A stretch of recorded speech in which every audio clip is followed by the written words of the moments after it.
அண்ணாமலையே சிவரூபமாய் வீற்றிருக்கும் குரு நித்யானந்தமே. நித்யானந்தம் நித்யானந்தம் அண்ணாமலையே சிவரூபமாய் வீற்றிருக்கும் குரு நித்யானந்தமே. நித்யானந்தம் நித்யானந்தம் அண்ணாமலையே சிவரூபமாய் வீற்றிருக்கும் குரு நித்யானந்தமே. நித்யானந்தம் நித்யானந்தம் அண்ணாமலையே சிவரூபமாய் வீற்றிருக்கும் குரு நித்யானந்தமே.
Om Ham Hridayaya Namaha. Again, wash your hand. With the tips of the right hand, index, middle and ring fingers joined together, touch above the upper lip and below the lower lip. Again, wash your hand. With the tips of the right hand, index finger and thumb joined together, touch the right nostril, the left nostril. With the ring finger and thumb joined together, touch the right eye, the left eye, the right ear, and the left ear. Again, wash your hand. With the little finger and thumb joined together, touch the navel center, the right chest, the left chest. The tips of all 5 fingers joined together, touch above the head, the right shoulder, left shoulder, and then the heart center. Again, wash your hand. Let us now enter into the Sankalpa.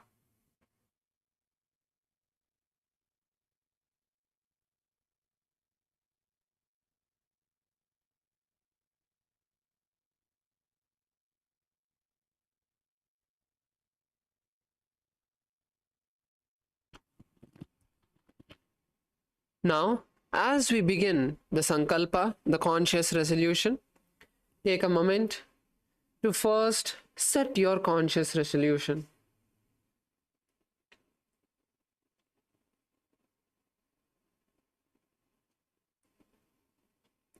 Visualize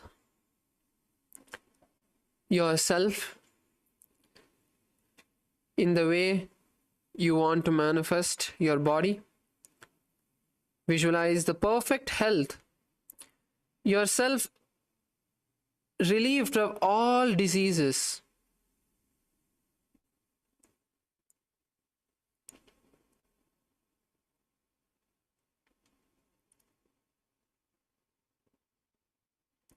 Whether you want to have a breakthrough in the flexibility aspect, in the strength aspect of your body, visualize yourself being able to do that.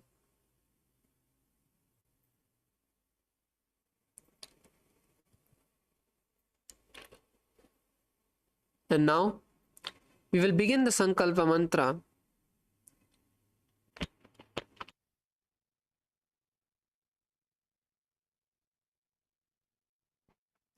ओम ममोपात्त समस्त दुरितक्षयद्वारा भगवत् श्री नित्यानंद परमशिव प्रीत्यर्थम श्री नित्यानंदेश्वरी परमशिव शक्ति समेत श्री नित्यानंदेश्वर परमशिव प्रीत्यर्थम च शुभे शोभने मुहूर्ते अद्य ब्रह्मणः द्वितीय परार्धे श्री श्वेतवराह कल्पे वैवस्वतमन्वन्तरे अष्टाविंशतितमे नित्ययुगे प्रथमे पादे जम्बूद्वीपे भारतवर्षे भरतखण्डे मेरोः दक्षिणे पार्श्वे शकाब्दे अस्मिन् वर्तमाने व्यवहारिके प्रभवादीनां षष्ट्याः संवत्सराणां मध्ये क्रोधिनाम संवत्सरे उत्तरायणे लक्ष्मी वेंकटेश्वर ऋतु कुंभमासे कृष्णपक्षे त्रयोदश्यां शुभतिथौ भौमवासरयुक्तायां श्रवणनक्षत्र वर्यन्योग गरजकरण एवं गुणविशेषण विशिष्टायाम् अस्यां शुभतिथौ श्यामलापीठारूढ़ श्री मीनाक्षी सुंदरेश्वरा भिन्न स्वरूप परशिवपुत्र रत्नकुमार गुरुमन्यतुल्यावतार श्री पार्वती स्तन्यपान लब्ध दिव्य ज्ञान विश्रुत सकल निगमागम सारभूत द्राविड वेद प्रभक्त्र श्रीमत् परमशिव करुणा समधिगत मुक्तामय चतुरश्रयान गीयमान छत्र चामर श्री चिन्ह काहलादि समस्त बिरदावल्यलंकृत ज्ञान विज्ञान चक्रवर्ती सर्वजन संग सद्यो निर्वाण दीक्षा विजापवर्ग वर्ष विश्राणजीमूत परमतकलभकेसरी सिद्धांत स्थापनाचार्य पांड्य महाराज गुरु क्षपण शाक्यादि महांधकार निवारण ज्ञान भानु वीक्षणा नरहार ध्वजोच्छेदन पूर्वक श्रीमद ऋषभध्वज स्थापक समय कर्त्रे सर्वज्ञ पीठारूढ़ श्री जगद्गुरु श्री ज्ञान संबंध देशिक स्वामी वागीश सुंदर माणिक्य वाचक स्वामिनाम अवतारभूत श्री ज्ञान संबंध स्वामी पुनरुद्धृत श्यामला पीठ सर्वज्ञ पीठ तृणवद्युत्तर द्विशततम गुरु महासन्निधान अरुणगिरि योगीश्वर परंपरागत अरुणाचल सर्वज्ञ पीठ गुरु महासन्निधान कैलास परंपरागत कांची कैलास सर्वज्ञ पीठ त्रयस्त्रिंशदुत्तर द्विशततम गुरु महासन्निधान नित्योत्सव नित्य मंगल नित्य कल्याण नित्यर्जित कैलास परंपरागत आदि कैलास नित्यानंद पीठ महासंस्थान महासिंहासन पीठ कर्त्र साक्षात् श्री परमशिव समुद्भूत कैलास परंपरागत वैवस्वतमनु इक्ष्वाकु हरिश्चंद्र भगीरथ श्रीरामचंद्र शूरसेन इत्यादि अनवच्छिन्न सार्वभौम चक्रवर्ती परंपरागत चतुष्षष्टि योगिनी वंडित चतुष्षष्टि संप्रदाय प्रवर्तक मनोधर्म शासन सूर्यवंश प्राप्त सर्वज्ञ पीठ सुरांगी साम्राज्य मूर्ताभिषिक्त चूड़ामणि साक्षात् श्री परमशिव समुद्भूत महागुरु पुनरुद्धृत महानिर्वाणि पीठ अष्टोत्तर सहस्र श्री महामंडलेश्वर साक्षात् श्री परमशिव समुद्भूत श्री महागणपति समारंभ अनवच्छिन्न पीठाधीश्वर गुरु परंपरा प्राप्त अटल पीठ अष्टोत्तर सहस्र श्री अटल पीठाधीश्वर धर्म मुक्ति स्वर्गपुर स्वर्ण पीठ त्रयोविंश गुरु महासन्निधान कैलास परंपरागत आदिपीठ सर्वज्ञ पीठ जगत गुरु श्री कैलास पुनरुद्धारक श्री कैलास परमाचार्य श्रीमत् परमहंस परिव्राजकाचार्य वर्य सच्चिदानंद प्रणव स्वरूप श्रोत्रिय ब्रह्मनिष्ठ श्रीमद् जगत गुरु श्रील श्री भगवत श्री नित्यानंद परमशिव श्री ज्ञान संबंध देशिक परमाचार्य स्वामिनां प्रीत्यर्थम तेषां पादारविन्दयोः भक्ति सिद्ध्यर्थम गुरुकृपा कटाक्ष सिद्ध्यर्थम आयुरारोग्य ऐश्वर्याणाम् अभिवृद्ध्यर्थम धर्मार्थ काम मोक्ष चतुर्विध बल पुरुषार्थ सिद्ध्यर्थम समस्त दुरितोपशान्त्यर्थम समस्त मंगल अवाप्त्यर्थम भगवत श्री नित्यानंद परमशिव प्रसादेन कुटुंबस्य ज्ञान वैराग्य जीवन मुक्ति प्राप्त्यर्थम पूर्ण आरोग्य युक्त दृढ़गात्र योगिक शरीर सिद्ध्यर्थम परमशिव शक्ति आविष्करणार्थम नित्यानंद योगाभ्यासं करिष्ये ओम अप उपस्पृश्य प्लीज वॉश योर हैंड तनुदनी of water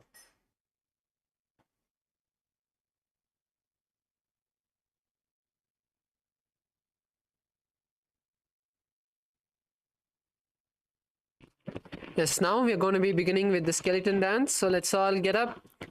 Let's all get up on our feet. Everyone stand up. Please stand on top of your feet and close your eyes. Bring the visualization of your complete body becoming just bones.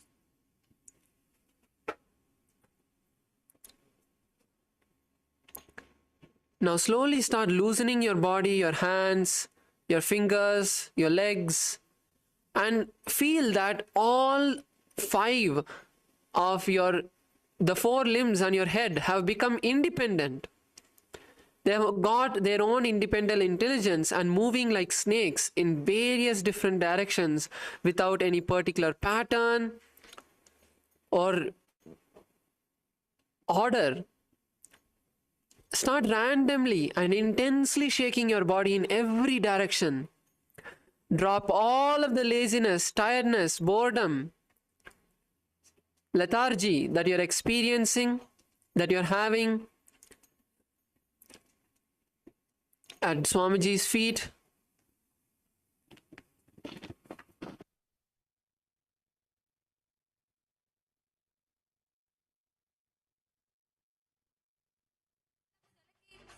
Nithyananda, Nithyananda, Nithyananda, Manandam, Nithyananda, Manandam, Nithyananda, Nithyananda, Nithyananda, Manandam, Nithyananda, Manandam.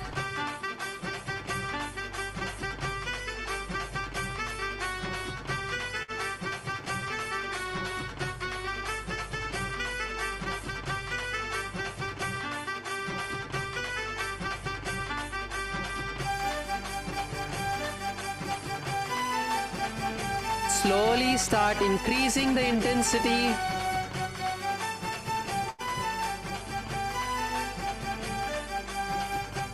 Move back and forth in your mat.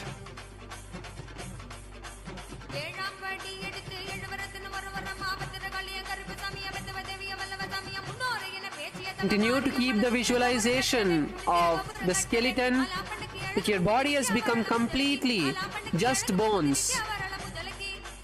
Nithyanandam, Nithyanandam, Nithyanandam, Manandam, Nithyanandam, Manandam, Nithyanandam, Nithyanandam, Nithyanandam, Manandam, Nithyanandam, Manandam.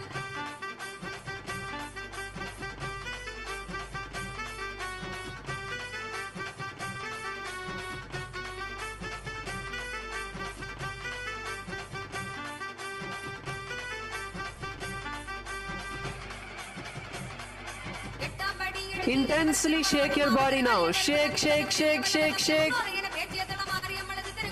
Go wild with your visualization and the movement of your body. Do not have any sort of pattern or organized way of moving your body. Intensely shake.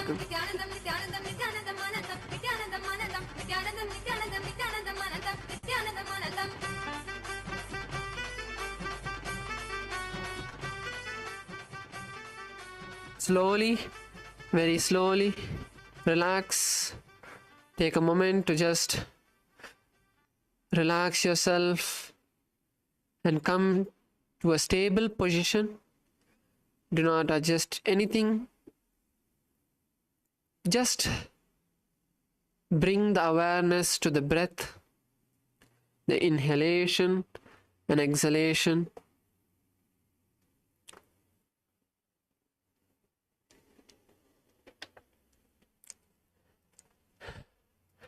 Just focus on inhaling and exhaling.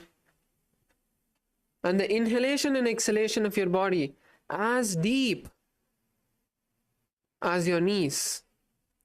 Visualize and feel the air going all the way from your knees up inside your lungs, taking as much of prana as possible. And then when you exhale, all of that unwanted toxins from your system leaving the body. Feel your heart slowly settling down, relaxing.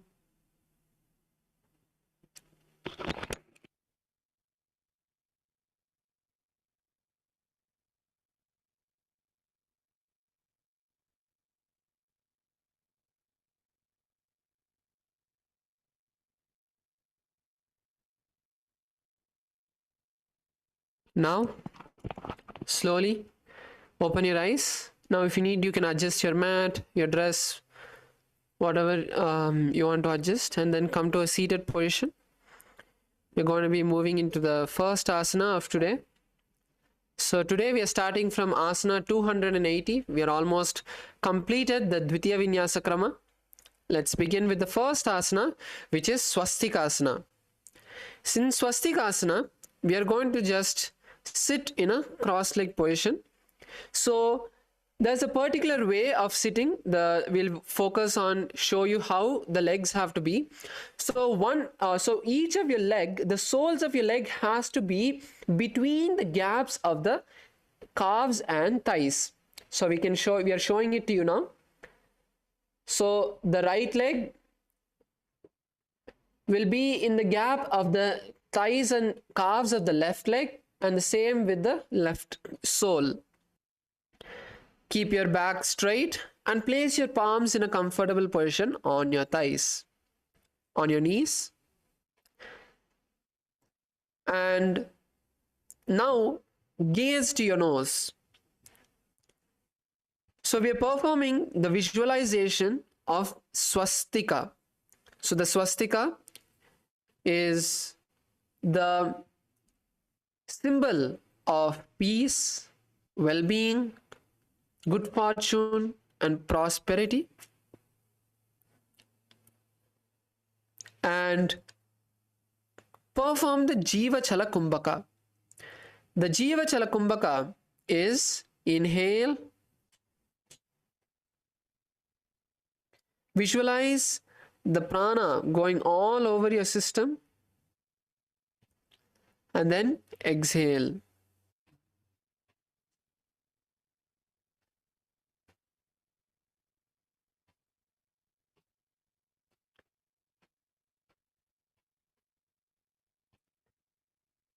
Perform the Mula Bandha, tightening the perineum. And continue to hold the visualization and the japa Om Nithyananda Paramashivoham in your throat center.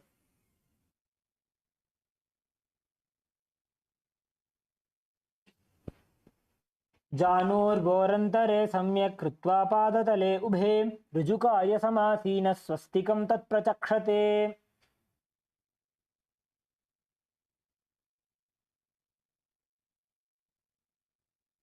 Relax. Now we are going to be moving into the next asana, Gorakshasana. So in Gorakshasana, you're going to continue to be seated in the same position. Just the placement of your hand is going to change. So bring the palms and cover the ankle of the respective leg. So you can see how the Acharya is placing their hand. So just cover your ankles from the outside. And now we are going to be performing the Jalandhara Bandha. So inhale as deeply as possible, lock the chin to the chest, hold the breath and visualize the prana moving all over your body as in the Jiva Chala Kumbhaka. And when you can't hold on anymore, exhale. This time we'll be performing the Mula Bandha as well. Now inhale once again, lock your chin to the chest, hold the breath inside, visualizing the prana moving all over your body, and then exhale. In this asana, keep your gaze at the nose and visualize the great sage Goraknatha, the founder of the Natha Yoga Hindu Sampradaya. जानुर्भोरन्तरे पादौ उत्तानो व्यक्तसंस्थितौ गुल्फौ छाच्छाद्य हस्ताभ्याम् उत्तानाभ्यां प्रयत्नतः कण्ठसङ्कोचनं कृत्वा नासाग्रमवलोकयेत् गोरक्षासनमित्याहुर्योगीनां सिद्धिकारणम्.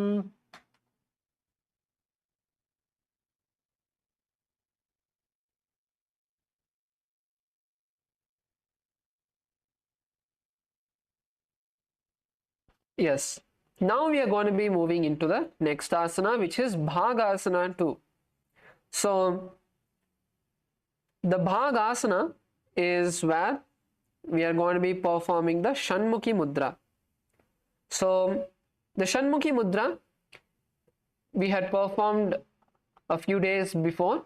Once again, we'll recap the Shanmukhi Mudra for all of you.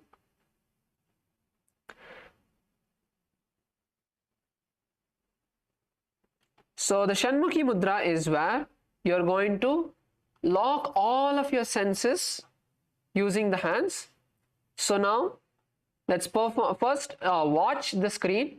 Let us all first watch the screen, and once we see how to perform the Shanmukhi Mudra, all of us will perform the Shanmukhi Mudra as well.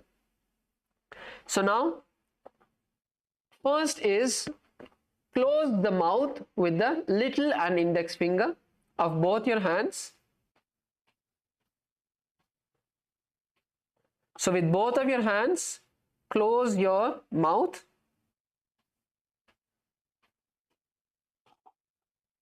And next, with the middle finger, you're going to gently place it on the nostrils. With the index finger, you're going to close the eyes. And with the thumb, you're going to place it on the ears. So this is the Shanmukhi Mudra. So let's all perform the Shanmukhi Mudra together in this asana.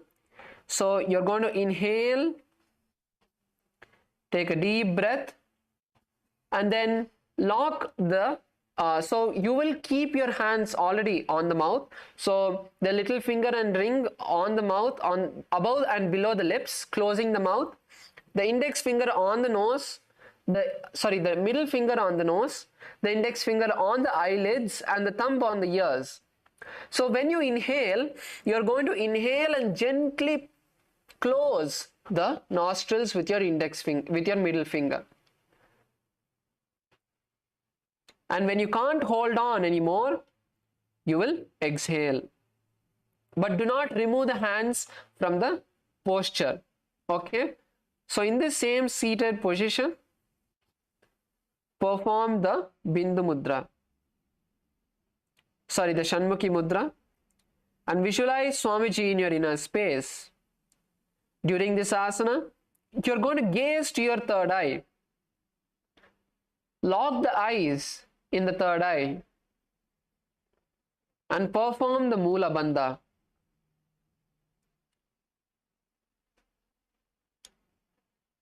And continue to hold the japa Om Nithyananda Paramashivoham. वामपार्श्वो गुदं स्थाप्य दक्षाङ्घ्रिवामजघने मध्यमातर्जन्यङ्गुष्ठैः नासादृष्टिश्रुतिक्रमैः छाद्यापेज्जिनं भ्रुविर्मनोलात्वा स्थिरं मनः एवं विधासनं यत्र तत्र साधो भगासनम्. Relax slowly, very slowly. Place your hands by your side. And now we move into the next asana, which is Yogasana 2. So here we are going to change the position of our feet. Okay. So now we are going to place the feet on top of opposite knees. Okay. So place your feet on top of opposite knees. So it is like Padmasana. It is just instead of placing the leg all the way on the opposite thigh, we are going to be placing the feet on the knees. Okay. And if you are not able to place your feet, both feet, then you can place one foot alone in Ardha Padmasana. So place one foot alone in Ardha Padmasana, and the other foot you can place it in front of your leg and slowly try to pull the leg on top. So place the heel first, then you can try lifting the leg off the ground and holding it, and then you can try to slowly pull it onto your thighs. So let's all take a moment to bring ourselves into the seated position, placing our feet on top of opposite knees.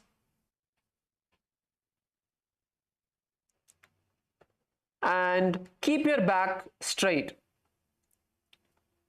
So the position of your hands, is you are going to be placing the back of the palms on the side of your body. So keep the back of your palms on the side of your body with the fingers pointed upwards, with the fingers facing upwards. So we'll show from the side as well. Just relax your palms, relax your hands by the side of your body, and keep the gaze to your nose. So in this asana, we are going to be performing a new kumbhaka. This is called the Kaka Chanchu Kumbhaka. So without touching the front of the teeth, place the tongue near them. And then inhale through the mouth, making the lips like a beak of a crow, basically contracting your lips. This is the practice of the Kaka Chanchu Kumbhaka. So inhale through the mouth and exhale through the nose.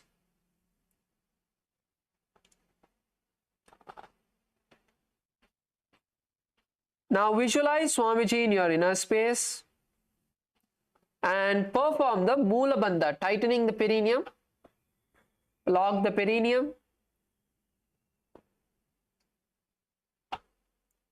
and continue to hold the japa Om Nithyananda Paramashivoham. उत्तानो चरणौ कृत्वा संस्थाप्योपरि जानुनोः आसनोपरि संस्थाप्य चोत्तानं करयुग्मकं पूरकैर्वायुमाकृष्य नासाग्रमवलोकयेत् योगासनं भवेदेतद् योगीनां योगसाधने. Yes. Now you can relax your mouth.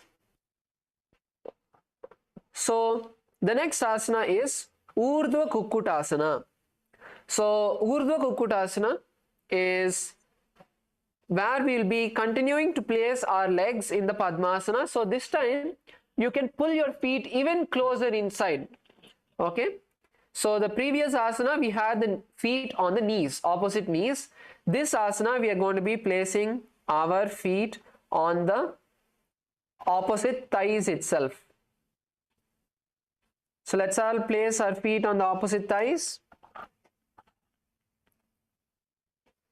Basically, we are sitting in Padmasana. Let's all place our legs in Padmasana. If you want, you can take a moment to, switch your legs. If you place the right leg on top, you can place the left one on top this time. So whichever you are sitting, you can switch the leg. And now place the palms on the side of your buttocks. Okay? Place the palms on the side of the buttocks and keep your hands as close to your body as possible. Okay? So some of us are much better in this asana, where we are going to be lifting our body off the ground. So you're going to lift your entire body off the ground. So if you can lift your body off the ground, try to do it so. Lift it as high as possible. And now for those of us who are not able to lift, first lift the buttocks off the ground. Keep the knees on the ground and lift just the buttocks off the ground. Okay? Now from this position, you're going to allow yourself to be here. Stay in this position and hold. And once you're able to stay here, try to lean back. So as you lean back, the center of gravity moves in your body and you're able to slowly lift your legs as well off the ground. So you're going to be tightening your abdominal muscles over here. The main key body part that is going to be lifting the entire legs is the abdominal muscles. So you might even feel your body shivering, quivering. That's fine.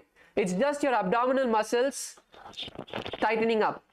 And you also need to use your hands, right? As I mentioned earlier, you're going to keep your hands as close to the body as possible. Okay? As close. You want your elbows to touch the side of your body. You want your hands, you want your palms almost even under your foot, under your thighs. And press the hands towards the body, which will give you additional grip to keep your body off the ground. Okay? So by performing this asana, we are strengthening our shoulders, we are strengthening our wrists, we are strengthening our fingers, hands, and abdominal muscles. So it's a very powerful asana. Let's all try. So if you're able to lift off the ground, or if you're not able to, and some of us are not able to perform Padmasana. For those of us who are not able to perform Padmasana, continue to keep one leg on the ground and same, lift the butt off the ground and hold over there. So even if you're not lifting your legs completely off, you're still going to get the effect of this asana. You're still going to be strengthening your shoulders, your hands, and your abdominal muscles are going to be engaged.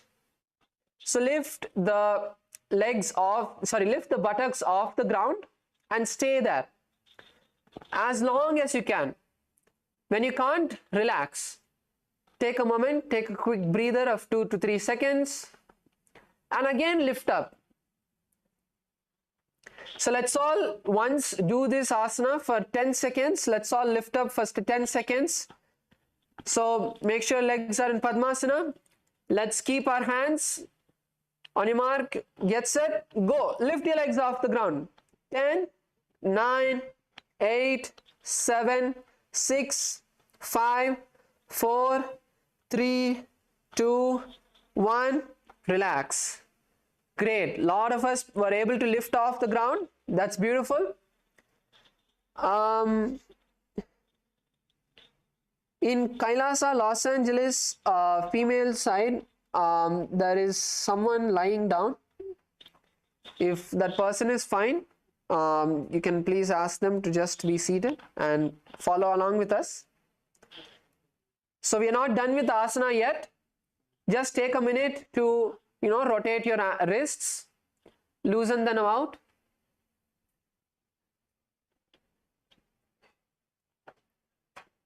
Take a moment to just loosen the wrist.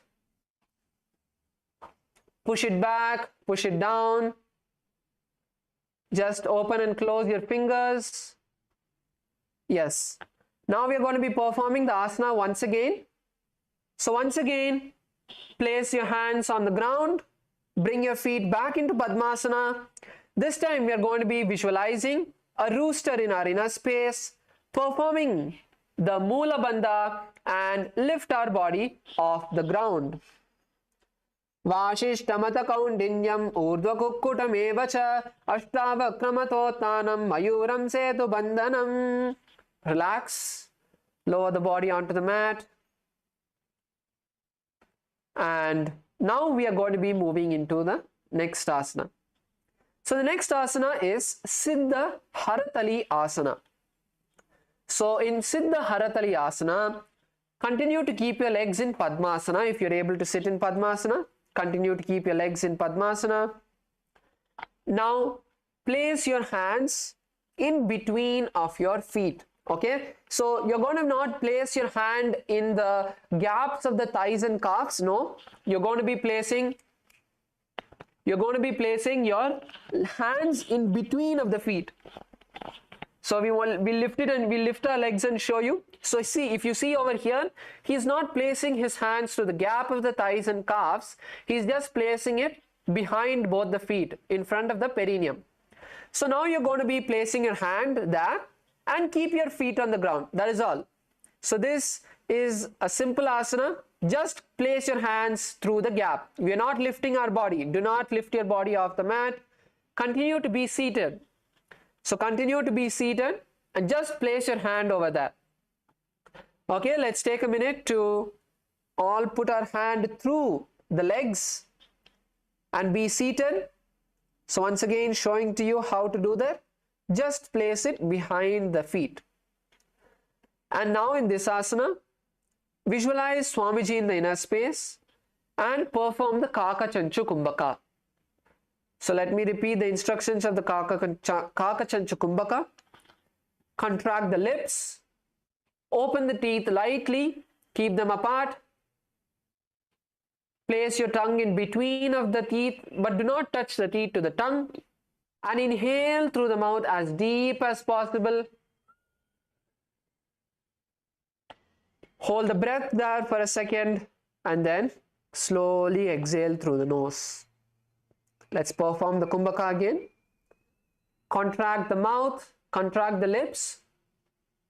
Place the tongue in between of the teeth of the upper and lower teeth.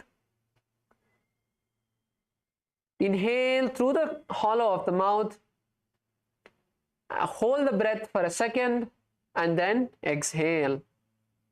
Visualize Swamiji in this asana and gaze at your nose and continue to perform the japa Om Nithyananda Paramashivoham.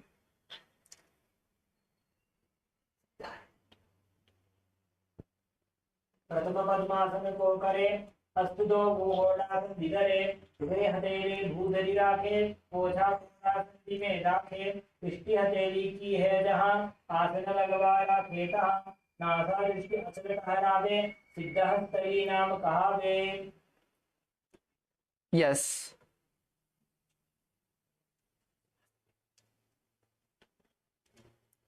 So now we're moving into the next asana, which is Hamsasana. So once again in Hamsasana, we are going to be lifting our body off the ground. Okay, so in Hamsasana, we are going to lift our body off the ground. So let's all keep our legs, continue to keep our legs in Padmasana. So again, for this asana, you can switch your legs if you want. You can place the right leg over the left or the left over the right. So bringing that balance of comfort between both the legs. So now you're going to be placing your hands between the gaps of the thighs and calves. So we'd also like to show you a simpler way of putting your hands through the gaps of the thighs and calf. So let's all stretch our legs in forward. Let's all stretch our legs in front of us. So now you're going to be bending one of your leg, whichever leg you want. Bend whichever leg you want and place it on the opposite thigh. And at the same time, you're going to keep your hand inside of your calves, between your calves and thighs. Okay? So keep your hand in between and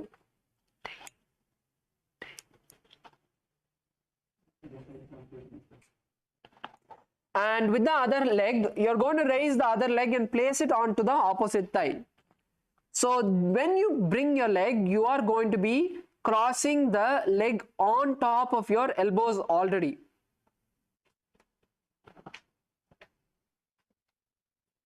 Yes. So you can see. So this will, if you are not very comfortable with Padmasana, you can do this. The thing with this is it will not bring your hands will not be in an equal position, but it is much easier for you to put your hands through the calves and thighs. Okay, so if you are able to do it, if you're able to put your hands without this shortcut, you can do that. That is much better. But if you need little more help with putting your hands through, you're not very comfortable, you can use this as well. So now once you have placed your hands through the gap of the thighs and calves, now we are going to be lifting our hands, lifting our body off the ground. So let us all try to lift our body off the ground. So first make sure your hands are all the way your legs are all the way to your elbows. Place your hands as close to your buttocks as possible, and then you can even rock yourself forward. So when you rock yourself forward, you're going to give yourself some momentum. If you try to kind of place your hands by the sides and lift your body, you may face little more difficulty. So you can rock yourself into the asana, and when you're in the asana, you want to lean forward. So lean a bit forward. This will bring some more balance into the asana. Let's all take a moment to try and lift ourselves off the ground. All the participants, you can try to lift yourself off the ground. If you're already able to, try to pull the legs as high as possible. So try to bring the legs as high as possible to your elbow, if you're able to, and stay there as long as possible. When you're not able to stay, then you can slowly come down.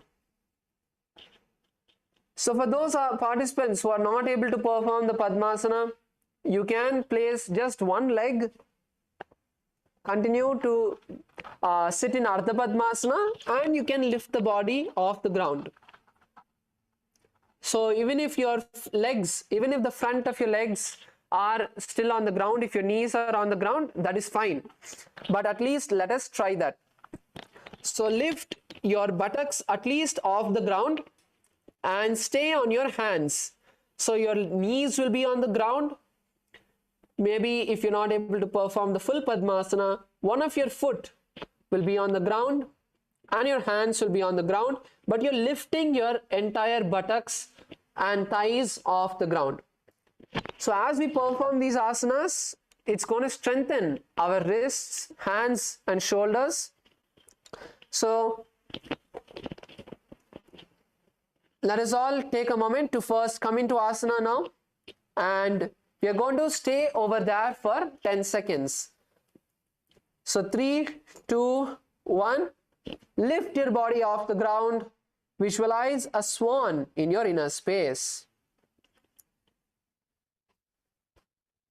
कुक्कुटासने स्थित्वा स्कन्धपर्यन्तम् ऊरूनि नीत्वा तिष्ठेत् हंसासनं भवति. Slowly, very slowly, relax, come down, remove your hands from your legs. Let's once again just roll out our wrists. Take a moment to just roll your wrists, pull them back and forth, open your fingers, push the hand as back as possible, all sides. Relax the wrist. And now we are going to be coming into the next asana, which is Karmukasana. Okay, so for this asana, I want once again all of the participants to bring your awareness to the screen. Please watch the screen. We'll first perform the asana for all of you, and then you can try the asana. Okay, so from Padmasana, you're going to be raising onto the knees, and once you raise onto the knees, you're going to be placing your hands inside the gap of the thighs and calves. So, sorry, in behind the legs, like how we did for Siddha Haratali Asana. So you're going to be placing your hands not through the thighs and calves, but behind the foot, next to in front of the perineum. So place your hands and then interlace the fingers behind you and push your hands as back as possible. And interlace your hands. Continue to keep your hands interlaced in this asana. So this is Karmukasana. So let's all perform this asana together. All the participants can now perform this asana. Come on to your hands and knees in Padmasana. Keep your legs in Padmasana.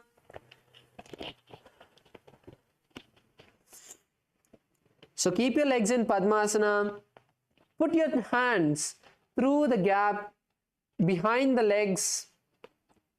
So if you're not having enough gap behind the legs, then you can push your Padmasana a bit forward, right? So like you'll be placing your legs more closer towards the knees instead of on the thighs. So push the legs backward so that you get some more room to place both of your hands behind the feet. Okay, so now let's all come on to our hands and legs. Place your hands through the thighs. So even if you're not able to perform Padmasana, that is fine. You can, instead of placing both the legs on top of the thighs, from Ardha Padmasana. So from Ardha Padmasana, you can come on to your knees and place your hand in between of your legs and interlace the fingers behind your buttocks and lean forward. So the more forward you lean, the lesser strain will be there on the hands. Okay, so let's all get into the asana and visualize a bow. Visualize yourself as the bow of Lord Shiva, of Lord Paramashiva. प्रथम पद्मासन को करे घोड़ा संधि माही करी करे तरफ दूसरी कर दो आने कोन्या ऊपर संधि ले ठाने. Okay, relax. Slowly remove your hands from the gaps of your thighs and come to a seated position with your legs in Padmasana. So the next asana is Kurmasana. Okay, the next asana is Kurmasana, where we are going to be visualizing ourselves as a turtle or a tortoise. Now, from Padmasana, you're going to be inserting your hands between the gap of the thighs and calves. Okay, so you can use whichever method, the one we showed earlier, where which is an easier way to put your hands through the gaps of the thighs and calves, or you can insert your hands through the legs after putting the Padmasana. So once you do that, you're going to be bringing your legs as back as possible. So bring your legs as back as possible. And then interlace the fingers around the neck. So bring your bring your hands and fingers as back as possible. So if you're able to hold your ears, that's fine. If you're able to hold your shoulders, that's fine. If you're able to hold your neck, that is fine.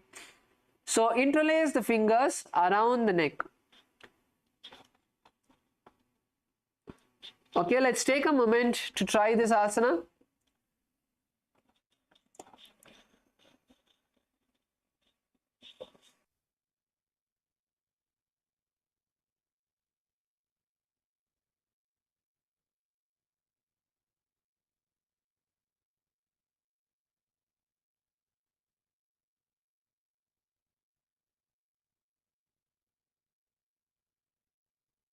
So bring your hands and hold your ears. If you want an easier variation, you can roll onto your back, right? If you want an easier variation, you can roll onto your back, that's fine, and continue to try this asana. So when you do this, you won't have the problem of balancing. So even though there is a separate asana for this posture itself, we can start doing this now itself. If you want some more balance, you're not able to balance on the buttocks, then you can roll onto your back and try this same asana. So for all of us who are able to balance, you can balance and hold on to your ears or shoulders. And if you're not able to do Padmasana, that is fine. Once again, that is fine. Do the Ardha Padmasana. Place one leg on top of the opposite thigh and then bring the hands as close to the ears or shoulders as possible. So do the same asana with the legs in Ardha Padmasana. Yes, beautiful. Kailasa, Bolivia. All of you are trying. So in this asana, continue to perform the Kakachanchu Kumbhaka, and doing the Mula Bandha will help you balance in this asana. So tightening the perineum will bring some more balance in this asana. And continue to hold the japa Om Nithyananda Paramashivoham.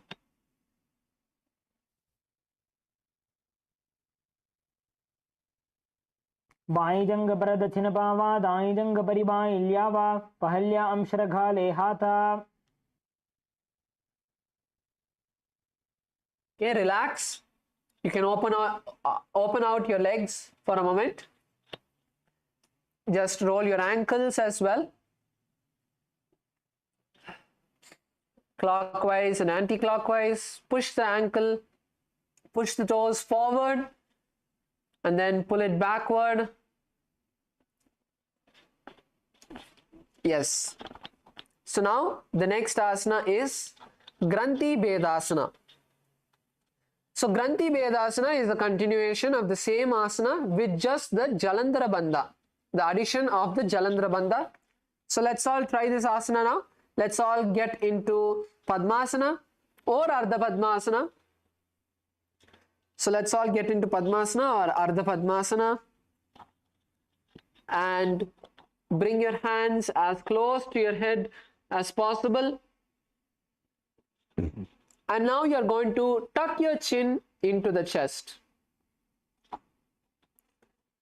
As you visualize Paramashiva in this asana, tuck your chin to the chest and hold your head or neck, wherever you are able to hold on, and stay there. So let's all try to bring ourselves into this asana.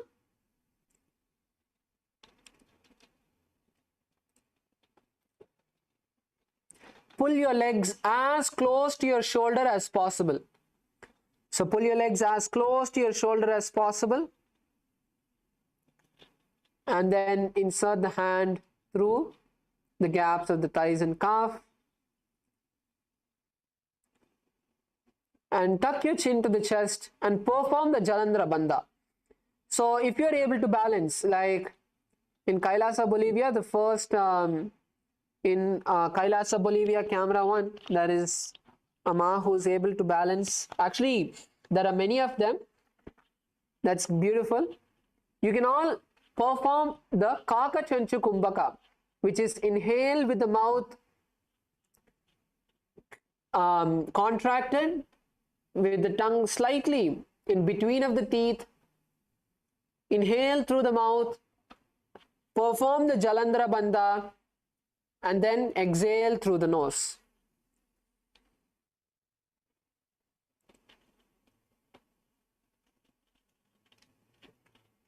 So let's all perform this asana. Visualize Paramashiva in your inner space and continue to hold the japa Om Nithyananda Paramashivoham. अथ वक्षे नीलकण्ठ ग्रन्थिभेदासनं शुभं ज्ञात्वा रुद्रो भवे क्षिप्रं सूक्ष्मवायुनिषेवनात् कृत्वा पद्मासनं मन्त्री जङ्घयो हृदये करौ कूर्परस्थानपर्यन्तं विभेद्य स्कन्धधारणम्. Yes. Now, from this asana, roll onto your back. So let us not release the legs now. Just roll onto your back and continue to try and bring your soles as close to your body as possible. So this is Uttana Kurmasana, continuing to visualize ourselves as a tortoise or a turtle. Lock your legs in Padmasana and bring your hands as close to the neck or the head as possible. So when we are lying down, we'll have even more balance and we can push ourselves even more. You can push your legs even more closer to the chest in this asana. So don't roll from side to side. Even though you're on your back, you need to continue to keep the balance. Do not roll from side to side. Bring awareness to the muscles in your back and balance yourself. And the more you're on your shoulders, so if you lift your lower back off the mat and bring your legs even closer to the chest, you will find even more balance because your shoulders are wider than the lower back. So this will give you even more balance.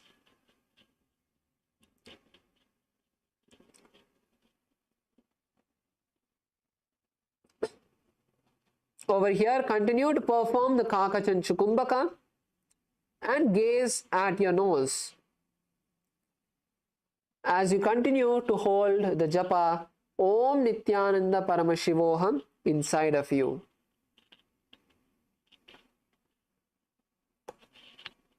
कुक्कुटासनबन्धस्थं कराभ्यां धृतकन्धरं पीठं कूर्मवदुत्थानमेतदुत्थानकूर्मकम्. Yes. Now, slowly get up. You can release your legs. Once again, let's give a quick break for our ankles. So just open out your legs, shake them out. Roll the legs in a clockwise or anti-clockwise. Push the legs further away from you, bringing the toes as low as possible. Then pull the legs towards you. Yes. So now we continue to move to the next asana, which is Pangu Kukkutasana. So Pangu Kukkutasana is an asana where we are going to be performing Kukkutasana but on one hand. So we'll be showing all of you an easy variation to perform this asana. You do not need to feel that it's going to be very difficult. It's very similar to doing it on two hands, this easy variation. So let's all first bring our legs into Padmasana. So all of you can bring your legs into Padmasana. Those of you who can do it without your hands, you can try that as well. So now you're going to be placing your hands in the center. So this time, once again, you're going to be placing your hands in the center of the thighs and calves.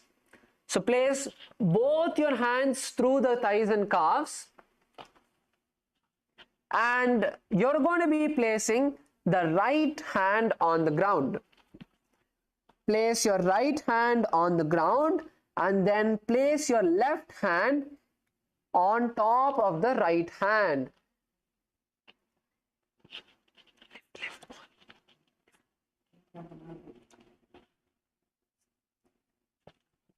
So as all of you can see how Maharaj is keeping his hands.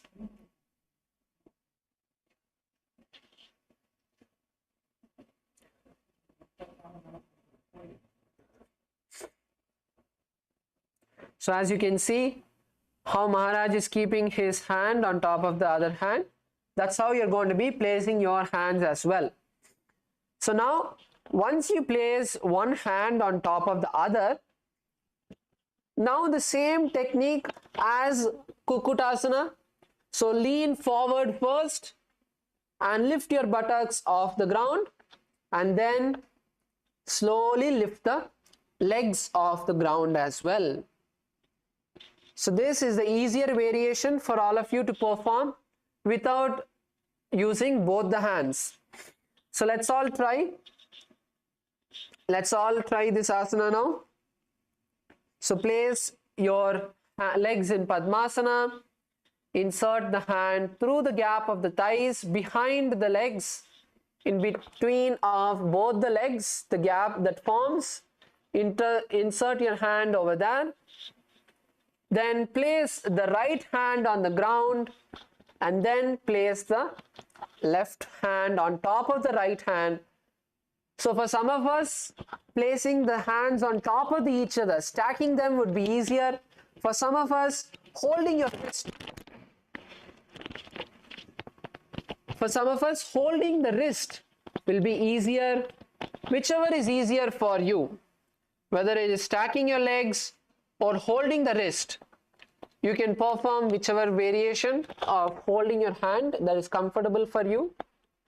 And then lift the legs slowly. First, lift the buttocks off the ground and stay there.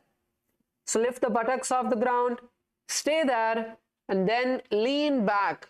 And as you lean back, you will see automatically you're able to lift your legs. So even a few seconds, like 1 second, if you're able to just push your legs up and then slowly lower it, that's fine. Let's all take a moment to try out this asana.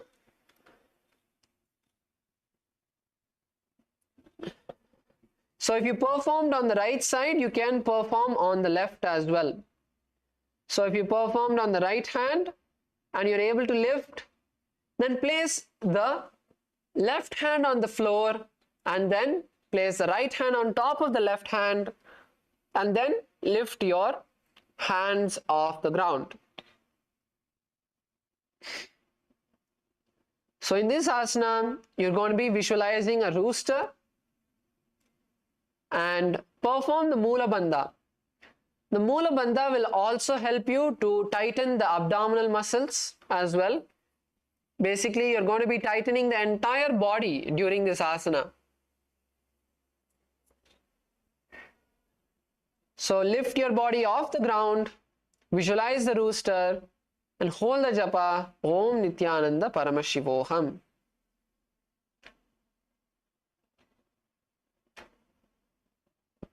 कुक्कुटासने स्थित्वा एकेन हस्तेन अन्यस्य मणिबन्धं धृत्वा हस्ततलेन भूमिं विष्टभ्य तिष्ठेत् पाङ्गुकुक्कुटं भवति.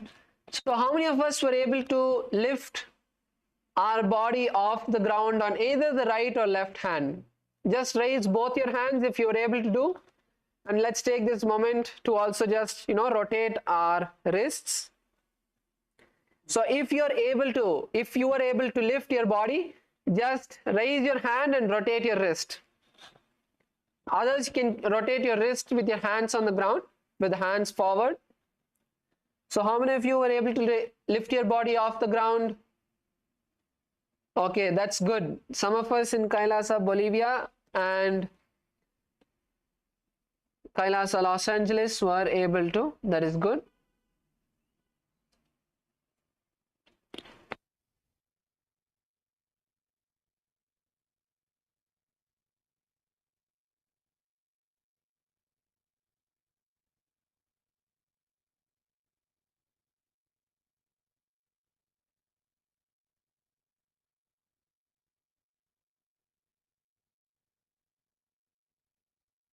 Yes. So the next asana is an easy asana, which is Gridrasana. So in Gridrasana, as you keep your feet in Padmasana, you're going to be placing the elbows on the soles of the feet. So just place your elbows on the soles of the feet and interlace the fingers. So once you interlace the fingers, you're going to rest your chin on the knuckles, on the hands, interlaced fingers. And the most important part of this asana is the visualization. Close your eyes and visualize yourself going beyond all greed. So what in your inner space do you feel that you have greed about? Whether it is that you have greed about food, you have greed about money, whatever you have greed about, just surrender it to Swamiji's feet. Tell Swamiji you want to break the pattern of having the greed towards that particular object, feeling, whatever it may be. Drop that greed at Swamiji's feet. And as you continue to do this visualization, keeping your eyes closed, perform the Kaka Chanchu Kumbhaka.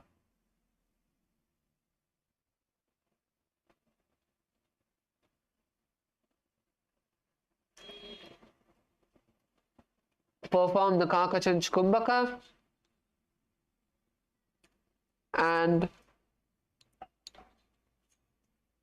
continue to hold the japa Om Nithyananda Paramashivoham.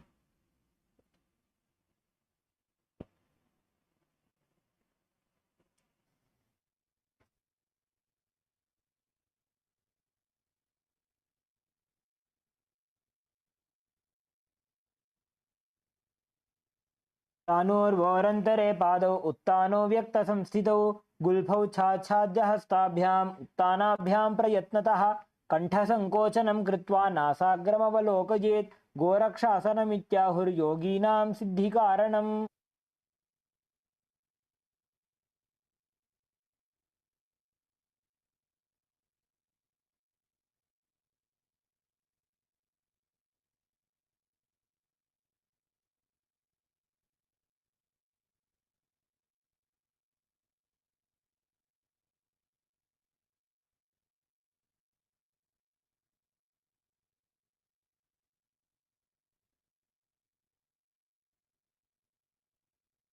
Yes, now continue to keep your legs in Padmasana and sit up straight.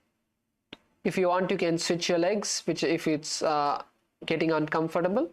Switch your legs and come back into Padmasana. As we move into the Padmasana 3. So Padmasana 3 is just simply sit in Padmasana and place the right palm under the left palm. So place the right palm under the left palm and place both the hands in front of your legs, in front of your navel. Continue to keep your eyes closed and visualize Swamiji in your inner space. So now we are going to be performing the Mahamudra Bandha. The Mahamudra Bandha is all of the 3 bandhas together. So now, as you keep your hands on top of each other, inhale deeply until your lungs is completely filled, and then lock your chin to the chest and stay there. Now, as you feel uncomfortable or you're not able to hold on to the breath anymore, slowly exhale. Lightly lift your chin forward and exhale. And once your lungs are completely empty, pull your stomach in and up into the Mahamudra Bandha. Continue to keep your chin tucked to the chest. So, performing 2 bandhas together and pull in the Mula Bandha. Tighten the perineum and stay here as long as possible. And when you can't hold on anymore, slowly release the 3 bandhas and then lift your chin forward and again inhale as deeply as possible. Let's perform this Mahamudra Bandha together. Inhale as deeply as you can, completely filling your lungs. Lock the chin to the chest. Stay here as long as you can. And now lightly lift your chin forward when you can't hold on anymore and exhale through the nostrils. And then pull the stomach in and up and lock the Mula Bandha. Stay here as long as possible and then inhale and release the bandhas. We are going to be performing this once more. Now this time when you inhale, you're going to be performing the Kakachanchukumbaka to inhale. So inhale with the mouth contracted, the tongue lightly to the lips, then lock the chin to the chest, hold the breath as long as you can, and then slowly exhale through the nostrils. And as you completely empty your lungs, pull the stomach in and up and lock the Mula Bandha and visualize Swamiji in your inner space and continue to perform the japa Om Nithyananda Paramashivoham. उत्तानो चरणो विधाय विधिवत् शक्ति स्थितो योगिरात्.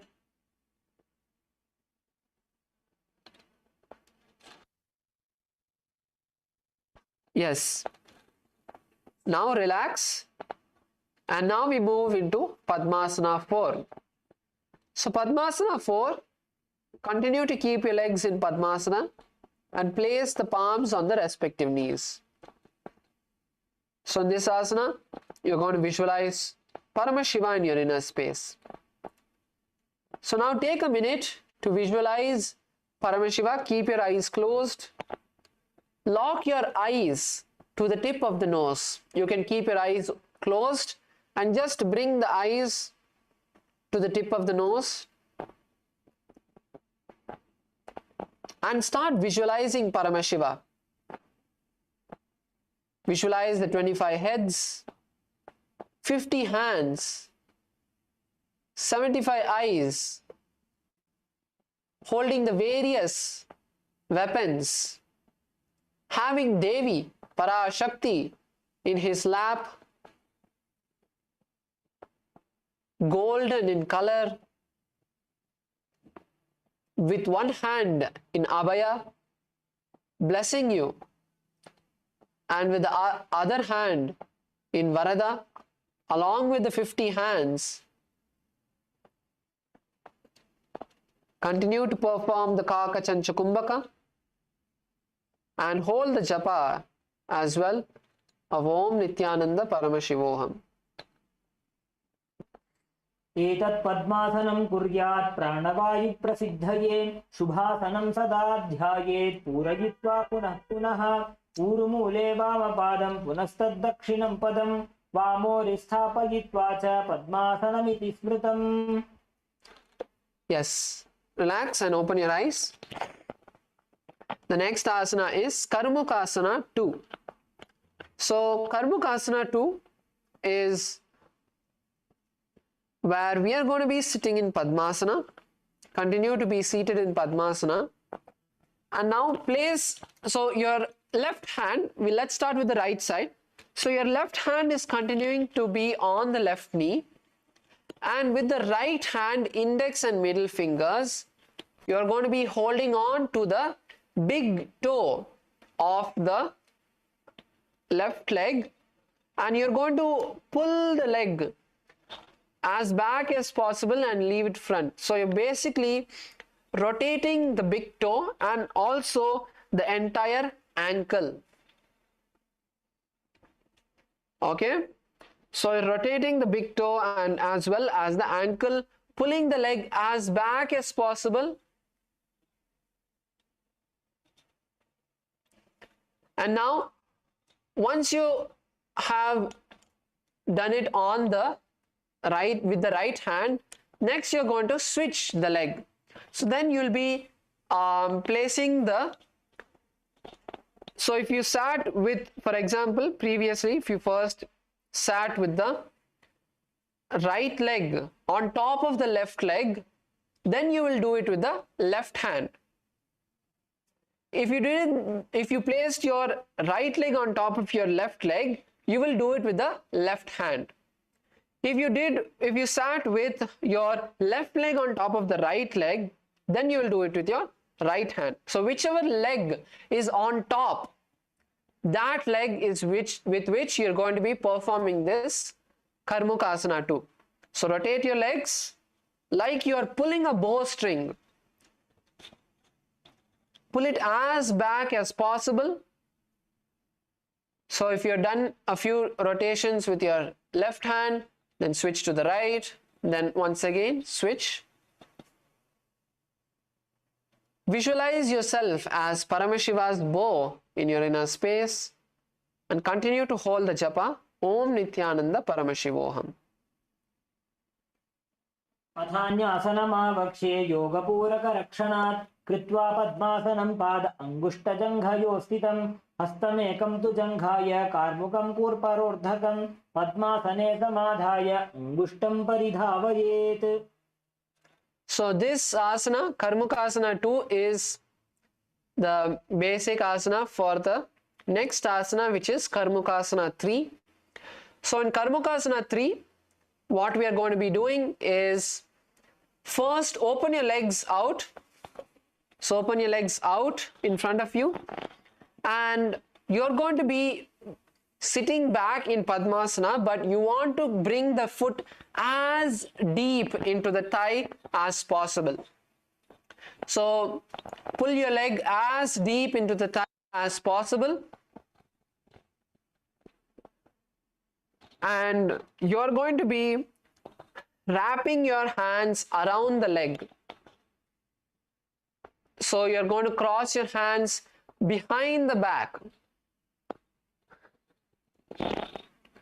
So cross your hands behind the back and hold on to your feet. This is Karmukasana 3.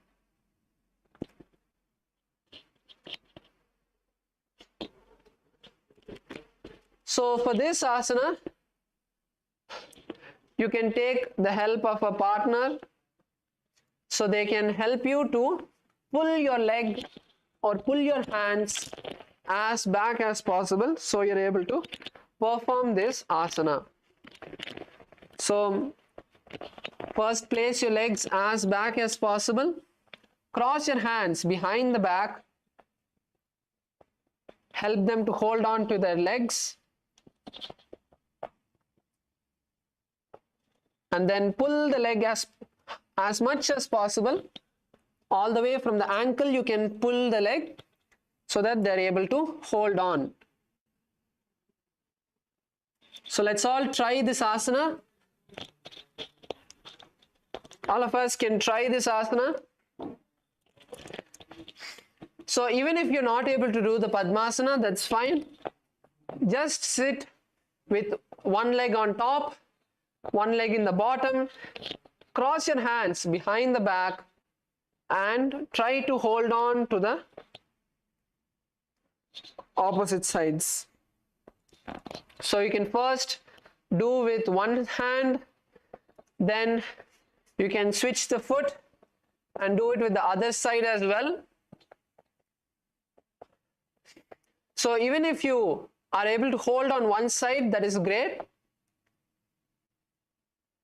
Let's all try the Karmukasana 3. Let's take a few minutes to perform this. Tighten your Padmasana as much as possible.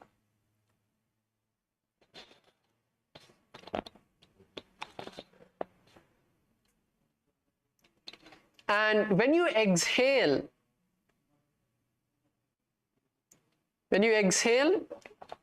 you can squeeze yourself even more to hold on to the opposite sides.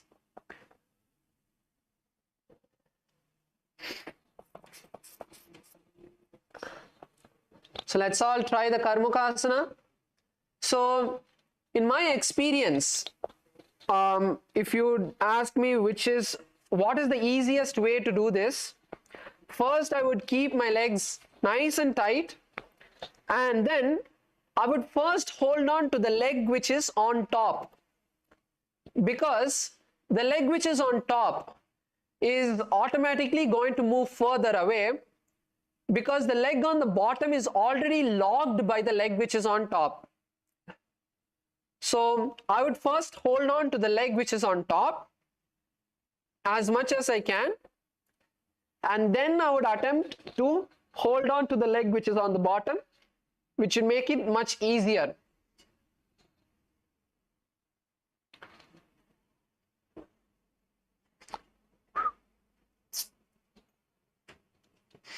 So once you have locked the legs in front of you, once you have locked your legs, bringing the lower leg as much as deep as possible, you should be able to like keep your foot outside of the thigh.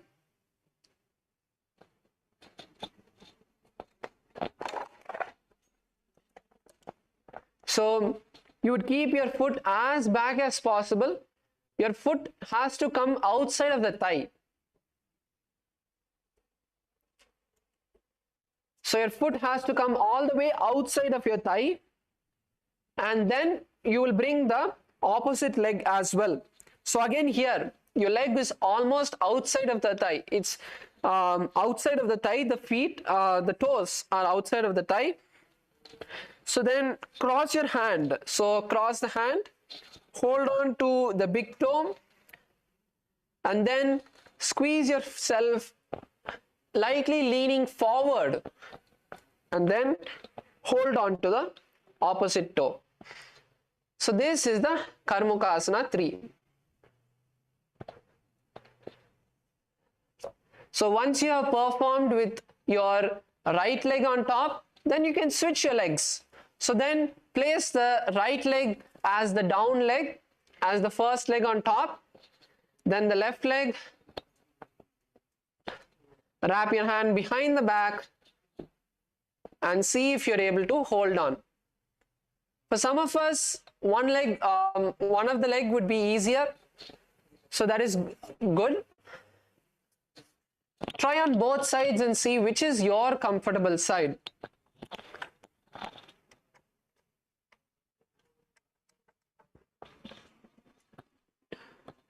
So in this asana, you're going to be visualizing yourself as Paramashiva's bow and gaze at your nose. Continue to hold the japa Om Nithyananda Paramashivoham.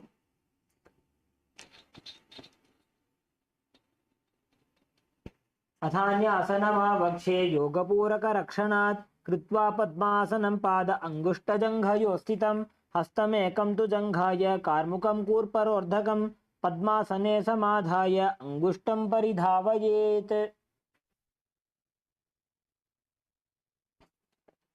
Yes. So the next asana is the same asana.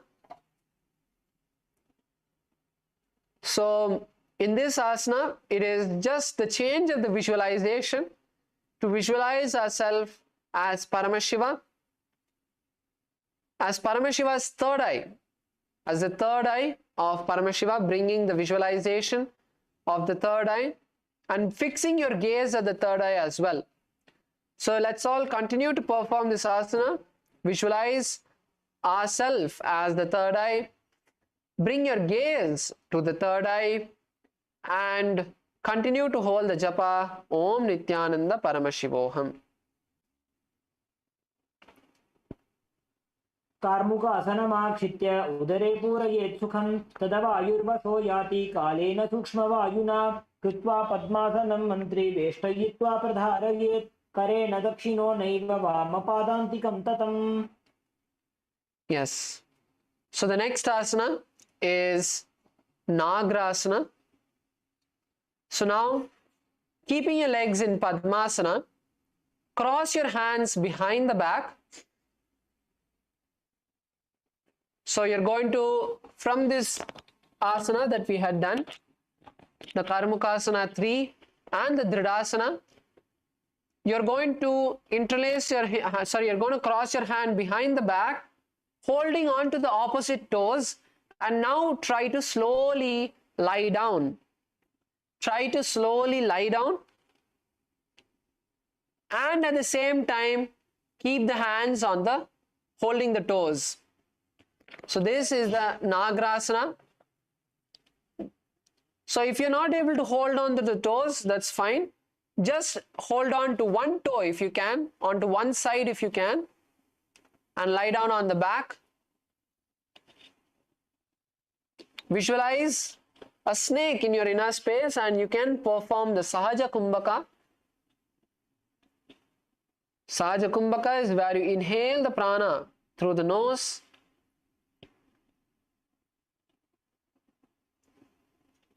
Inhale, hold the breath comfortably, exhale, and once again hold the breath comfortably.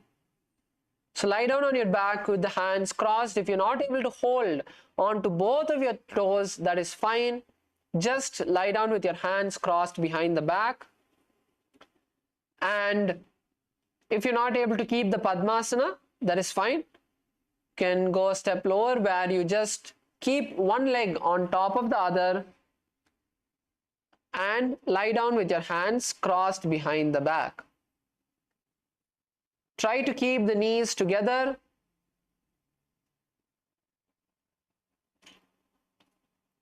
Visualize yourself as a snake in your inner space. And continue to perform the japa Om Nithyananda Paramashivoham.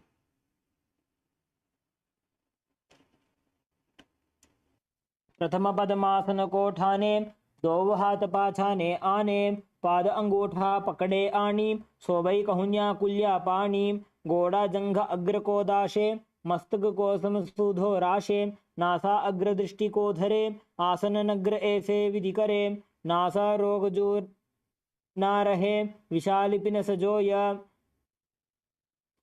जुषामा आदिक सब हरे नगरासन नसोय.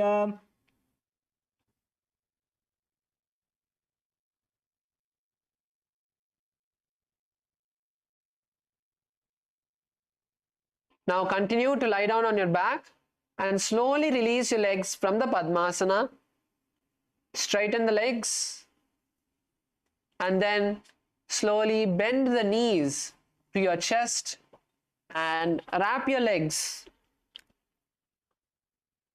Wrap your legs around the leg, wrap your hands around the leg and just bring your legs as close to the chest as possible. Squeezing yourself, visualizing yourself as a ball. Visualize yourself as a ball. Just roll from side to side, back and front, massaging the lower back.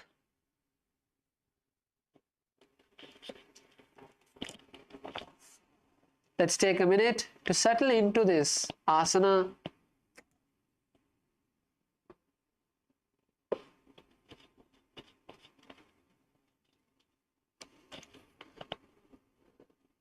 Squeeze your legs, rock from side to side.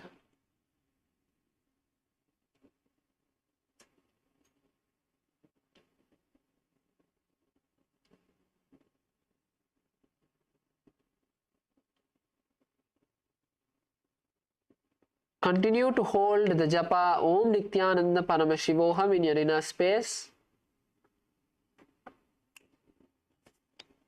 वेत्रासने स्थित्वा हस्तपादान् निष्कुष्य ऊर्ध्वं नयेत् पृष्ठवंशेन भूमिं पोथयेत् कन्दुकासनं भवति.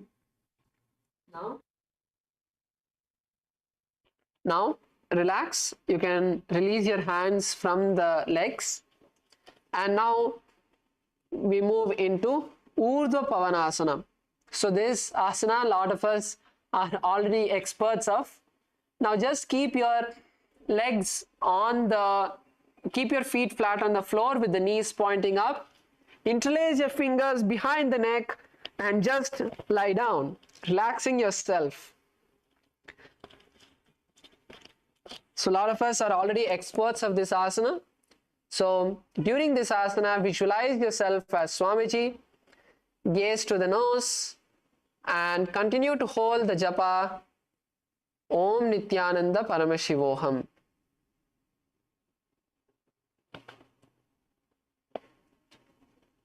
प्रथमे सूधो San करावे गोड़ा उभा राशि मिलावे गुल्फमा हिला अंगुष्ठ दोई करे एक समेल रसोई. Yes. Now release your hands from behind your head and you're going to be placing them by your side. So you're going to now be placing the heel under the fingers. Okay, so place the keep your leg in the same position and keep the fingers underneath the heels. So bring your legs nice and close to your body. Bring your legs nice and close to the buttocks, and place the heels on the fingers, and then lift your hips as high as possible up in the air, bringing a straight line all the way from your knees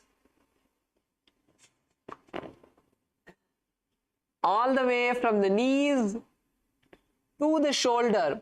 One straight line. Visualize yourself as a powerful alpha ape.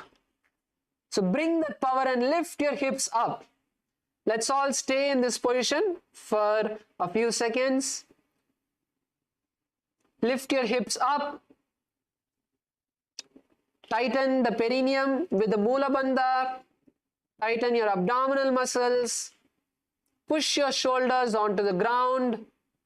And stay here for a few seconds. Let's stay here for 10 seconds. 10, 9, 8, 7, 6, 5, 4, 3, 2, 1. Now slowly come down. Take a quick breather. And now once again lift yourself up into the asana, into Markata Pitasana, and hold the japa Om Nithyananda Paramashivoham in your inner space.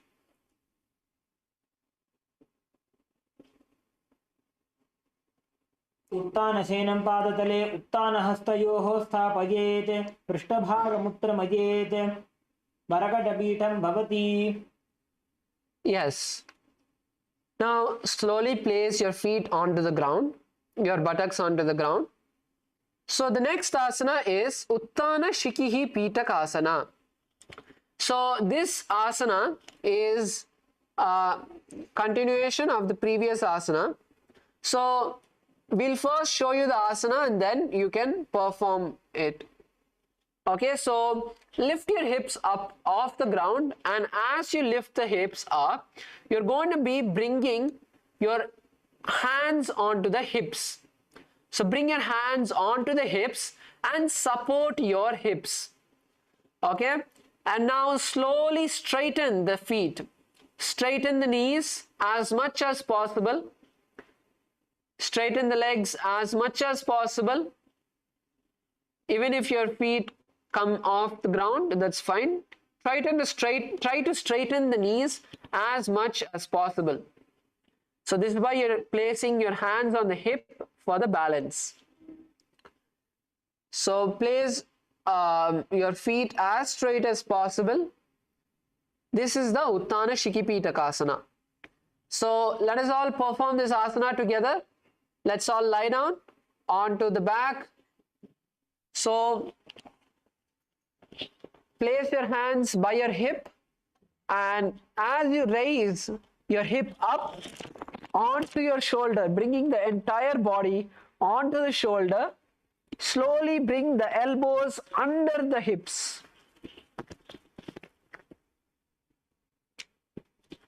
So bring the elbows as much under the hips as possible. The more under the hip you keep the elbow, the less likely it is to slip off onto the sides. So nicely lock the elbows under the hips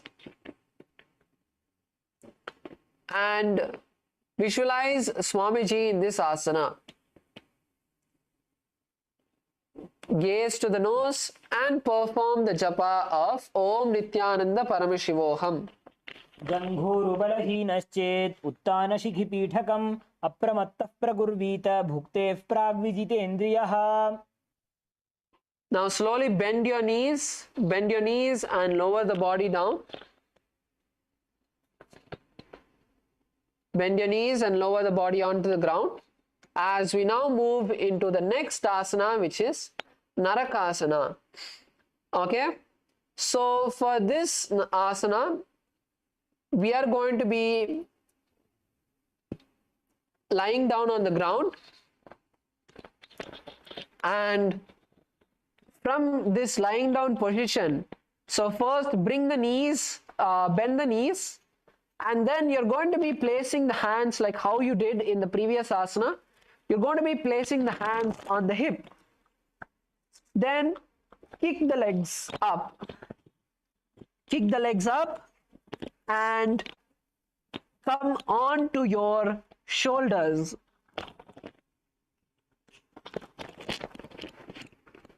So come on to the shoulders and support the lower back, support your body with the help of your hands. So let's all kick up and stay there.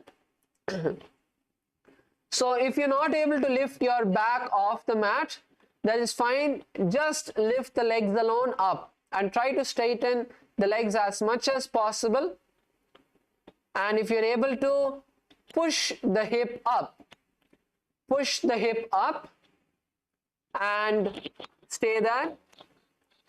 And if you're able to do this as well, remove the hand from the back one by one and place the palms on the ground. So in this, you're going to completely bring the entire balance onto the core, onto your shoulder and hands. So this is the 3 variations you can all try. So first, raise the legs up. If you're able to, kick your legs up even higher onto the shoulders. Place your hands on the back, and if you're able to do that as well, slowly lower the hands onto the ground. Yes, in KAILASA, Bolivia, we have a few participants who are doing it. That's great.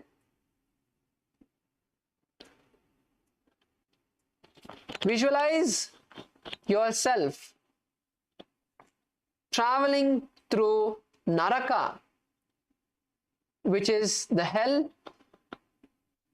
without being touched by any of the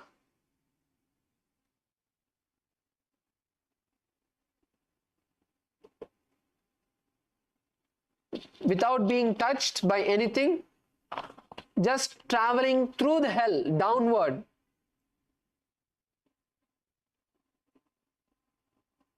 Without being disturbed, and continue to hold the japa Om Nithyananda Paramashivoham. ग्रीवाकण्ठेन भूमिं विष्टम्भ पादाग्रद्वयम् ऊर्ध्वमुत्रयेत् नरकासनं भवति. Yes. So now the next asana is from this same position, right? From this same position, you're going to bring the hands back onto the back. So bring your hands back on the back and slowly lean the legs forward. So slowly you're going to be leaning the legs forward, angling the legs as much as you can. So angle the legs as low as possible as we move into Naukasana.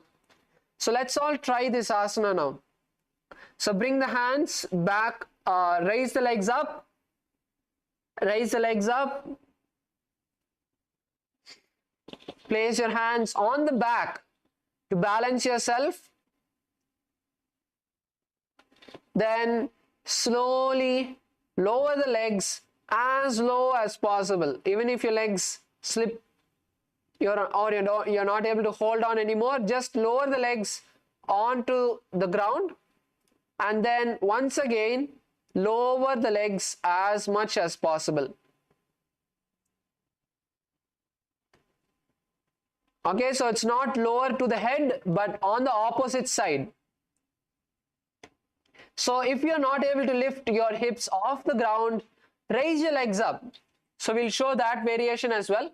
Just keep the hands by your side, keep the hips on the ground, and lower your leg as much as possible. So you get the same effect that you're doing with the asana with the legs up. So just lower your leg into a 45-degree angle. Keep the knees straight and lower the leg into a 45-degree angle. So if you're able to, then lift your hips off the ground. Visualize a boat in your inner space. And balance here as you visualize Swamiji, as you visualize the boat and perform the japa Om Nithyananda Paramashivoham.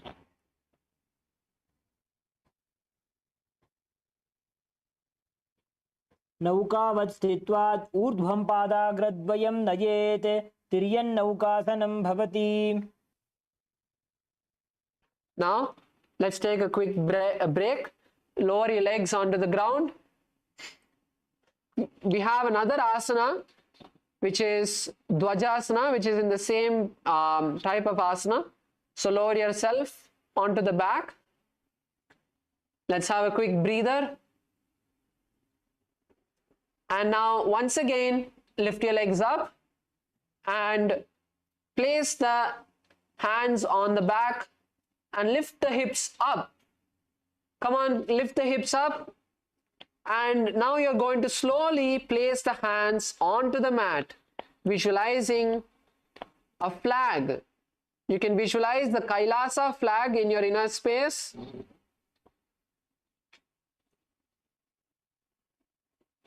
Visualize the KAILASA flag in your inner space and continue to hold the japa Om Nithyananda Paramashivoham. तिर्यन्नौकावत् ग्रीवापृष्ठकूर्परैः भूमिं वष्टभ्य मस्तकलाक्षेन पादाग्रद्वयम् ऊर्ध्वं नयेत् ध्वजासनं भवति. Now slowly lower yourself onto the ground as we move into Mritasana. Completely relax. Keep your hands by the side. Do not touch your hands to the body.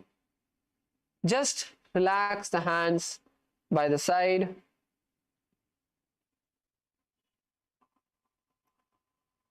Lay flat on the ground, relaxing all the parts of the body, the whole body. Keep the whole body like a log. This asana removes all the fatigue and brings the peace of the mind.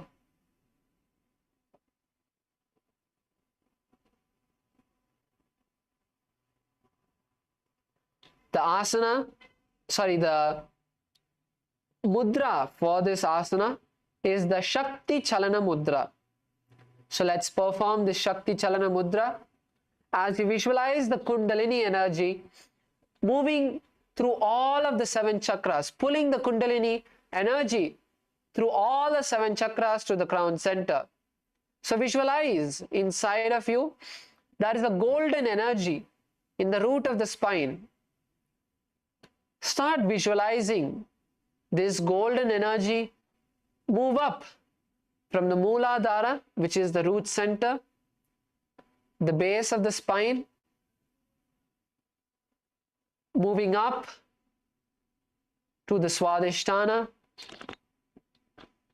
below the navel center, the lower abdomen, the Manipuraka, the navel center, the Anahata, the heart center, Vishuddhi, the throat center, the Agnya, the brow center, between of the eyebrows, and finally to the Sahasrara, the crown center. At the same time, stop all of the micro movements, the twitching of your toes, the movement of your fingers, even your breath. Do not stop breathing, but inhale and exhale as slowly as possible, lowering, reducing the movement of your body as much as possible.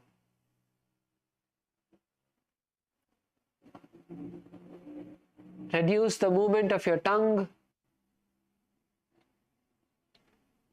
Stop the movement of your eyes, locking them to the third eye, just gazing upward with your eyes closed. Completely relax here.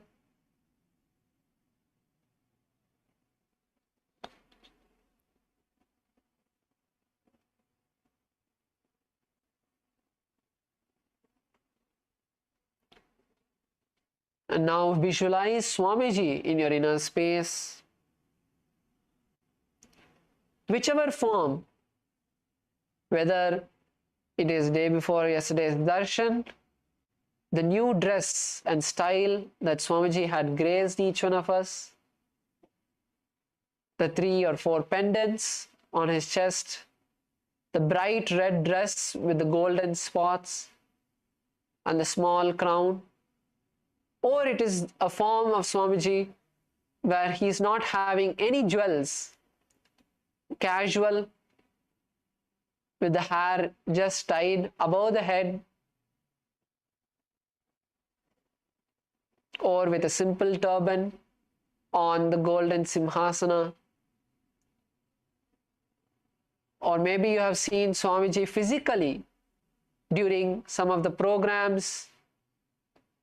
Then bring that visualization where maybe it was the first hug you had during the energy darshan. What experience you had? Maybe you're completely blank,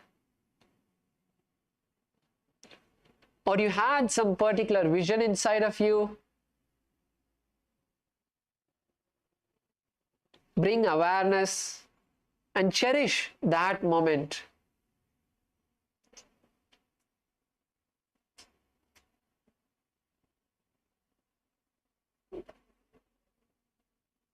Do not get distracted with the thoughts.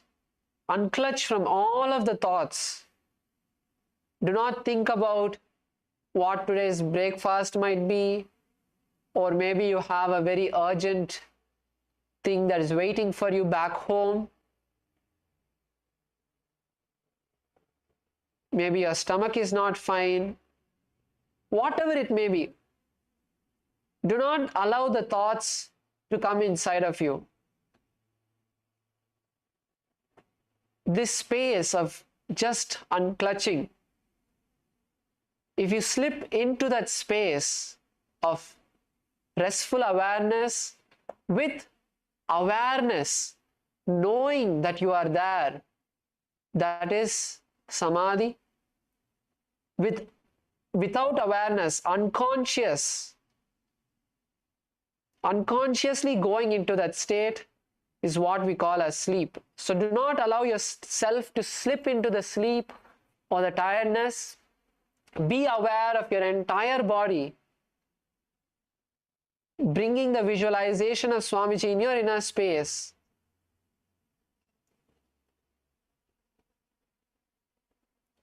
Completely relaxing every single muscle,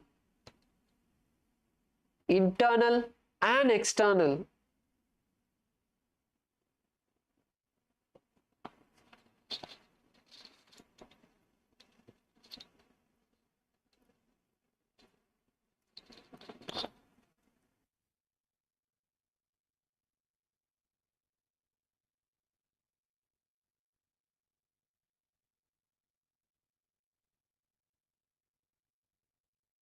Now, slowly come back to your body. Bring awareness to the tips of the toes, the ankles, the feet, the calves, thighs, your abdomen, your fingers, your wrist, your forearm, your arms and shoulders, your stomach, your heart and chest, your neck, your face, and then your head. Slowly start wiggling your toes and fingers. Interlace. Bring your knees to the chest. Gently rock yourself up into a comfortable seated position. And we now have a few minutes to quickly take a few questions. As yesterday, many of the participants were not able to have your questions answered. If any participants have any questions that you had throughout this Dvitiya Vinyasa Krama, and just a reminder to all of the participants that today we have completed 308 asanas successfully, beautifully. We have another 200 asanas of the Tritiya Vinyasa Krama that we are going to be exploring next. And if we have, we'll be also going further.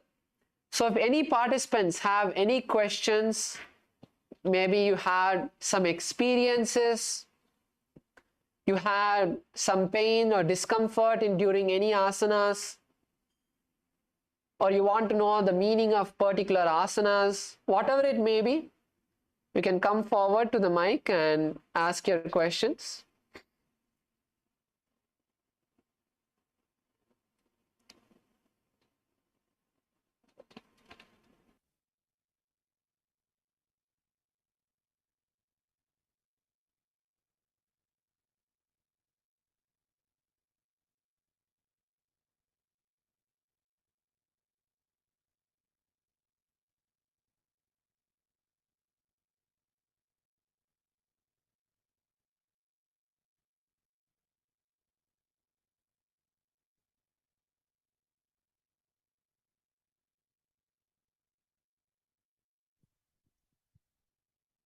Nithyananda Maharaj, I've got a quick question. Yesterday I was sharing that when I'm practicing yoga, during the yoga and 2 hours later, I have absolutely no pain, even in my mouth when I received major surgery 15 days ago.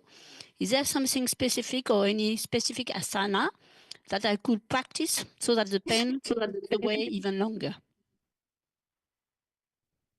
Particularly for the mouth surgery of your mouth, I would not, I'm not having any particular asana that would directly help your mouth, but something that Swamiji has taught each and every one of us in the Gurukul is that a very powerful technique that I myself have experienced is that the pain, focusing on the pain. Okay, so where is the pain emerging from? So whenever you see, if you see throughout the day, it's not that continuously you would have the pain, right? Suddenly you might forget about it, suddenly you might remember it. So it is just bringing awareness, right, to where, what is the, just close your eyes for a few minutes and bring awareness to where is the source of the pain coming from. Okay. And give healing to that particular place. Just channel that energy that Swamiji is giving each one of us. You can just visualize Swamiji in your inner space. Chant the Mahavakya and request Swamiji to heal the pain that you're experiencing, and that will really be a powerful technique that you can start doing from today, which will reduce the pain. Thank you so much, Maharaj. I use Nithyananda Mahavakya, but I will do that. Thank you very much. Yes.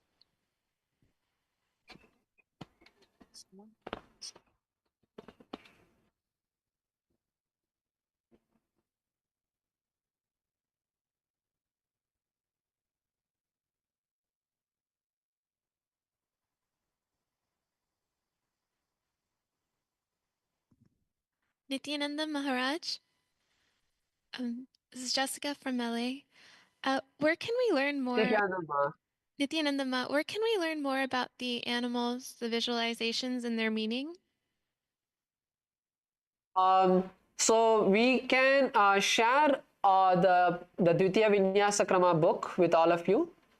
Oh, thank you.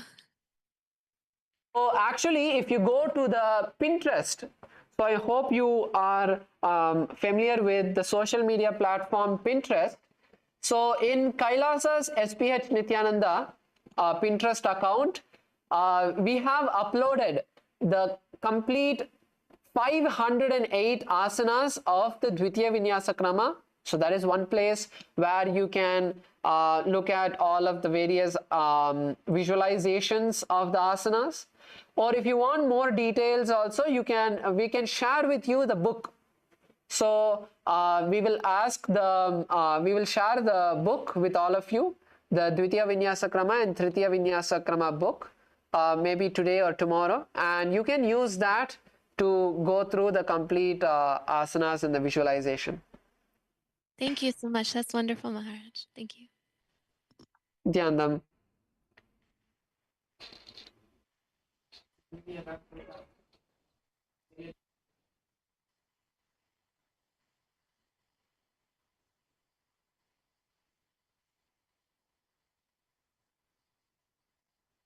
Yes. So if all of us are clear, if we don't have anything else to ask, then we can all finish with the Purna Mantra. We can all complete the Nithyananda Yoga. Let's all sit in our yoga mat. Sit with your head, neck and spine in a straight line. Close your eyes. Bring the hands together in front of the heart center. Take a deep breath and let us chant the Purna Mantra. Om Purnamadav Purnamidam Purnat Purnamudachyate Purnasya Purnamadaya Purnamevavashishyate Om Shanti Shanti Shanti Harihi Om Tat Sat Sarvam Bhagavat Shri Nithyananda Paramashiva Padukarpanamastu Om Nithyanandam. So the respective Kailasas, please.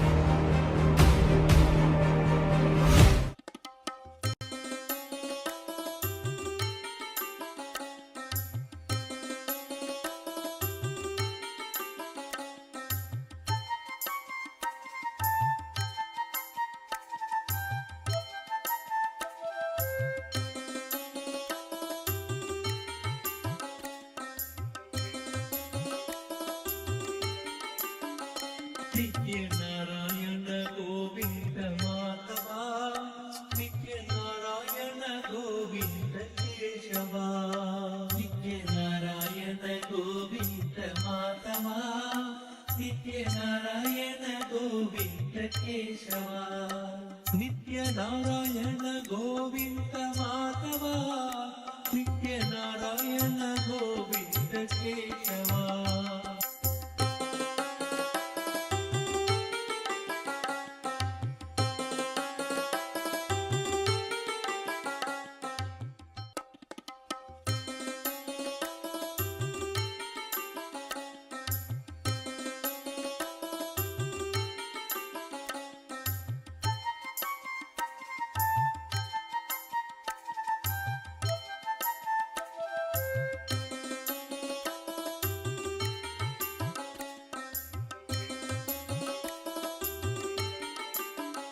Nithyanarayana Govinda Madhava, Nithyanarayana Govinda Keshava, Nithyanarayana Govinda Madhava, Nithyanarayana Govinda Keshava, Nithyanarayana Govinda Govind Madhava नित्य नारायण गोविन्द केशवा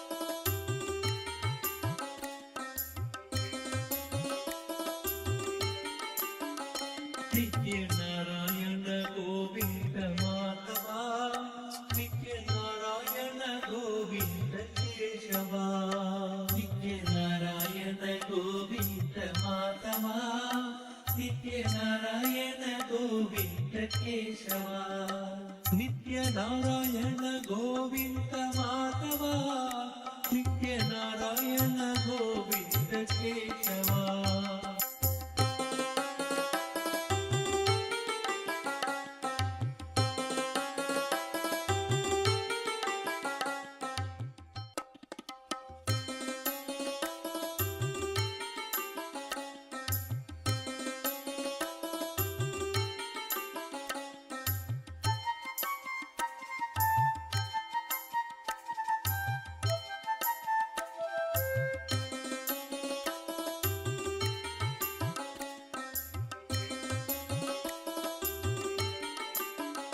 नित्य नारायण गोविन्द माधवा नित्य नारायण गोविन्द केशवा नित्य नारायण गोविन्द माधवा नित्य नारायण गोविन्द केशवा नित्य नारायण गोविन्द माधवा नित्य नारायण गोविन्द केशवा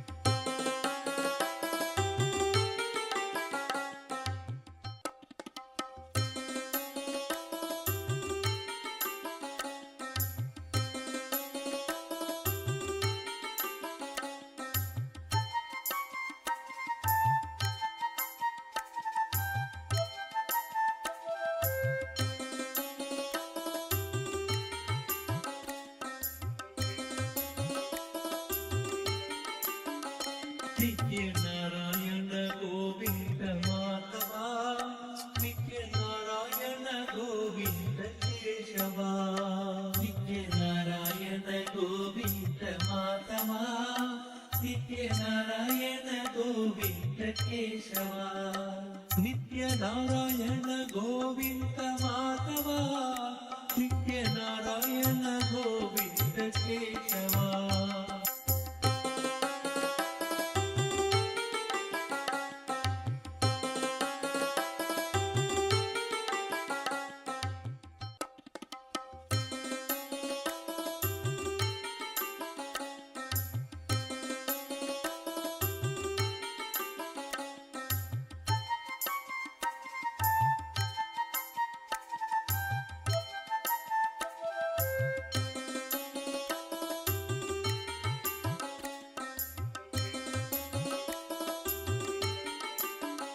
नित्य नारायण गोविन्द माधवा नित्य नारायण गोविन्द केशवा नित्य नारायण गोविन्द माधवा नित्य नारायण गोविन्द केशवा नित्य नारायण गोविन्द माधवा नित्य नारायण गोविन्द केशवा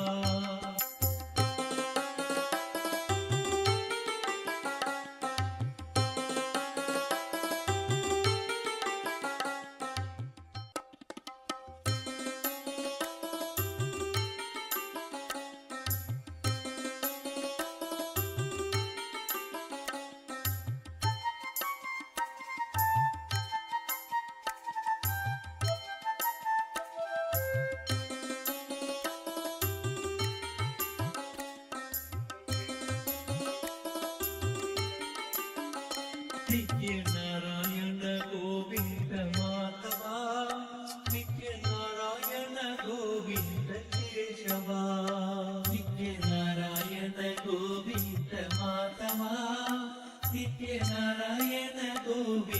ಕೇಶವ ನಿತ್ಯ ನಾರಾಯಣ ಗೋವಿಂದ ಮಾಧವ ನಿತ್ಯ ನಾರಾಯಣ ಗೋವಿಂದ ಕೇಶವ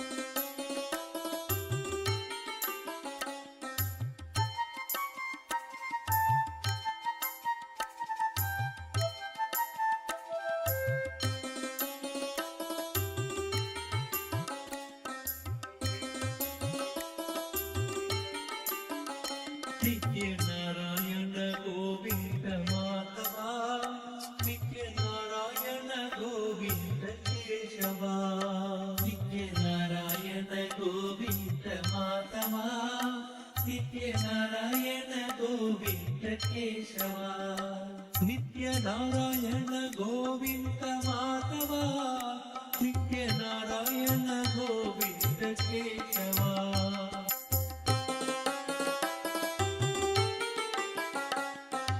ನಿತ್ಯ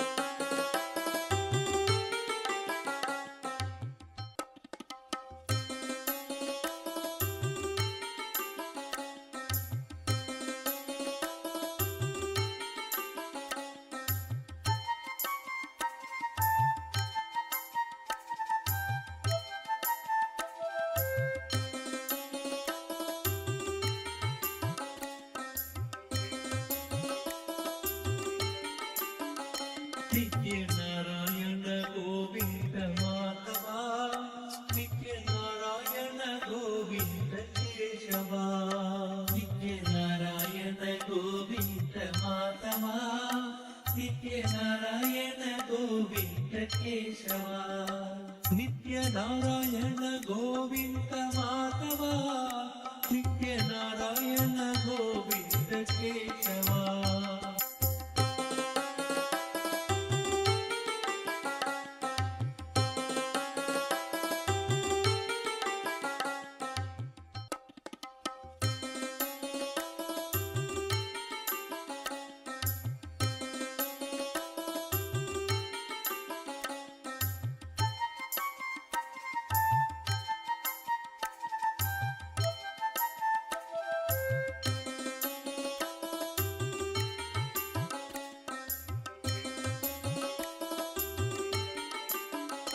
ನಿತ್ಯ ನಾರಾಯಣ ಗೋವಿಂದ ಮಾಧವ ನಿತ್ಯ ನಾರಾಯಣ ಗೋವಿಂದ ಕೇಶವ ನಿತ್ಯ ನಾರಾಯಣ ಗೋವಿಂದ ಮಾಧವ ನಿತ್ಯ ನಾರಾಯಣ ಗೋವಿಂದ ಕೇಶವ ನಿತ್ಯ ನಾರಾಯಣ ಗೋವಿಂದ ಮಾಧವ ನಿತ್ಯ ನಾರಾಯಣ ಗೋವಿಂದ ಕೇಶವ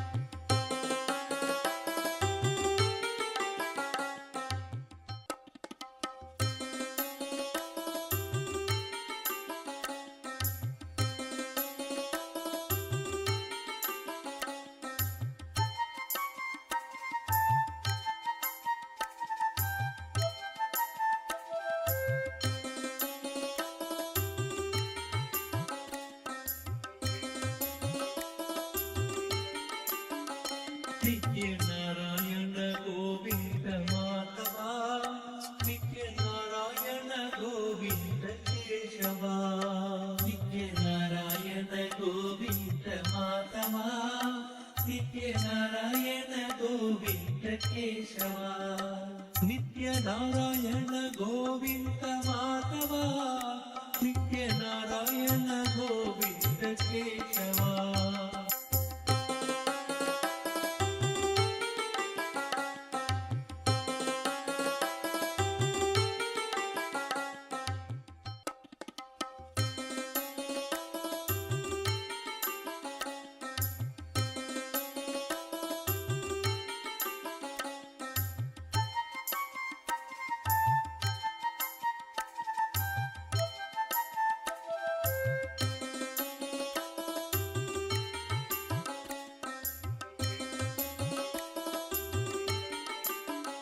ನಿತ್ಯ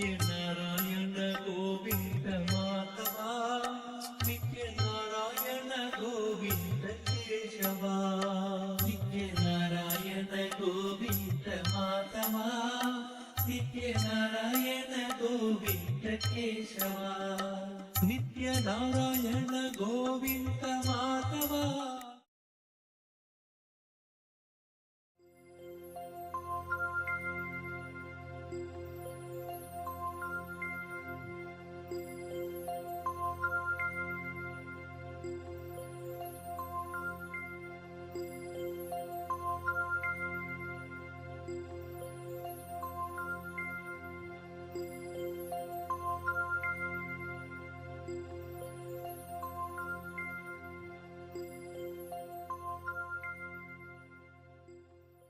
हर हर गंगे हर हर गंगे हर हर गंगे हर हर गंगे हर हर गंगे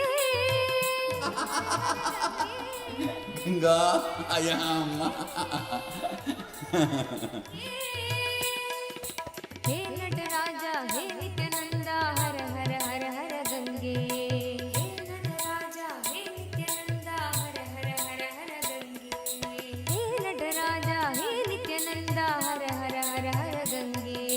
हे नटराजा हे नित्यानंदा हर हर हर हर गंगे. हर हर गंगे हर हर गंगे हर हर गंगे हर हर गंगे हर हर गंगे हर हर गंगे हर हर गंगे हर हर गंगे. हे नटराजा हे नित्यानंदा हर हर हर हर गंगे. हे नटराजा हे नित्यानंदा हर हर हर हर गंगे. हे नटराजा हे नित्यानंदा हर हर हर हर गंगे. हे नटराजा हे नित्यानंदा हर हर हर हर गंगे. हर हर गंगे हर हर गंगे हर हर गंगे हर हर गंगे. नित्यपुरीश्वरा जय गंगाधरा. नित्यपुरीश्वरा जय गंगाधरा. नित्यपुरीश्वरा जय गंगाधरा. नित्यपुरीश्वरा जय गंगाधरा. हर हर हर हर गंगे. हर हर हर हर गंगे. हर हर हर हर गंगे. हर हर हर हर गंगे. शंकरा शिव शंकरा शिव शंकर शंकर नित्या. शंकरा शिव शंकरा शिव शंकर शंकर नित्या. शंकरा शिव शंकरा शिव शंकर शंकर नित्या. शंकरा शिव शंकरा शिव शंकर शंकर नित्या. शंकरा शिव शंकरा शिव शंकर शंकर नित्या. शंकरा शिव शंकरा शिव शंकर शंकर नित्या.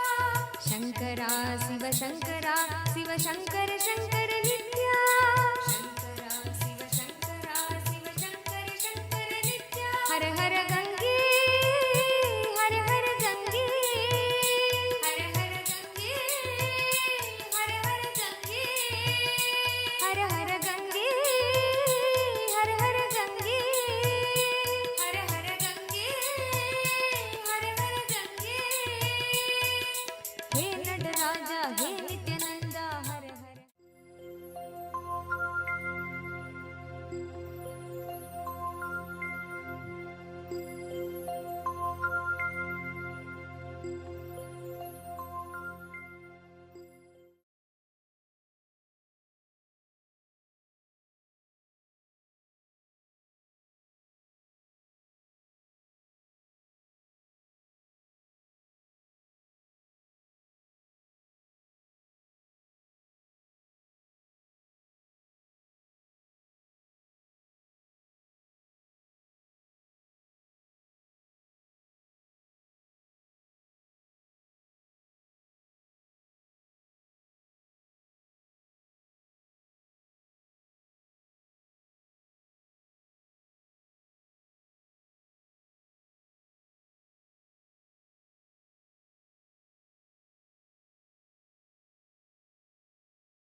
Hope all of you finished the yoga.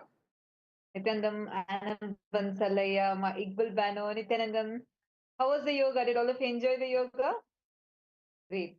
Now let's begin today's day with the Sadguru Vandanam.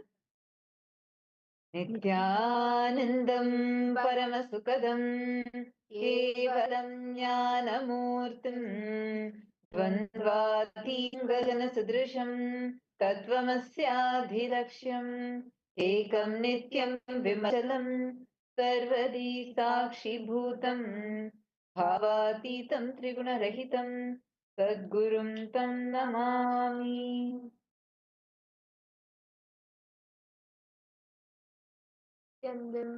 Welcome to today's day. Today, all of us are going to be experiencing the power of feeling connection. What is feeling connection? And experiencing the power of feeling connection with Swamiji. This is what all of us are going to be experiencing today. Nithyananda Chandrasekharaya, Nithyananda Anupandana, Mike Balbano.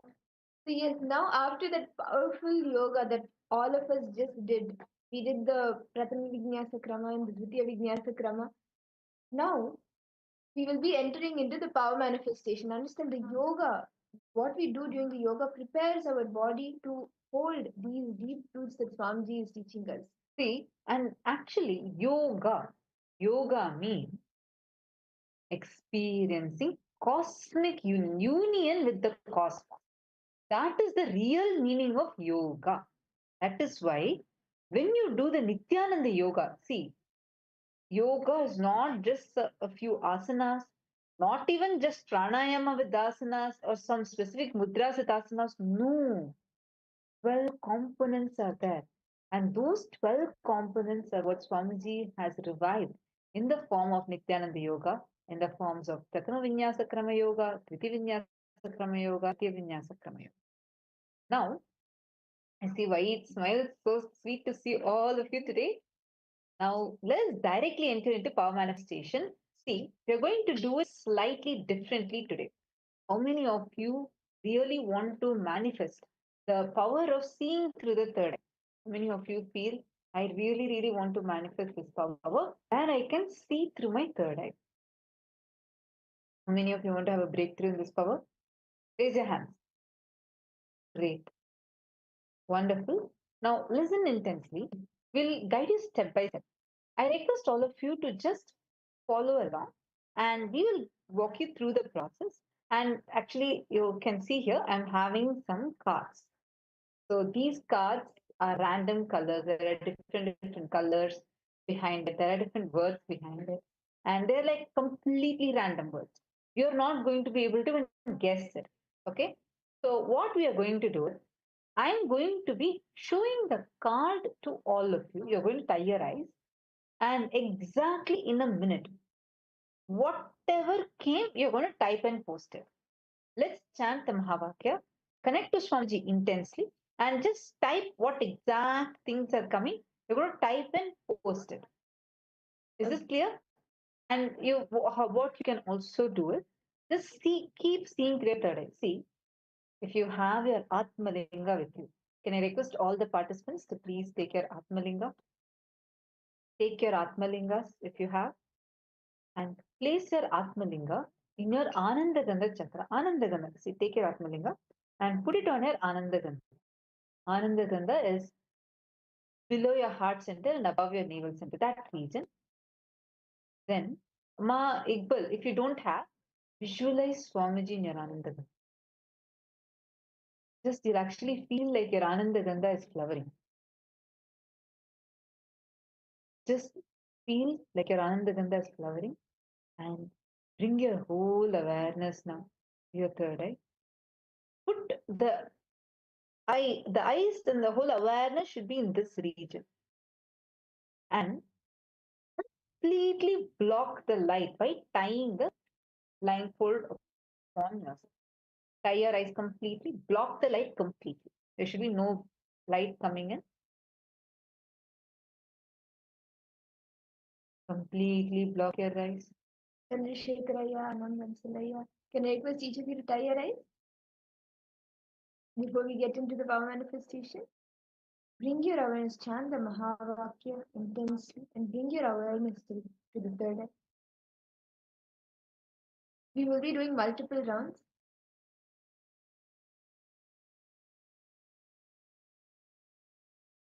Now, connect intensely with Swamiji. Higher right. Remove your specs. No? Anandan Salai, if you're wearing specs, please do it. This power should be done without wearing specs. Tie your eyes and do not wear any specs. Make sure you remove it.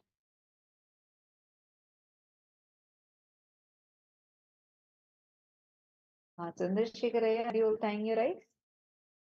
Could you please keep the camera in the frame in front of you, yeah, so I can see you clearly? Thank you. Okay, great. Now, connect intensely with Swamiji.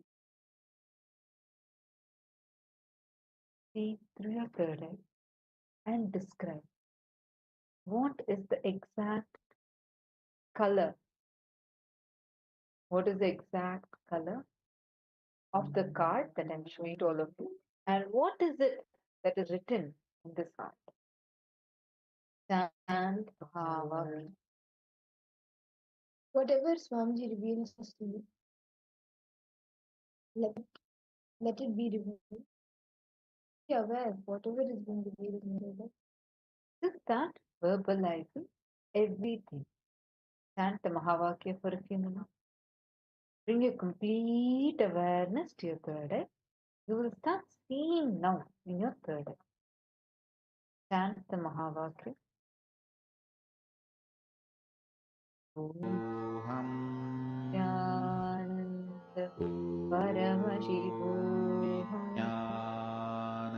Intensely connect with Swamiji. So through your three eyes, the color and the words that are exactly shown.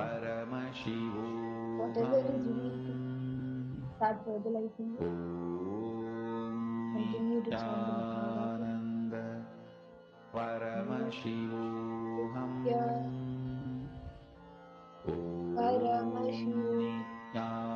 Nithyananda Now, I request all of you, please untie your eyeband. And you can post, please remove your eyeband and in the chat. What is the exact color and what are the words that you saw through your third eye? Exactly whatever came, post it now. Nithyananda Paramashivoham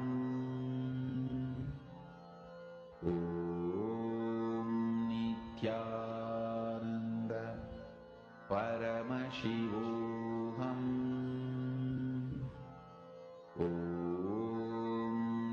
Nithyananda Paramashivoham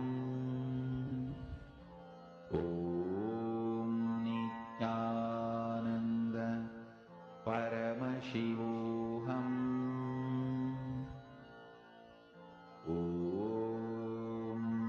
Nithyananda Paramashivoham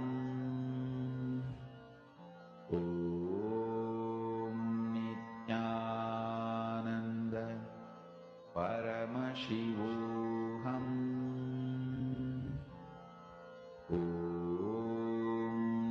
Nithyananda Paramashivoham.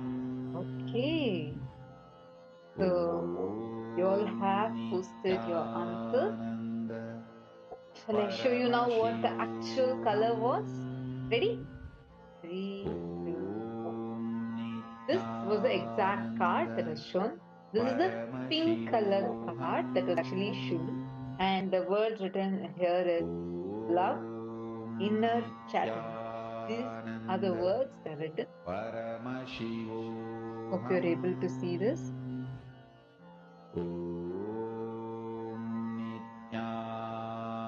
Now shall we move on to the next word, next part? Ready? See, don't worry. Listen, listen, listen. All of you listen. See, don't worry if you're not able to get the answer right. Don't guess. You don't need to be right. You only need to see through your third eye. So right now, do not guess. Just connect intensely with Swamiji. Sit in a space of feeling connection. Once again, bring your awareness to your third eye. Please tie your eyes with a knife hand. All of you, please tie your eyes with a knife hand. Bring your complete awareness to your third eye. And I'm going to give all of you a few seconds to intensely chant the Mahavakya. Chant the Mahavakya now. Bring your awareness to the third and vibrate intensely with the Mahavakya.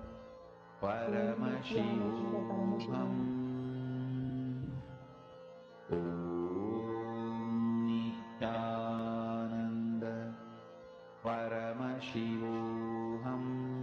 Nithyananda Paramashivoham. Om Nithyananda Paramashivoham. You can also join in the moment. Nithyananda Paramashivoham. Om Nithyananda Paramashivoham. Om Nithyananda Paramashivoham. Om Nithyananda Paramashivoham. Om Nithyananda Paramashivoham. Om Nithyananda Paramashivoham. Om Nithyananda Paramashivoham. Om Nithyananda Paramashivoham. Om Nithyananda Paramashivoham. Om Nithyananda Paramashivoham. Om Nithyananda Paramashivoham. Om Nithyananda Paramashivoham. Om Nithyananda Paramashivoham. Om Nithyananda Paramashivoham. Om Nithyananda Paramashivoham.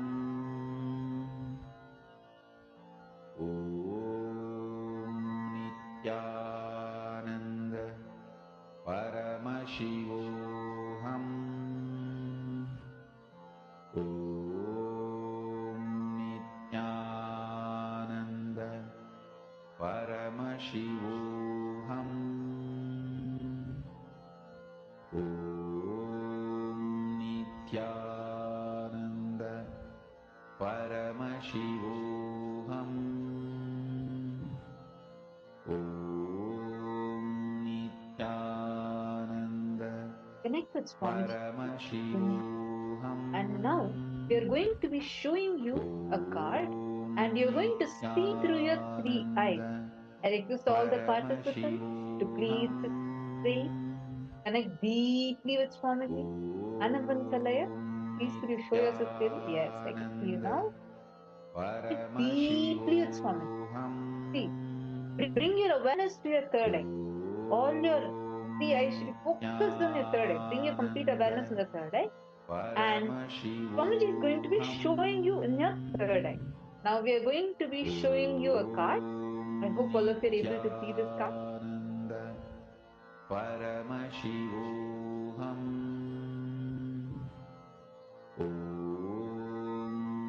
Nithyananda Paramashivoham. See the card now? Nithyananda Whatever color, whatever word you are able to start verbalizing. Just start telling it out. My equal. Just start telling it. You don't need to even type. Just start telling it out. Same way, Anand Bansalaya. Just start telling it out. Don't remove your eye band. Do not remove your eye band. Okay. Now, please relax. My equal, it's okay. I think you by mistake removed your eye band. Don't worry. You can do it in next round now. So can I request all of you to remove your eye band now and post whatever Swamiji showed you in your side. My equal, you already saw the card, so now you need to wait.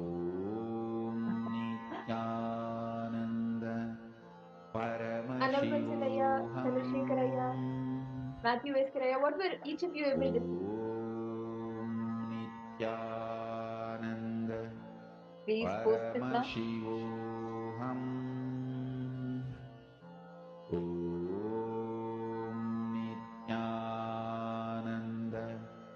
Paramashivoham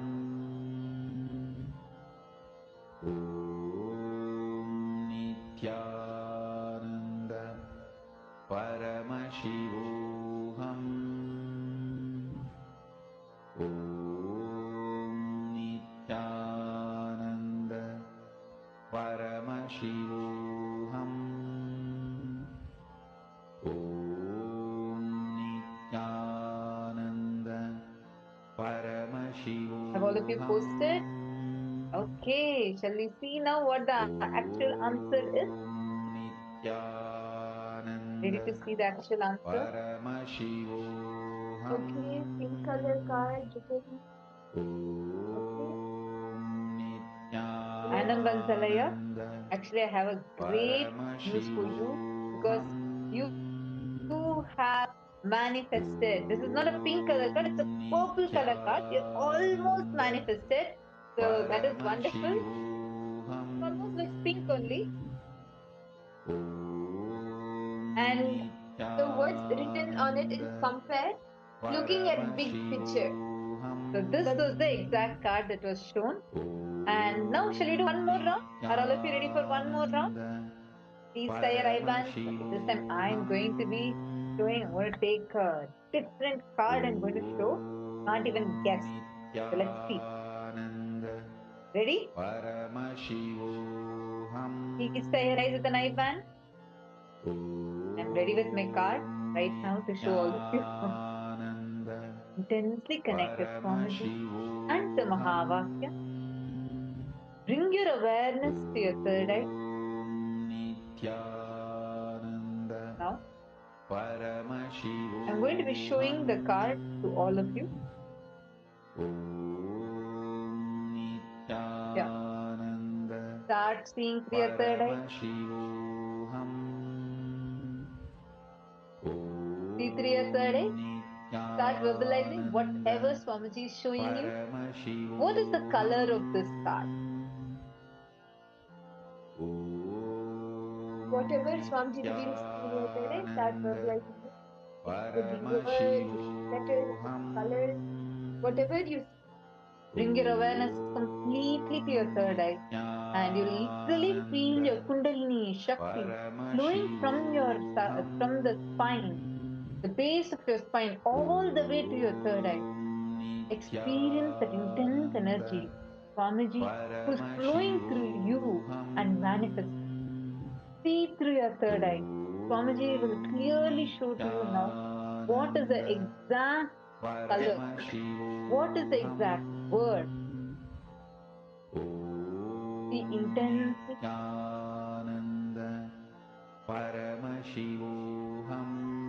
chant the Mahavakya. Om Nithyananda Paramashivoham. Then connect with Swami. Om Nithyananda Just start telling out whatever colors you see. Paramashivoham. Om Nithyananda Keep your third eye. Paramashivoham. Now, please open your eyes and post here in the chat what is the exact color and words that you see. Now, even each of you report whatever was revealed to you in your third eye, without filtering it, without filtering. Maybe 2 rounds it was pink and purple, maybe this round also it could be. So, whatever was revealed in your third eye. See, Swamiji will always show you in the third eye. So whatever was revealed to you, tell only that without filtering it, without any guesses.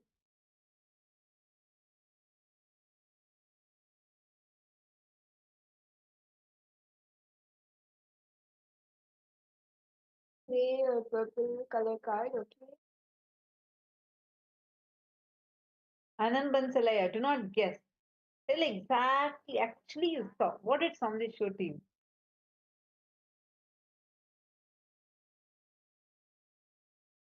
Chandrasekharaya, Matthew Raya, my Iqbal Ban. My Iqbal Banner can remove your eyeband and you can post in the chat what exactly Swamiji showed to you in your third eye. He's so afraid that God, by mistake also, I am not going to see the card again.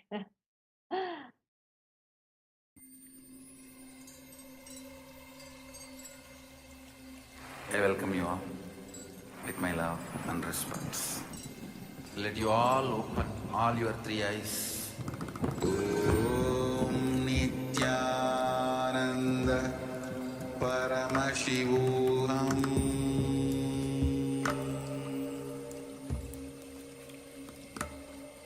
Om Nithyananda Paramashivoham.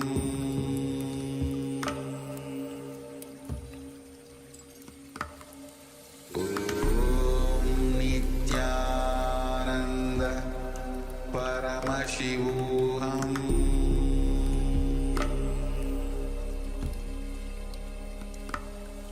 Om Nithyananda Paramashivoham.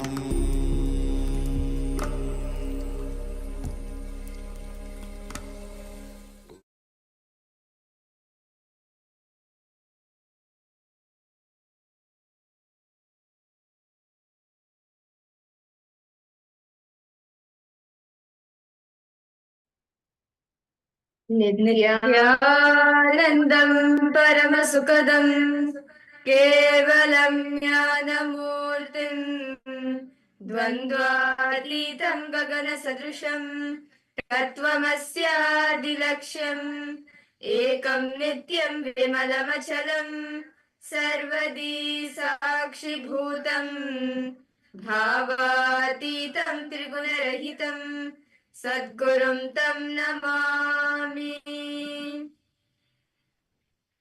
Nithyanandam, we welcome each and every single participant and all the viewers who have joined us live for today's day 2 of the Paramashivoham program. I would like to request all participants to post how was the Nithyananda yoga for each and every one of you. Nithyanandam, ever Alpha Roya? Yes, Nithyanandam Everaya, welcome you for the program. Ma Shulini Durga, Nithyanandam. Ma Wanghanyu, Nithyanandam. Ma nice to meet all of you. Ma Basti, Nithyanandam. Yes. Nithyanandam. Ma. Yes.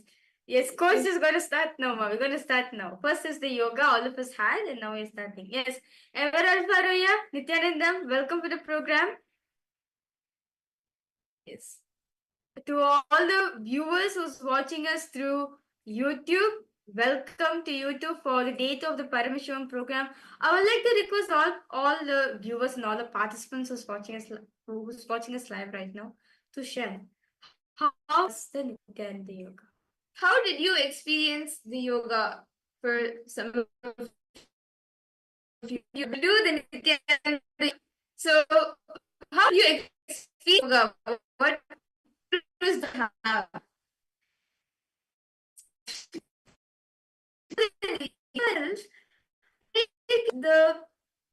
the grooves body, the science of enlightenment,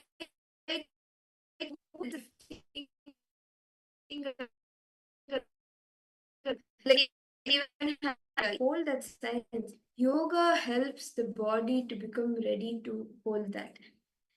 Yes. Ever Alfaraya, were you able to do the yoga? How did you like it? And what breakthroughs did you have? Ma Basdi, Ma Shodini Durga, Ma Sharmain, Ma Wang Hunyu. All of you can post.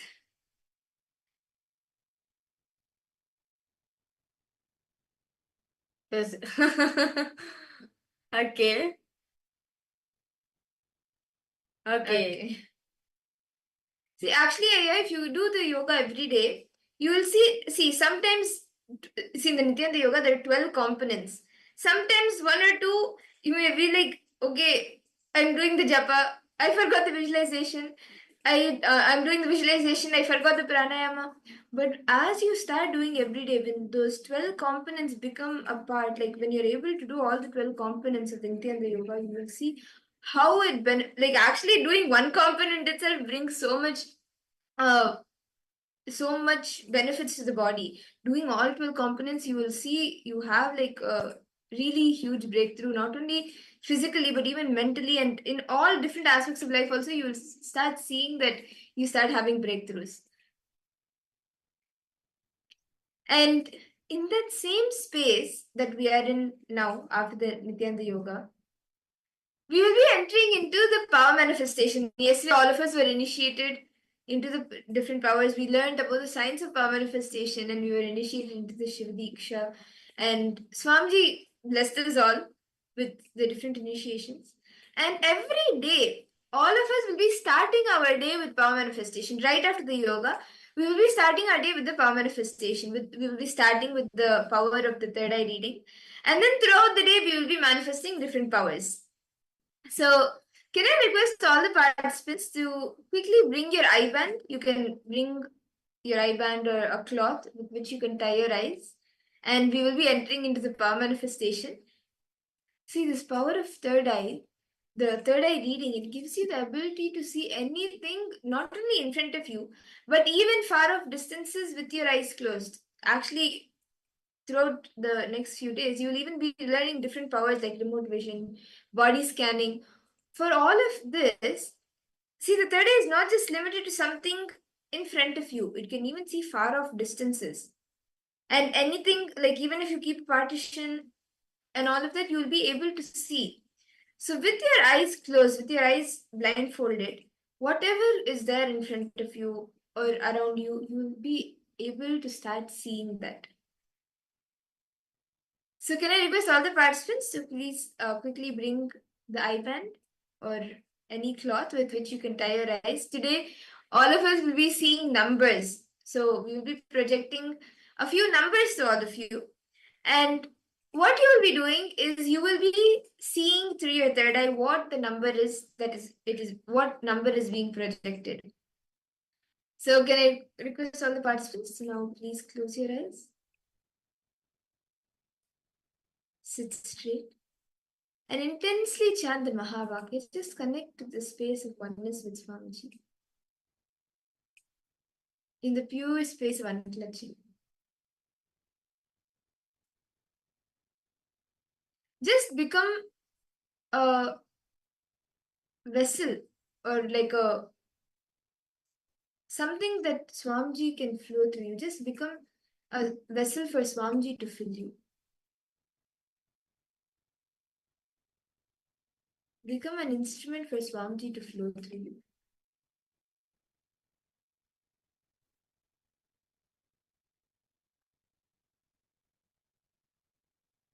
Start seeing whatever is happening around you. Start becoming aware of that. Bring the awareness to the third eye and start seeing and feeling whatever is happening around you.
Yes.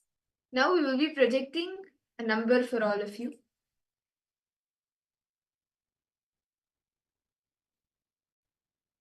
Whatever Swamiji shows you in your third eye, it could be the color and the number itself. But whatever Swamiji shows you, start verbalizing that. Do not make any guesses. Just as Swamiji reveals to you, exactly that, without any filtering, without any changing, just reveal that.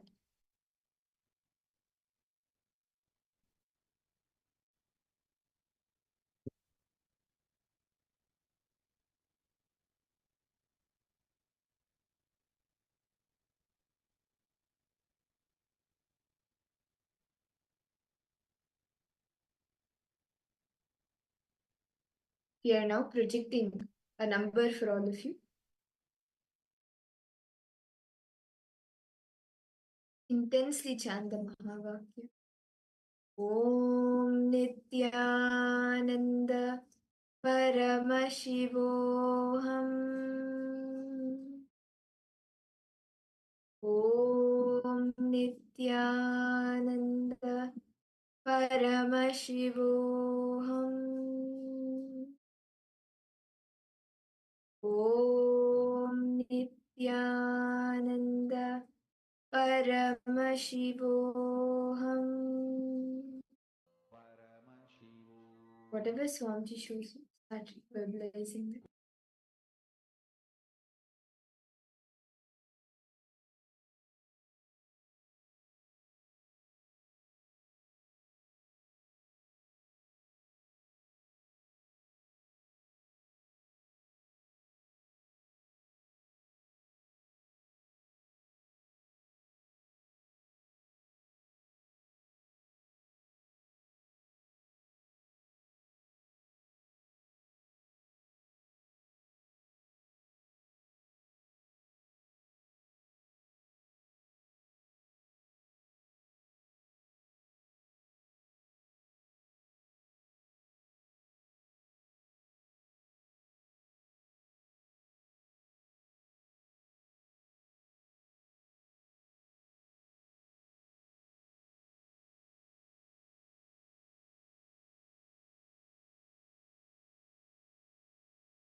Nithyananda.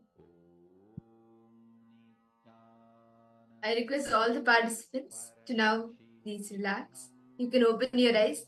And all of you can detail out in the chat what was the number that you were able to see. What did Swamiji reveal to you? How did he manifest through you? Can I request all the participants to please post in the chat? Ma Wang Hunyu, Ma Basdi, Ma Shulni Durga, Nithyananda, Ma Eberel Faroaya. Okay, 3. What else? Yes, Ma Aghora Rupani, Nithyananda Ma. Ma Siavu, Nithyanandam. Nice to see all of you here. Ma Gabriel Harris, Nithyanandam.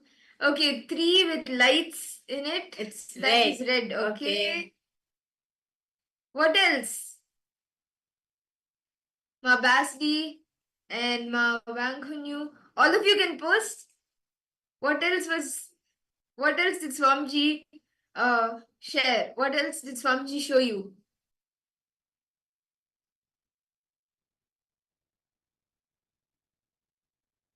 Okay.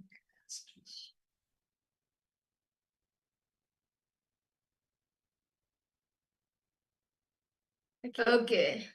You're able to see. Okay, 1 minute, Ma Wang Hanyu. I'll just see your message. There's a lot of energy to turn your eyes and body 3 times. Okay. Okay.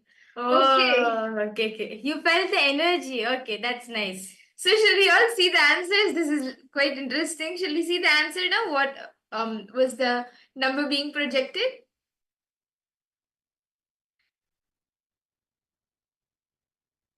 Okay.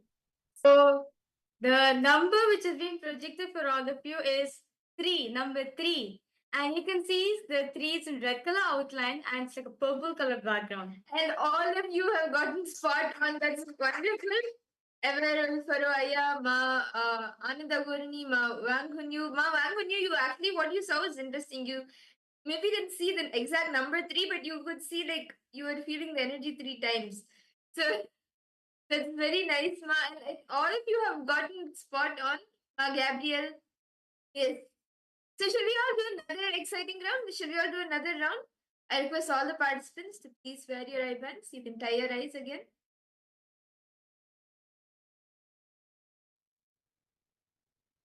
See, just celebrate the manifestation. Whatever Swamiji, however he has manifested right now through you, celebrate that. And we will now be entering to the next round. So I request all the participants, please tie your eyes. And we will be projecting a number for all of you.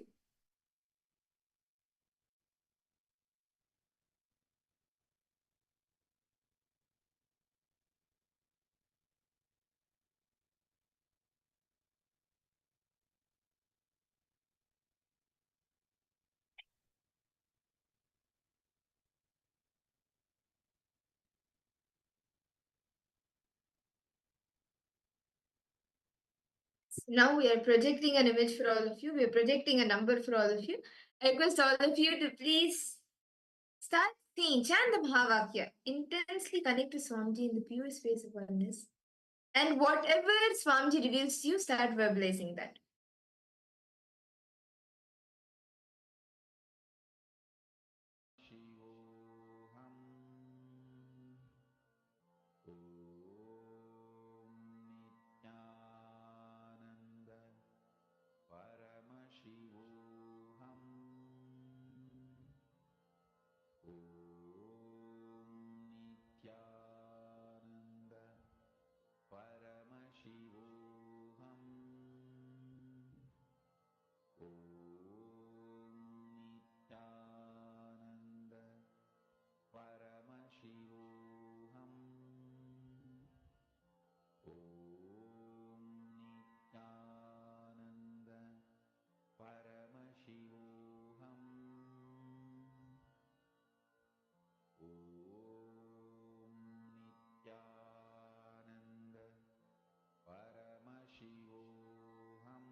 Nithyananda.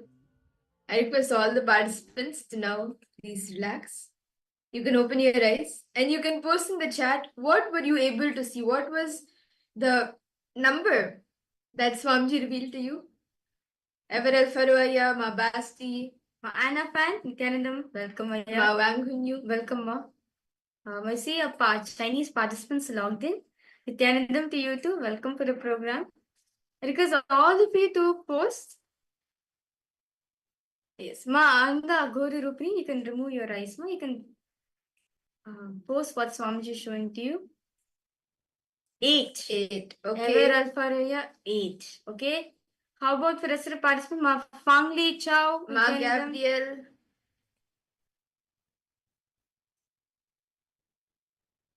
I see 8. Okay. Okay. How about the rest of the participants?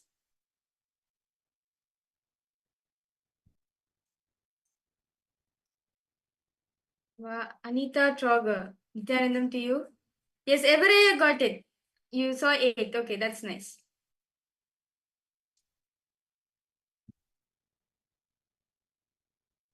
How about for you, Ma Anna Fan? What did you see? Ma Gabriel?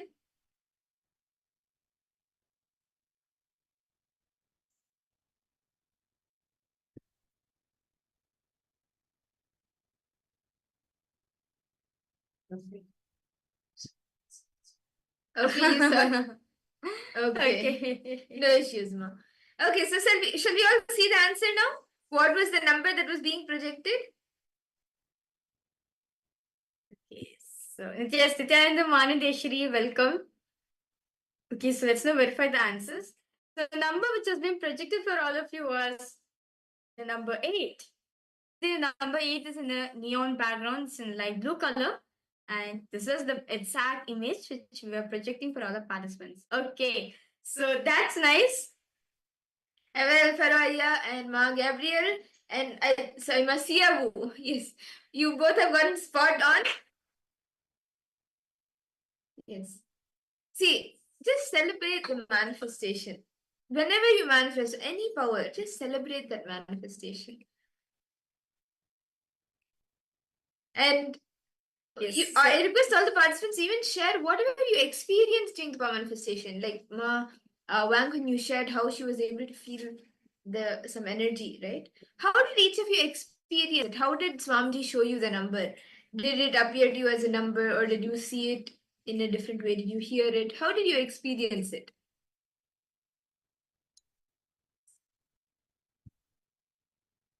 Actually, today, throughout the day, we will be having very important sessions and beautiful sessions where we will be learning about the cosmic actions of Paramashiva.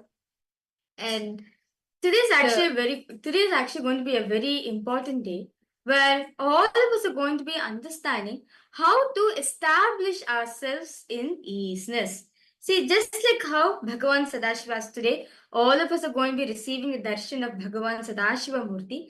So, Bhagavan Sadashiva, in the Agamas, right, Paramashiva elaborately describes, he does the Panchakrityas, the 5 cosmic acts, which is Srishti, creation, Sthiti, sustenance, Samhara, rejuvenation, Trobhava, putting in delusion, and Anugraha, liberation, not just for this world alone, but for all the multiverse, for all the beings in all the multiverses.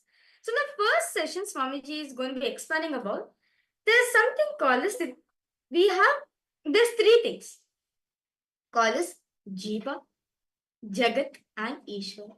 The Jiva is the self, what you perceive about yourself, and everything that you cognize as I, what you cognize as the self.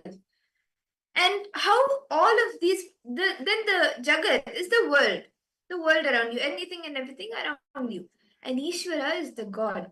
And we'll actually be seeing now in the first session that we will be entering into shortly, we will be seeing how, like what the Jiva, Jagat, and Ishvara is. What is the self? What is Jagat, Jiva, and then the Jagat, and we will be seeing also Ishvara, and how what you cognize and what you perceive as the self in the Jiva also impacts what you think about the Jagat, the world, and about Ishvara, the God.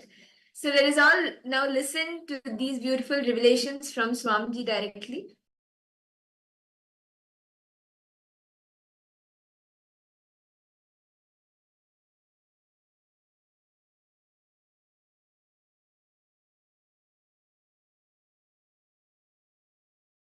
Jiva, Ishvara, Jagat.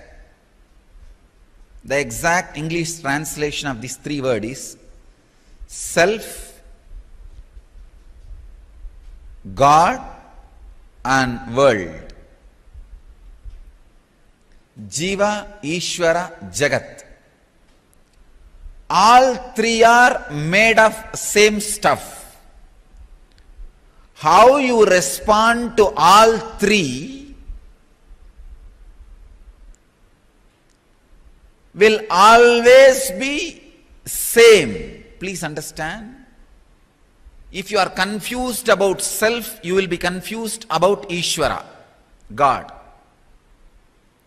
If you are confused about self, you will be confused about the world. If you are clear about the self, you will be clear about Ishvara.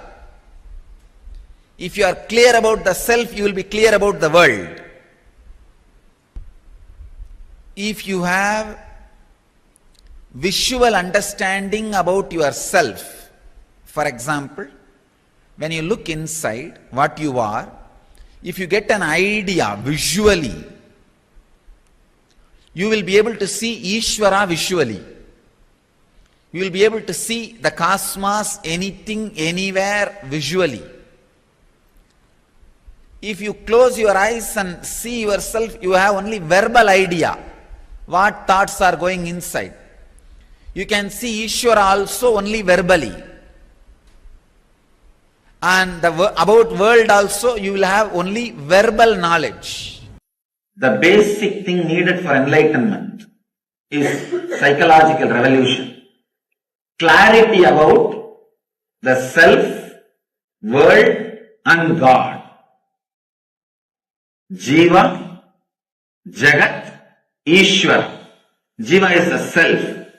How you think, how you are driven, what is your inspiration, what makes you run in your life, what makes you move in your life, why you think, how you think. This understanding is Jiva. Then Jagat. How the clarity which happened in me or the desires and fears I feel in me, how I am going to connect it with the world. If I have some desires, how am I going to get it from the world? If I have some fears, how am I going to avoid it? Avoid those things being forced upon me by the world. That relationship is Jagat. Ishvara means the source for both. The source for individual self and the world is the Ishvara. Achieving that source, all these three is what is called enlightenment. First, having clear understanding about Jiva. Why you think, how you think. This clarity will give you the experience about Jiva. Then, how to connect with the world through your fear or through your greed. Achieving what you want to achieve or keeping away from what you don't want. This is the realization about the Jagat world. The third, Ishvara, which is the source of these two, experiencing it. Actually, it's a very subtle truth, but very strong truth. Just by understanding, it can liberate you. Just a simple understanding, it can solve so many problems, so many things. The click will straight away happen just by understanding. This sutra is the Nitya Sutra. Nitya Sutra means you need to practice it eternally.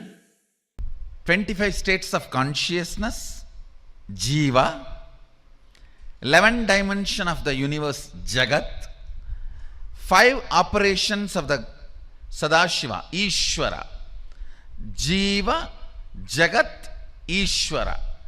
Understanding of all these three and how they meet, how they connect, who means what to whom, what means what to whom, who connects with what in what way. This whole matrix is Maya. Realization of this whole matrix is Sadashivoham. Jiva Jagat Ishvara. And now when they understand the matrix between these three, the experience of Sadashivoham starts as a everyday happening. Please understand, happening means how the 9 body fluids are happening as long as you are alive in this body. Like this Sadashivoham will be one more oozing happening of as long as everything exists. The happening word, that is exactly the description of the word happening in Sanskrit. How the 9 body fluids go on happening as long as you are alive in this body. Anything which becomes that kind of happening in you only is anubhuti. So this matrix of Jiva Ishvara Jagat, realization and mastery over this matrix happening in you is Sadashivoham. Not that when you have an incompletion, you will find completion, you will find solution. No, that is not called happening. That is taking medicine and healing. For example, you have a, what do you call that? Low hemoglobin. You take medicine and then hemoglobin, you become iron lady and then hemoglobin becomes all right. That is medicine. That is not happening. Understand? So when you find incompletion and you go for completion, it becomes all right. That is not happening.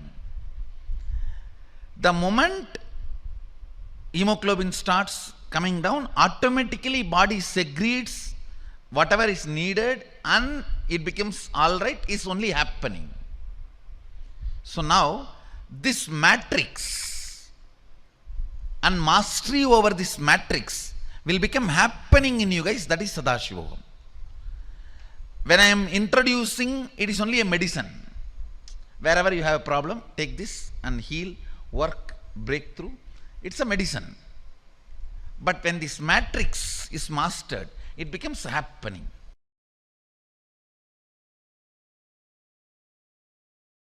If your idea about you changes, your idea about the world and the God will change. Jiva, Jagat, Ishvara. Jiva is idea about you. Jagat is your idea about the world. And Ishvara is your idea about the ultimate. All these three are very closely connected. If your idea about you changes, your idea about the world will change. And your idea about the Ishvara will change.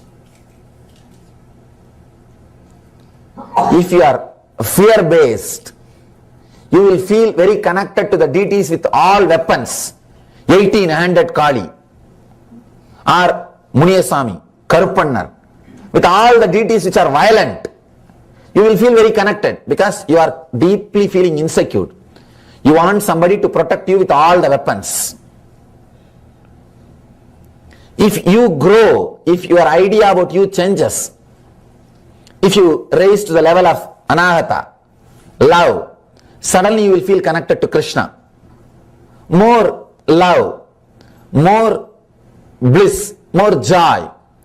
If you elevate yourself a little more, if your personality becomes a seeker, means seeker of enlightenment, you will feel connected to the master.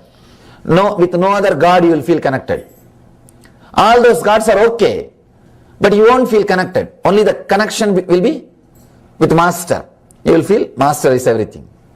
That is everything. People ask me, are you God? I tell them no, only for selected.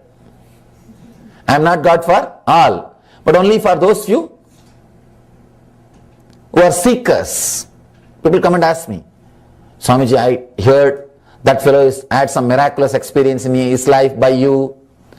You did that to him, this to him, why not do for me also? I tell them, no, it's not in my hand, it is in your hand. How much you feel connected. If you feel connected to me as a teacher, I will do only the teacher's job. Only the teacher's job will happen. If you feel connected to me as a master, the master's job will happen. If you feel connected to me in a much more deeper level, those kinds of things will happen. It is feeling connected that creates the possibility for miracles. That creates the space for power of coincidence to happen. Understand? It is you feeling connected. You are feeling connected. That creates a special space where miracles just continue to happen. Miracles are not done. It happens. If it is done, it is a work. Only if it happens, it is miracle. For you to become your Ishvara, only Jagat is created. Jagat is generated for you to become your Ishvara. For Jiva to become Shiva, Jagat is generated. Now know your goal and know you and generate your Jagat around you. For generating the Jagat, understanding about wealth and relationship, health, all this jnana vrata is required. You want to become very healthy. It means you have to attract a kind of people who are inspiring you every morning to get up and do yoga and do panchakriya and eat healthy. You can't attract the fellows morning itself, hey, come on, let's go to bar. You can't afford to attract the fellows, come on, let's go to McDonald's. Eat that 7-layer burger, Texas size, Starbucks coffee, 2-liter Coca-Cola.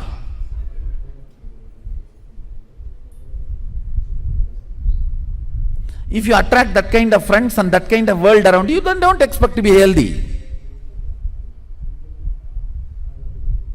So if you want to be healthy, you need to attract a kind of people, setup, system, place where people are all happy and wake up early morning and breathe that fresh ozone and bend the body, do the yoga and eat healthy, live happily, don't accumulate toxins.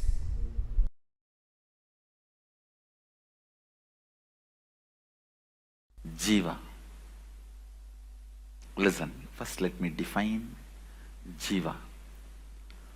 What you perceive yourself as of now to whatever you can perceive you.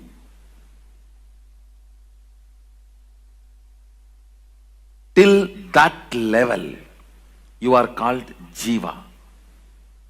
When you cannot perceive yourself anymore individually, separately, you are Shiva.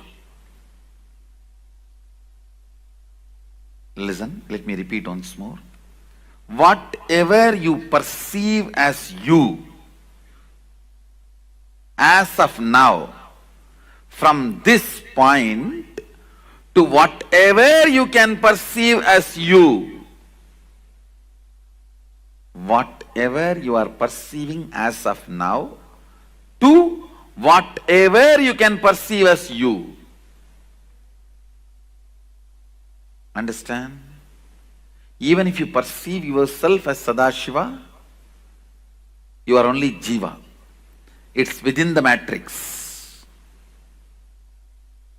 There will be a space where you will not perceive yourself as an individual.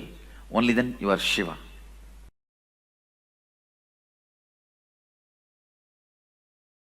Sadashiva.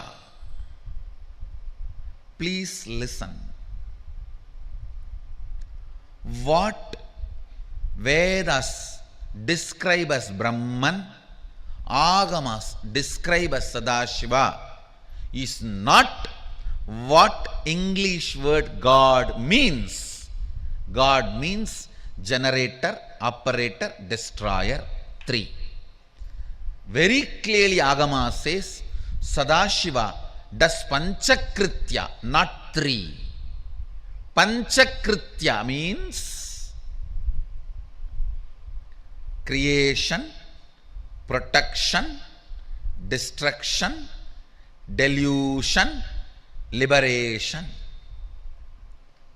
Srishti, Sthiti, Vinasha, Trodana, Anugraha. Even the word Srishti is not equivalent to creation. Even the word Sthiti is not equivalent to operation. Even the word Vinasha is not equivalent to destruction. Even that is a mentally retarded, handicapped version. The word God is not equivalent to Sadashiva.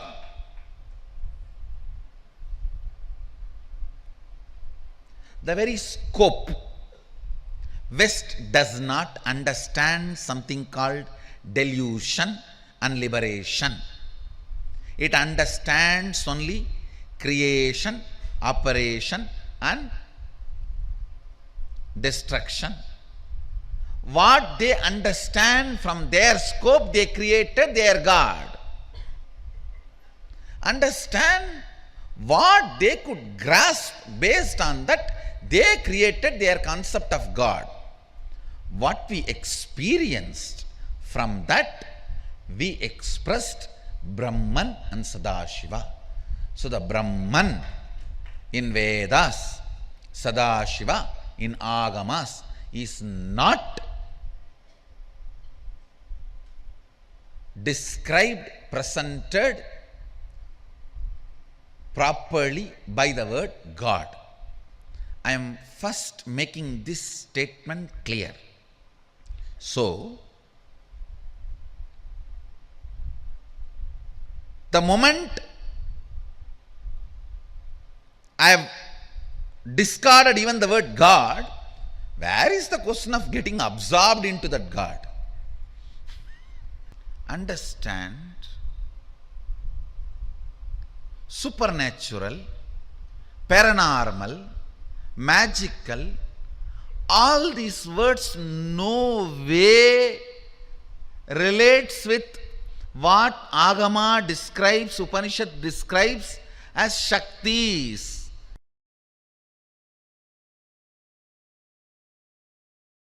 Let me enter into the satsang. Listen. Hindu tradition has only 3 steps for ultimate realization, manifesting Sadashivatva. 1. Shravana, listening. 2. Manana, internalizing. 3. Nididhyasana, manifesting, living. Listen carefully. Any great truth you listen, Shravana,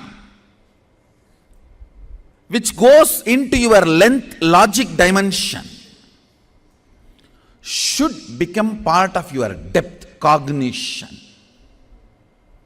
Once it becomes cognition, you start living it. That's all. Logically, you all heard millions of times from me, you are Mahasadashiva. You are the same pure consciousness. But it has not yet become your depth, cognition. It is sitting there, but not into your Anandagandha. Listen carefully. What is the way? All your great ideas, see, as long as it is only a length logic, it's an idea. When it becomes cognition, it is life. Ideas you have about Your soul. What is individual soul? What is Jagat? Means universe, human beings, life, nature. What is Ishvara? Listen carefully.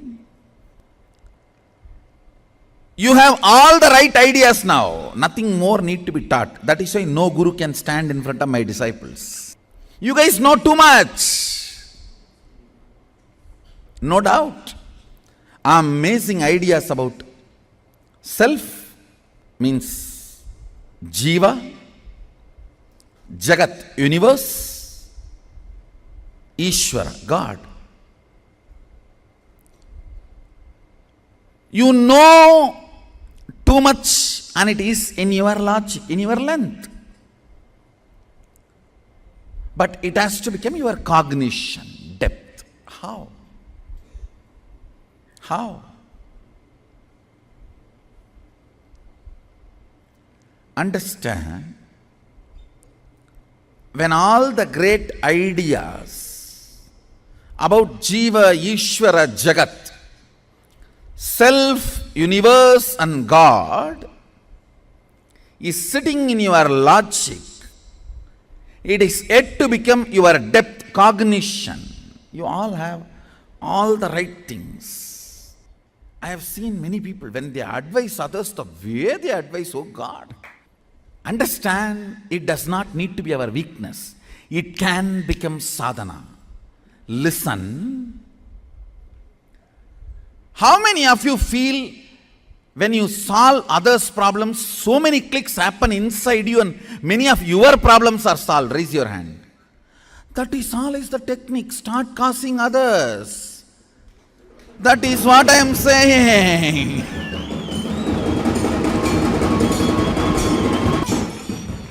Understand.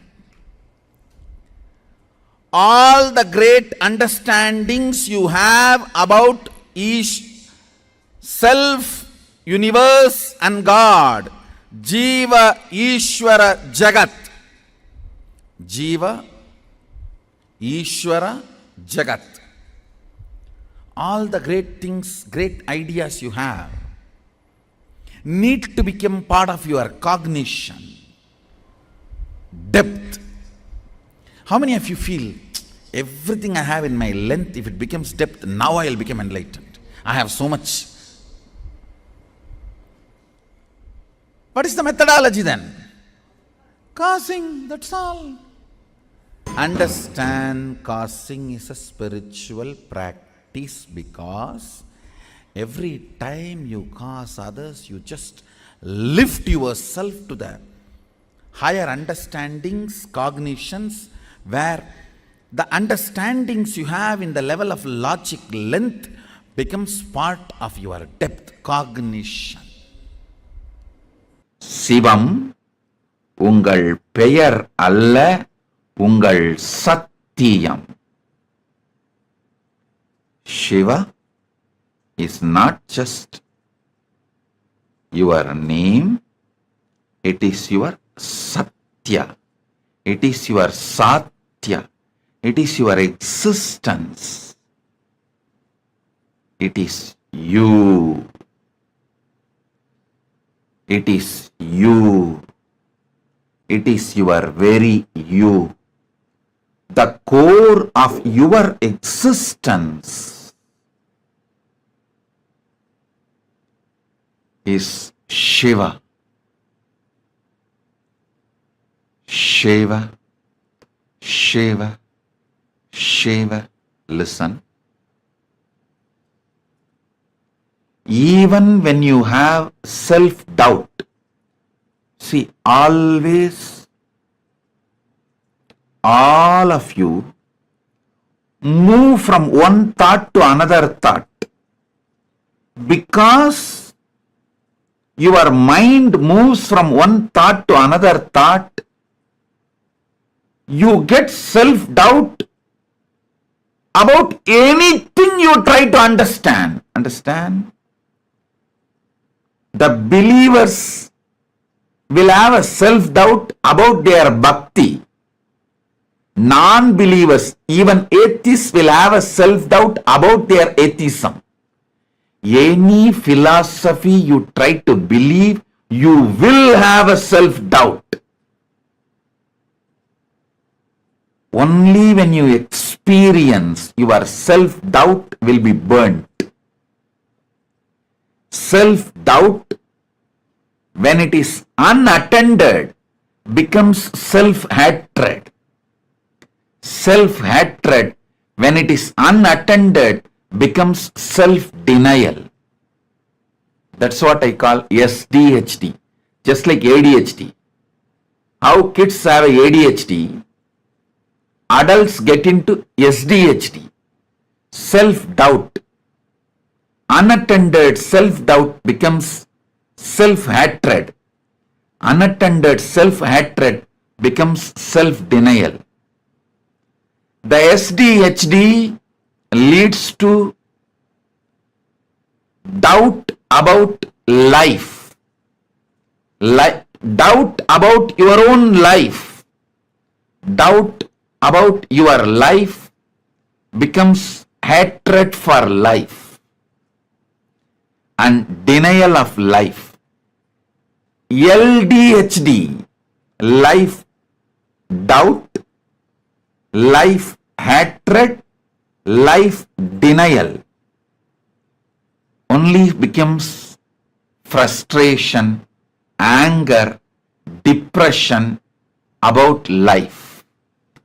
All the problems you face in your relationships with the external world, with the outer world, is LDHD.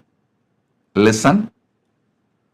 All the pasa you experience, all the mithya you experience, all the maya you experience, all the delusion you experience is LDHD. Life doubt, life hatred, life denial. All the insecurity you experience about life is God doubt, God hatred, God denial. Listen. What starts as SDHD starts manifesting as LDHD and goes to GDHD. Once you don't attend to your self-doubt, self-hatred, self-denial, it takes the form of LDHD and GDHD. Listen.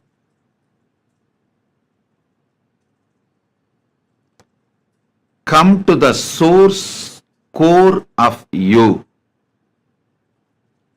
The source of you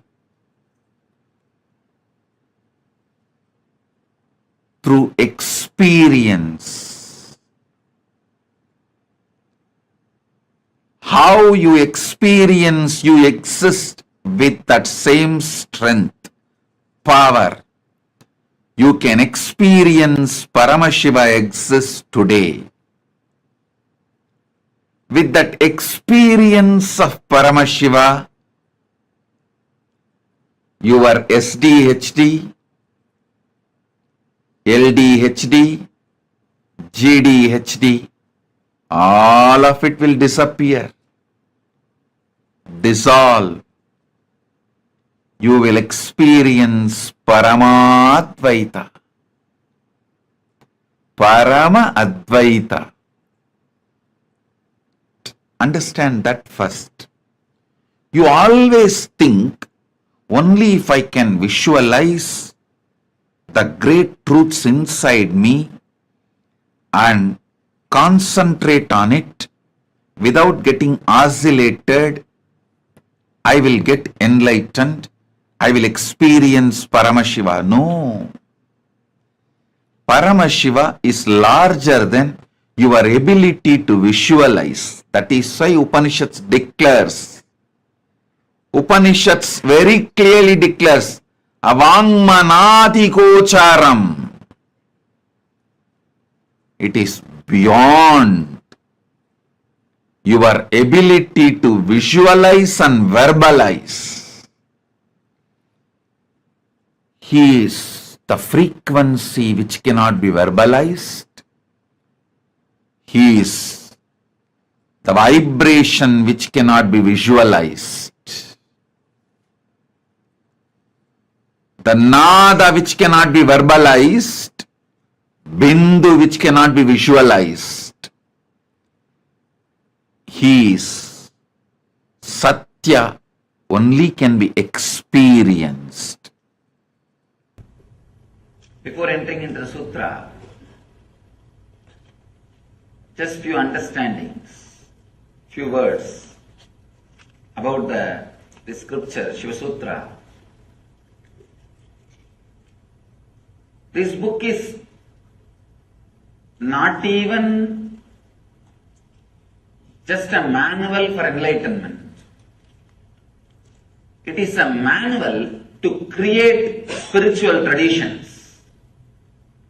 The technique which we are going to enter today is the base of whole Buddhist tradition. Each technique, each meditation technique which is described in this book is a base for one religious tradition, one spiritual philosophy. Out of this one meditation technique, whole Buddhist tradition is born. Fortunately, this book is older. That is why we are able to say from this book it started.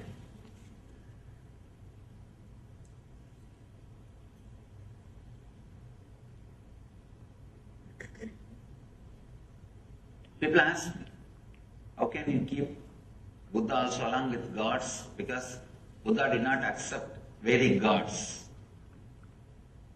If you read deeply, Buddha never said there is no God or God does not exist. Whenever he was asked the question, he just avoided. Just not to waste the time. Because whenever you say yes or no, you have enough arguments. You will come and ask me, Swami, is there God? Atheism with a decent, cultured, responsible is straight path to enlightenment. There are many masters who led people to enlightenment through atheism. Very rational, logical, responsible. There are many masters who never accepted God but led people towards godliness. People ask me, is there God? I tell them God is not the thing to argue by saying yes or no. The moment I say yes, I'll have 1,000 more questions. The moment I say no, again 1,000 more questions. Both are not going to help you. Neither yes nor no is going to help you. Just give a technique through which he will realize. He himself will achieve the truth. Buddha did the same job. He never said yes, never said no. He just gave the method. He just gave the technique and led people to achieve the enlightenment, achieve the truth. In a very beautiful way, without accepting the authority of the Veda, he contributed to Vedic tradition. See, there will always be 50% of the people saying no for everything. See, when you say no, it feels very juicy. Saying no is really very juicy. That is why, kids, why do you think constantly kids say no for anything and everything? Because it gives them the feeling that they are grown up now. Only when you say no, you feel you have freedom. There is something called positive freedom. Freedom of acceptance and saying yes, the ultimate freedom. But unfortunately, neither we are taught about it, nor we experienced it. I can tell you actually, this moment you can liberate yourself.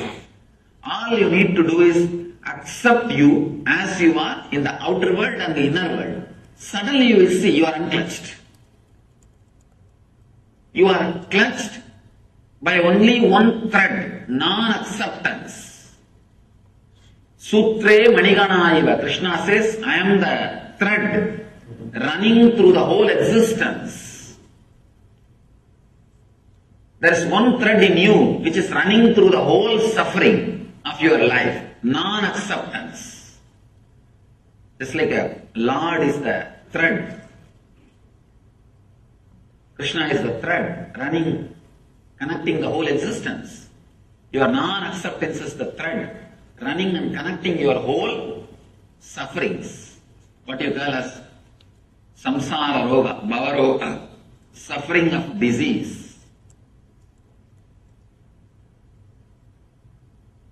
This one moment, a simple acceptance. People ask me, I am not able to accept that I am not able to accept me, Swamiji. I tell them, already, at least accept that you are not able to accept you. That's all. Even that is an acceptance. Even that acceptance can suddenly unclutch you. There is no need for thought flowing in you. There were one group of people who are very simple, who are able to straight away connect and accept and realize the truth. For that group, the Vedic tradition was helping. But slowly, unfortunately, a kind of a negative wave, a negative group started developing because the spiritual techniques and the transmission of the spiritual enlightenment was not happening at one point. Transmission of enlightenment was not happening. So the antagonistic crowd, the crowd which started saying no to everything. If you say no logically, there won't be any problem. Saying no, just, I don't want, just for the sake of feeling strong. For that group, there is nobody to guide them. It is not that just because they have gone astray, they can be dropped or they can be completely thrown out. No. Somebody has to take care of them. So then divine descends as Buddha, who gathers all the dropouts, gathers all the people who say or saying constantly no. He also gathered all of them and said, yes, he played the same tune. He played the same tune, but I can say among the masters, Buddha is the master who contributed maximum number of enlightened beings to the planet Earth. Maximum number of enlightened beings are contributed to planet Earth from the Buddhist tradition. Directly from Buddha. When he was alive, fortunately he was in the body for more than, you can say 80 years. He became enlightened around 40. 40 years enlightened public mission. He created at least 10,000 enlightened beings. I think even now it's a achievement. I don't think anybody else has done much more than that. He contributed so much without directly saying yes or no to the question whether God exists or not. He straight away gave the technique. And that technique is from this sutra. This is the sutra which forms the core, center of the Buddhist tradition. That is why the Upanishad says the person who is initiated, the initiated person, for him whole world is heaven. Amritasya, immortal heaven. The person is uninitiated.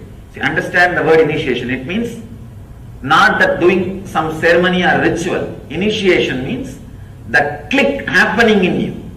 When a master expresses the truth, the realization, if the click happens in you, if suddenly you feel, oh God, right. What he says is right. I was always thinking this. He put it in the right way. If you feel whatever I am speaking, always you thought about it, but I am verbalizing it, I am properly putting it in word, initiation has happened. That is the scale, whether initiation has happened or not. If the initiation happens, the whole world is heaven. If the initiation is not happening, then whole world is hell. All you need to understand is this two quality. When you do not accept this moment, starts the greed. When you do not accept the moments which may come, there starts fear. Out of greed, the quality of rajas gets added into your system. Out of fear, the quality of tamas gets added into your system. All you need to understand, the more and more time you spend in the middle path means accepting the inevitability and accepting your present moment, accepting you as you are now, understanding the inevitability of the life which may happen in you, happen for you. When you have these two understanding, that is what we call sattva, means relaxed, restful middle path. Neither you are driven by the non-acceptance of the present moment, nor you are driven by the non-acceptance of the future moments. Non-acceptance of the present moment and future moment are the root of rajas and tamas, restlessness and fear, restlessness and inertia. This simple understanding, this psychological revolution, actually the moment initiation happens in you, every word which comes out of the master rings bell in your heart, and that becomes a strong, clear programming in you. Programming your life based on the Vedic knowledge. Even the Vedic knowledge seems to be too small a word. The right word is the true knowledge. Actually, Vedic knowledge is true knowledge. But in course of time, people have started thinking Vedic knowledge is something like a brandy. No. All of us need to understand the word Veda. Veda means the knowledge which comes out of your inner space when you are unclutched. When you are unclutched and relaxed, whatever research and development happens automatically inside you without you contributing or you interfering. That is Veda. If you just keep quiet, Veda will happen in you. That's all is the basic truth. When you unclutch and rest in a silence, relax in silence, a strong visualizations without verbalizations will happen in you. Those truths are only called Vedas. There is a beautiful description about who is Rishi in Sanskrit. Mantra drashta is Rishi. Understand? Not the person who heard the mantra, but the person who sees the mantra. Mantra drashta. Drashta means who sees. Means the whole knowledge or truth will happen in you as a visualization, not as a verbalization. When you drop from verbalization, unclutch from verbalization, mantra drashta will happen. Now we are all only listening the mantra. Means like a sound, either from outside or from inside. It comes out only as a verbalization. Then you are not Rishi. Relax. Then it is not Vedas. It is not the true knowledge. It is perverted knowledge. In Sanskrit we use the word, the perverted knowledge. Means half truth or perverted truth. When you unclutch from the verbalization which is constantly happening, your strong visualizations beyond your verbalization will come out. All you need to do is put all your effort and relax from unclenching. Suddenly you will see a very strong visualizations will start happening in you. Those visualizations are only called as visions. Mantra drashta. You will see the mantras. Mantra means knowledge, truth. You will see the mantras. You will see the truth. That is what is called Veda.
Nithyananda, to all the participants, that was a very beautiful session, revelation. Swamiji spoke on how to, basically it's very elaborate Swami, the Jiva, Jagat, Ishvara in each and every one of us. Okay, Nithyanandam Chandrasekharaya. Yes.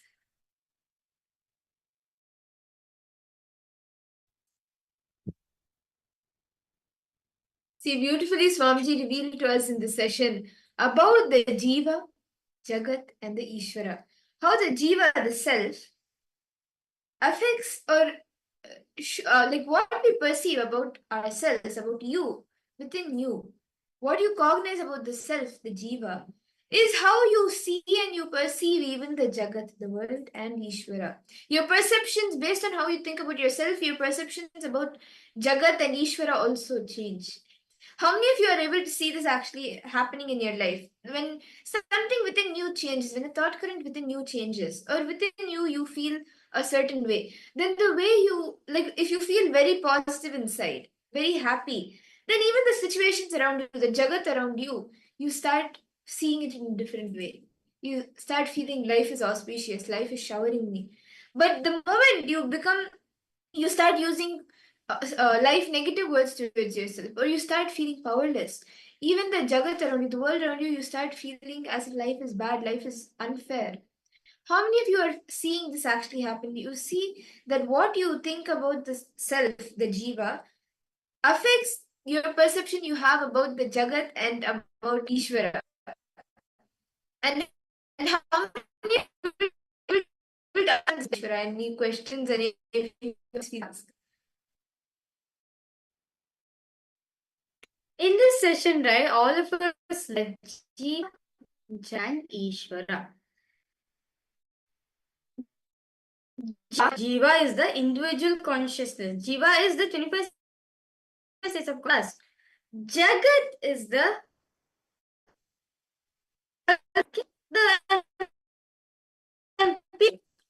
now Paramashiva himself. All these three are connected to each other. Understand? You may think how world is connected to me or how God is connected to me, but fundamentally we need to understand God, world and us are connected. See, visualize this as a triangle. Okay? Nithyananda, my Ishq, welcome to the program. Okay? So, I request all participants now visualize this as a triangle. Okay? Visualize this as a triangle. In the top of, in the bottom corner of the triangle, it is world. In the second corner of the triangle, it is Ishvara. All these three are connected to each other. If, let's say, if you are sad, if Jiva is sad, then see, if you are confused, then you will think the world is confused. Then forget about God. You won't even relate with God. So understand all these three, us, world and God, Paramashiva, all these three are connected to each and every one of us. See, if you are confused about the self, you will even feel confused about Ishvara, about God. You will feel confused about the world, about Jagat. And you will see literally everything that it becomes chaotic. But if you are clear about the self, if you know, yes, this is myself. If you are clear about it, then the way you see Ishvara, you will be very clear about the Ishvara component. You will be so clear about the Jagat, the world around you. So remember understanding. So we need to get clarity in ourselves, as very beautifully in the Vijnana Bhairatantra.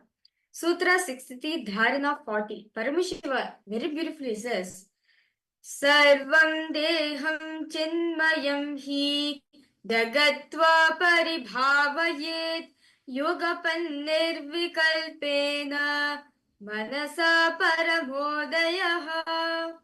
He says, your body, Jiva, is filled with consciousness. Who is Sadashiva? Yourself is Sadashiva indeed. The whole universe, Jagat, is also Chinmayam. The essence and nature of consciousness. Expand your cognition to the whole universe with its many planets, galaxies, and space, and beyond all is Paramashiva. Now, can we all take a few minutes? I request all the participants to please take a few moments. We will be doing a small internalization exercise where we will be exploring the world, the Jagat.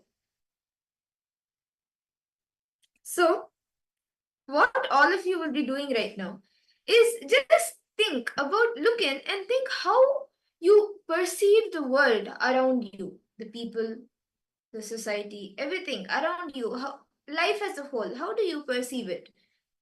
List all the perspectives about life that you have, life, society, nature, everything, all the perceptions you have about the world around you. You can maybe ask questions to yourself like, how do I relate to others? What do I view, like, how are my views about the universe? For all of these different questions, these are just two examples, but you can ask questions like this to yourself and write down the different perceptions you have about the world, the Jagat around you. Let's take a few minutes to write this down.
Nityanandam, to all participants.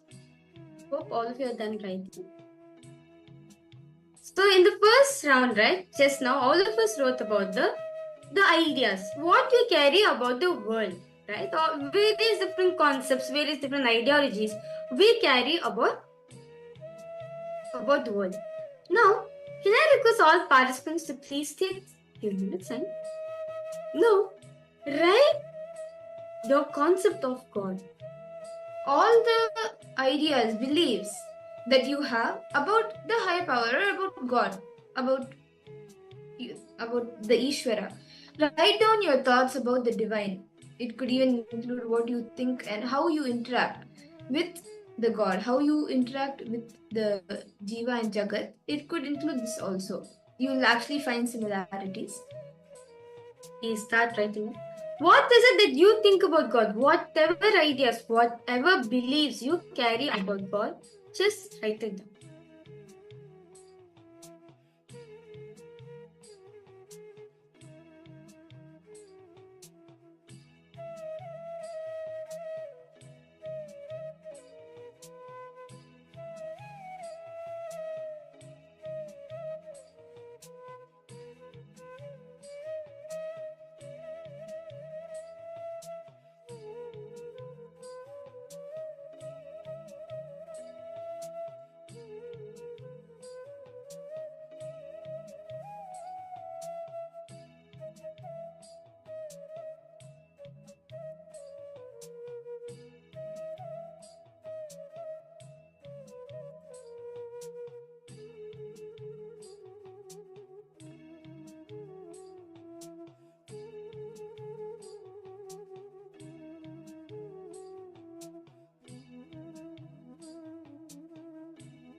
Nithyanandam, I hope all the participants, all of you have been able to write this down. All the perceptions, ideas, beliefs that you have about the Ishvara, the God. Do any of you have any questions till here? And are you able to see how the three, the Jiva, the Jagat, and the Ishvara are connected? The way you see the Jiva, the self, directly even affects the perception, the beliefs that you have about the Jagat and Ishvara. How many of you are able to see this?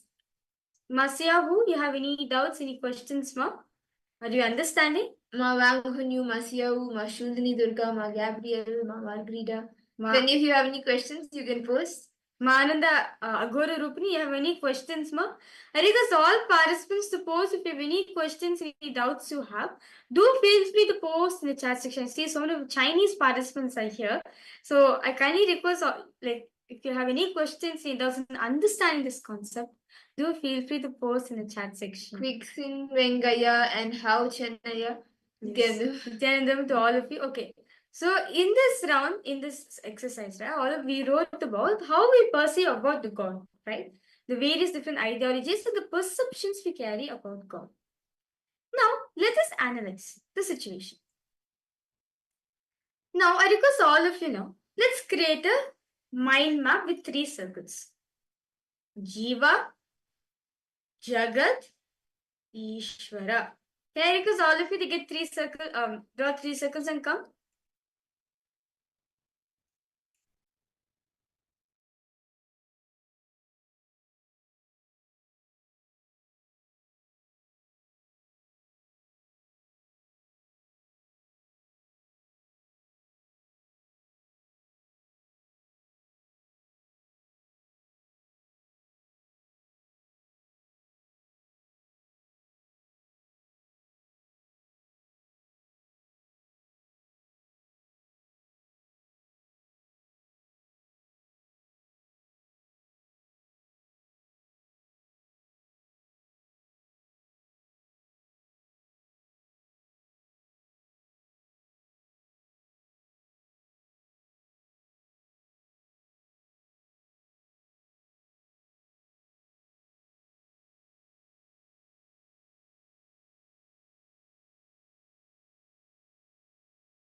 Yes, Nithyananda to all participants.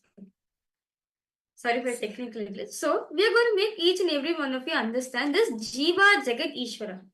Can I request all of you to get the paper and come? Okay, so what we're going to be doing is, let's create 3 circles, okay? So we can create 3 circles. So you can see one circle over here. Jiva,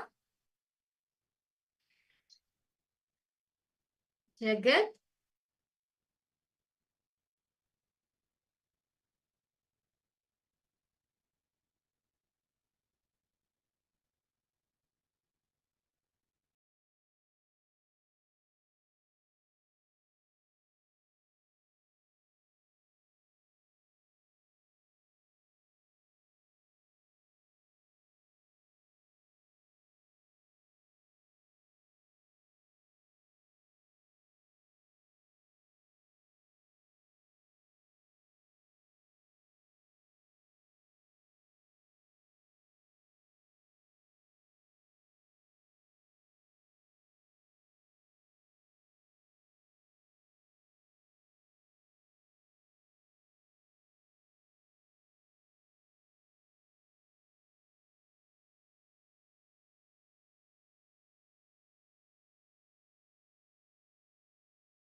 okay. Nithyananda to all participants, sorry for a technical glitch. Okay, so now all of us have written, right, our ideology about Jiva, Jagat and Ishvara. So can I request all of you to draw 3 circles, please? You can draw it as 3 circles. One is Jiva, second is Jagat and Ishvara. So you can see that all these 3, you can see it's like a triangle, right? See, all these 3 are connected each other. Swamiji says that Jiva, Jagat and Ishvara, all these 3 are connected to each other. That we need to understand fundamentally. Now, for example, let's say I write here I'm confused.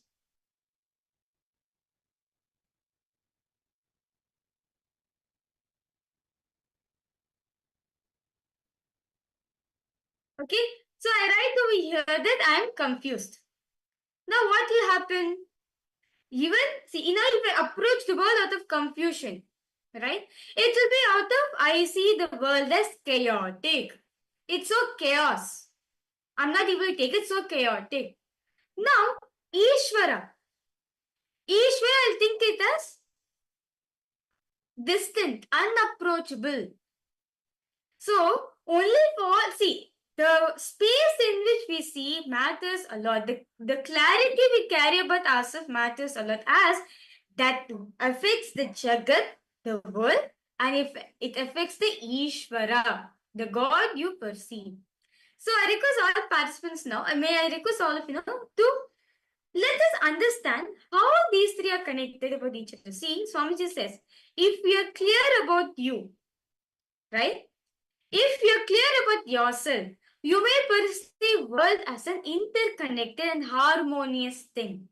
And you'll understand God as the source of that reality. See, you can actually draw, once you draw these 3 circles, connect them and see based on what you have written down. What are this, like, you can actually see how each one is connected. The perceptions you carry, beliefs you carry about yourself, the Jiva, directly affects how you see the Jagat, the world, and the Ishvara. I request all the participants to now take a few minutes, draw the 3 circles, and see how each one is connected based on your internalization.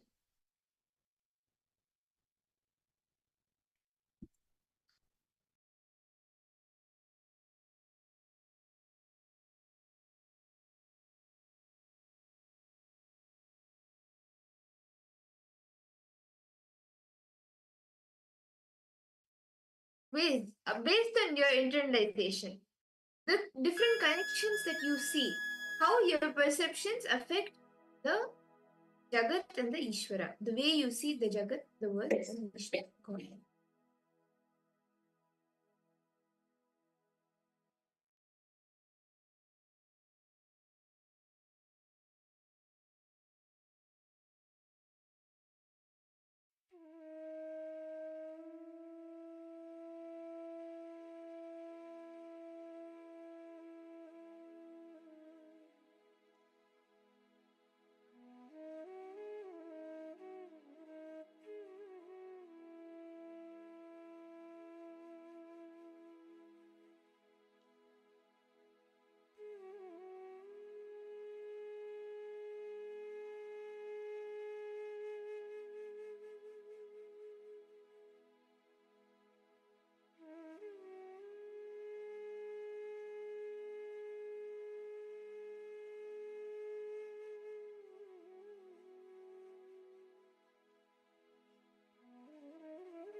Nithyananda, I hope all the participants, all of you have been able to write down these things and do the connection of how the Jiva, Jagat, and Ishvara are connected, and you've been able to understand how these three are interconnected and interlinked. Do any of you have any questions? Please feel free to post it in the chat. Ma Siawu, Ma Wang Hunyu. All of you can post if you have any questions. Ma Ananda Gorni, Ma Basti Malita Nithyanandam, Ma Gabriel. Okay. I request all participants, any doubts you have, do feel free to post in the chat section, okay? So let us now move ahead to the next exercise which Swamiji has given. The next step Swamiji has given is, now, based on what your reflections, based on whatever you have come so far, right? Identify one clarity. How would you want to change the ideas about yourself? How do you want to change the ideas about yourself? So you start seeing the Jagat and the Ishvara differently. Can I request all the participants to now write down the ways you want to see yourself, the different ideas you want to hold about yourself. You can create a table of what you want to be, what you want, the ideas that you want to have. Should let's all take a few minutes to write this down.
Nithyananda, I hope all of you have been able to complete writing down the different ideas, the beliefs, how you would want to change, how you want to change yourself, the jiva. And with that internalization, see, actually, this is a very powerful internalization exercise because only what you perceive in the jiva, the self, you will be able to even like that is only being projected for the Jagat and the Ishvara. So when you hold, like when you believe within you something positive, powerful, then even the Jagat and Ishvara, you will cognize it in a completely different way. If you are clear about the self, then you will be clear about even the Jagat and about Ishvara. And with that clarity, knowing that, okay, from now on, let me use the right words or let me use the right beliefs in my jiva to manifest the Jagat and the Ishwar. With that space, let us all enter into the power manifestation. See, power manifestation today, throughout the day, we will be manifesting a very exciting power. Actually, not powers, because we will be doing the powers of length, breadth, and depth.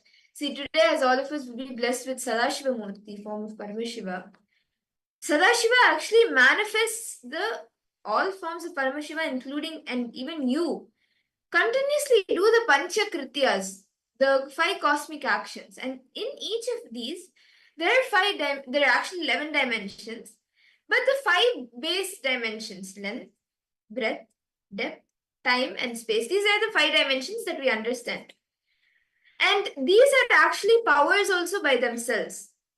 So we will be manifesting the power of length, which has everything in the logic, anything and everything that comes in the logic, under the level of logic, whether it is 2 plus 2, or whether it is like Ganga flowing from Gangotri, starting from Gangotri, all of that, anything in the logic dimension comes under length. So we'll be manifesting an exciting power where we will be giving all of you a question in the length dimension, which means logic. You can crack it by using your logic. So those questions we will be giving, and you will be seeing that through your third eye, scanning and seeing through your third eye what the answer to that question is. So in the first round, what we will be doing is we will be projecting an image of a place. It could be any place. And you will be scanning the height of that building. You can scan the name and the height of that building. So this is what you will be doing.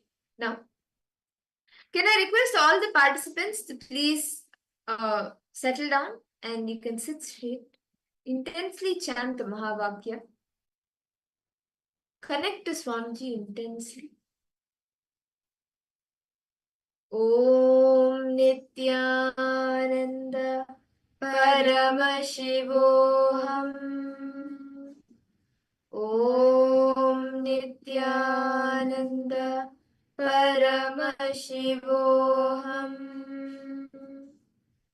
Om Nithyananda Paramashivoham.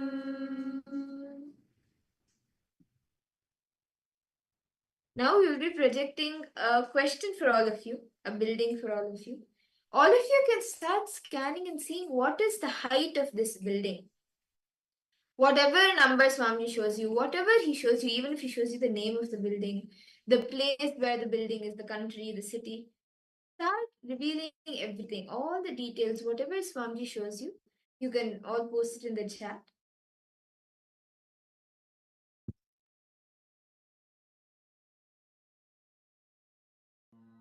Nithyananda Paramashivoham Om Nithyananda Paramashivoham Om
Nithyananda. Now I request all the participants to post in the chat what were you able to see? What was the height of this building that we were projecting for all? You can even post it like the country, the height. What was the details that Swamiji revealed to you in the third eye? Can I request all the participants to post?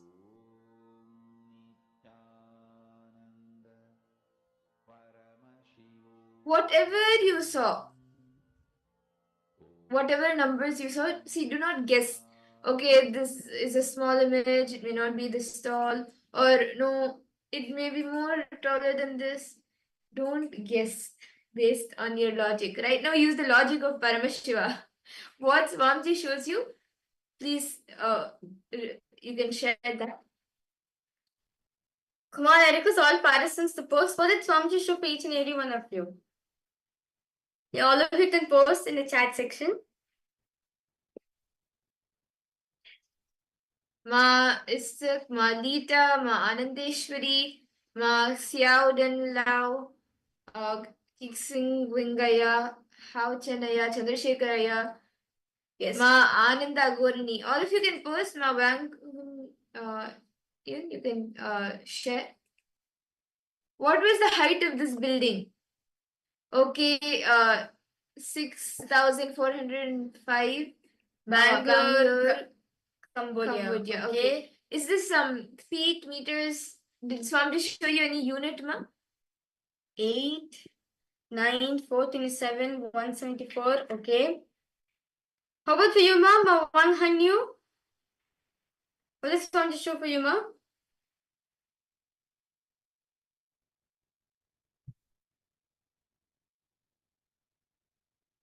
Okay. So let's now verify the answers for all participants. So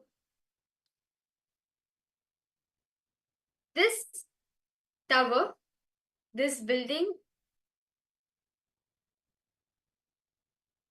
this power was this building. Yes. So can you request all the participants to please post the answer? Whatever you were able to see, this actually is a tower. It is a building in Chindia Tower. It's called Chindia Tower and it is in Romania.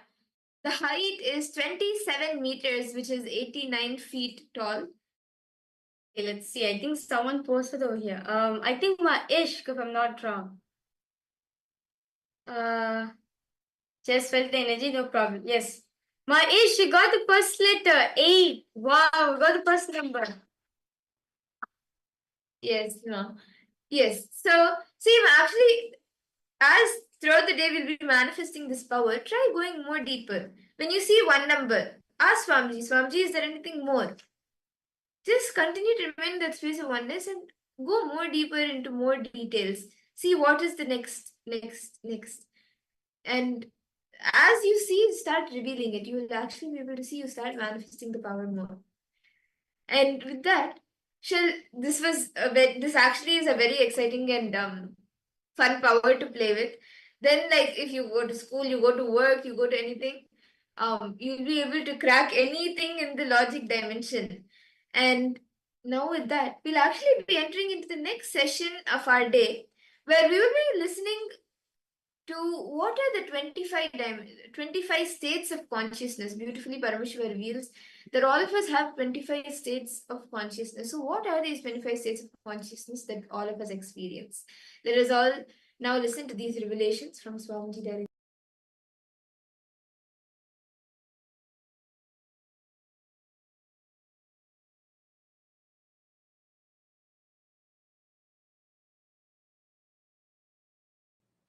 Let me define consciousness. Consciousness is the strength, power of your experience about your first person, the source of your first person. How powerfully you are grounded into the experience of your first person. Who am I? What am I? Why am I? How am I? From when am I? From where am I? To where am I? Everything about your first person, the source of your first person,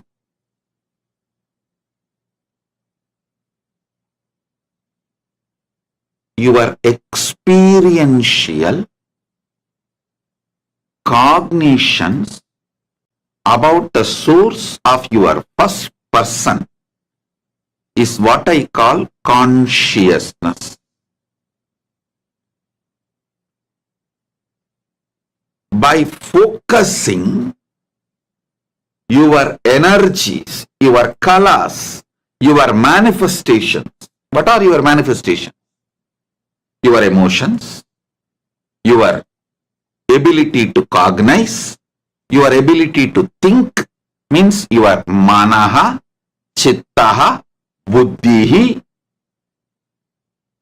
your intelligence, your manas, your chitta, your buddhi, your body. All these are different manifestations of you. Panchakoshas. Annamaya, Pranamaya, Manomaya, Vijnanamaya, Anandamaya. These are your manifestations.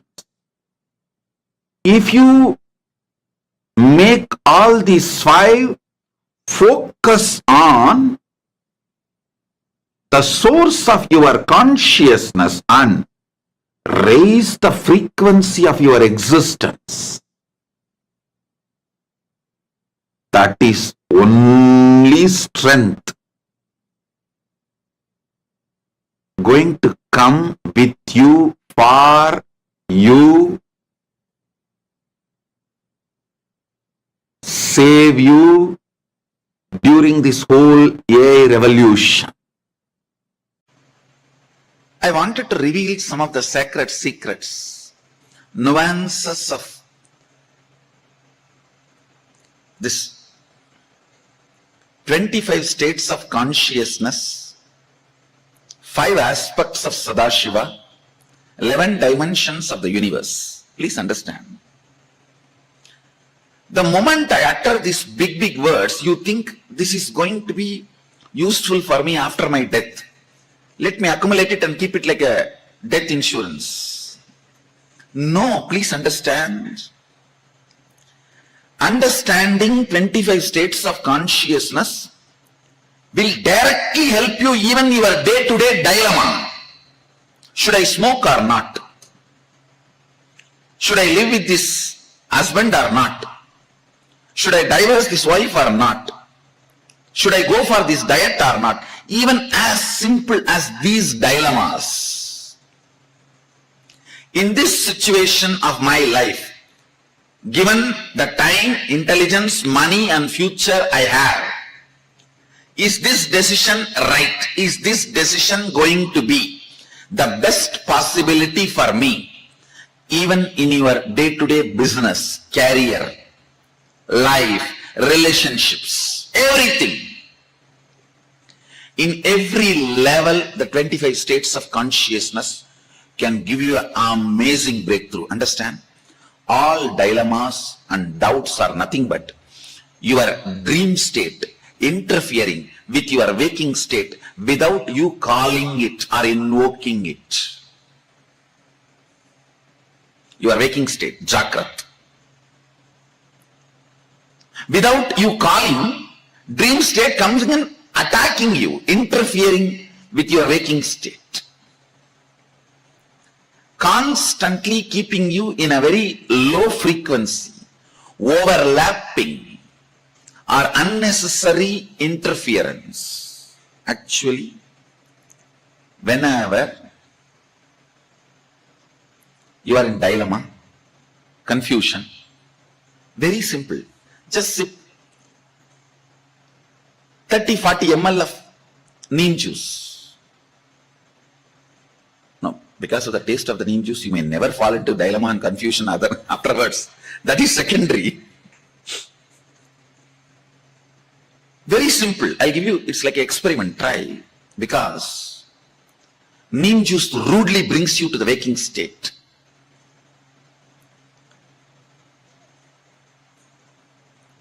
All dilemma is dreaming state, swapna, entering into you,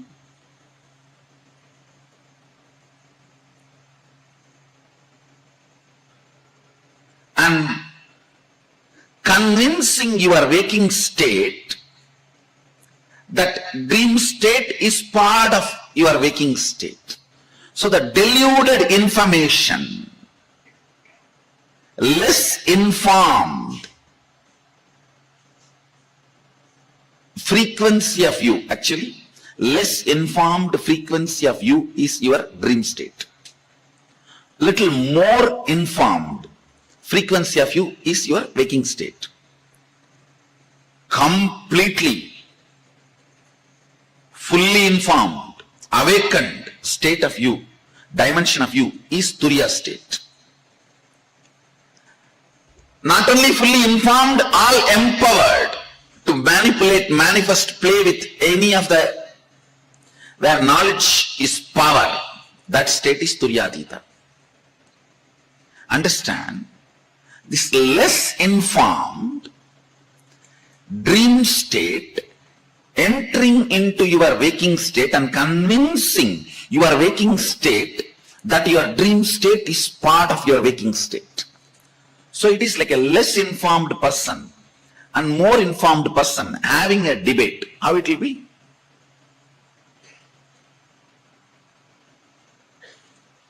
Even the logic or the frequency from which two ends of your dilemma operates will be different. Understand? For example, you are having a dilemma whether to start this business or not. When you are arguing for starting the business, feel how you feel your inner image. When you are arguing for not going for that business, how you feel your inner image. Or you have a dilemma whether to become a sannyasi or not. See, please understand, when you have this kind of debates, dilemmas, whether to go for divorce, whether to go for having a baby, whether to go for sannyas, whether to go for starting a business, or whether to go for having an affair, whether to go for building a new home. Whenever you have this, just observe one debate, one side of the debate will always be from more alert, higher inner image of you. The other side of the debate will always be from lower inner image of you. The moment you know this, just blindly vote to the fellow who is from the higher inner image. The debates and arguments which are coming from higher inner image, because he is Jakrat. He is, the other fellow is Swapna, dream. Understand, for you to sit and have this understanding, you need little neem juice. Neem juice on the tongue, or a bay leaf on the tongue. Even the bay leaf, if you soak it in honey and chew, it will bring you to Jakrat state.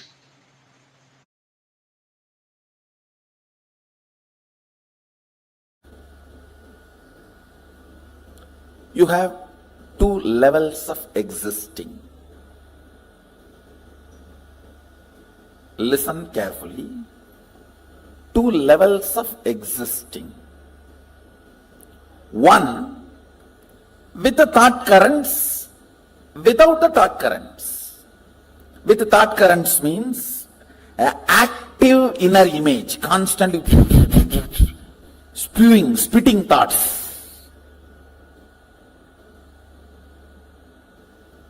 Without thoughts, in deep sleep, where I think some of you are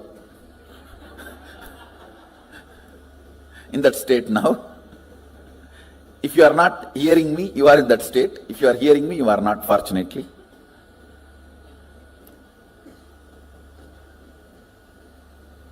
I'll repeat, listen. With thoughts, without thoughts. With thoughts, all of you know, constantly picking fight with everyone, everything. Actually, with thoughts is nothing but constantly picking fight with everything. When you stop picking fight with everything, there will be no thought. Thought is Tan in your existence. When there is uneasiness and you decide to pick fight with some part of you or the other, then comes thought.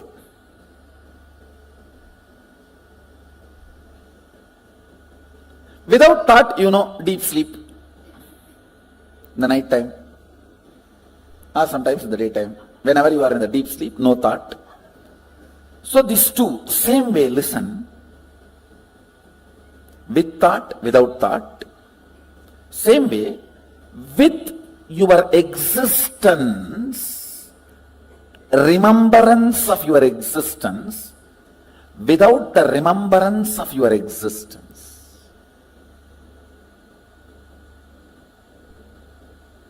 Listen. Listen. You need to listen to these words very carefully.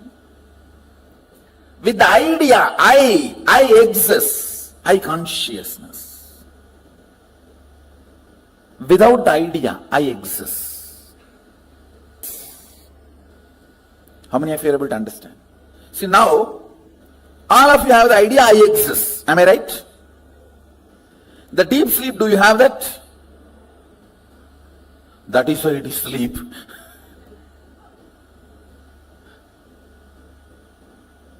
So, there are two ways and two states. Two ways is with thought, without thought. Two states is with the idea I exist and without the idea I exist. How many of you understand that? Projector. Listen.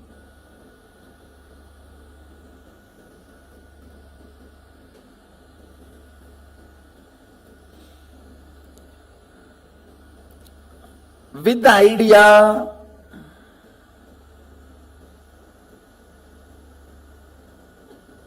I exist, and with thoughts, listen carefully, because you need to understand this unit.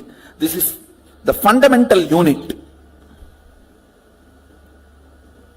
How the states of consciousness is formed in you.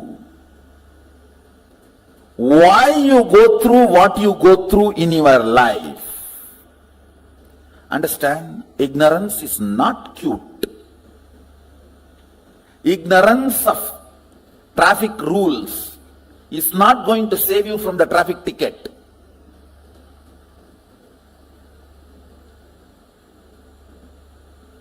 Ignorance of traffic rules is not going to save you from ticket. Ignorance is cannot be a reason for not following. Same way in the cosmos, ignorance is not cute. Yes, you can be victim, singing song, oh, I am ignorant, innocent devotee. Who is going to care? No. A devotee cannot be ignorant.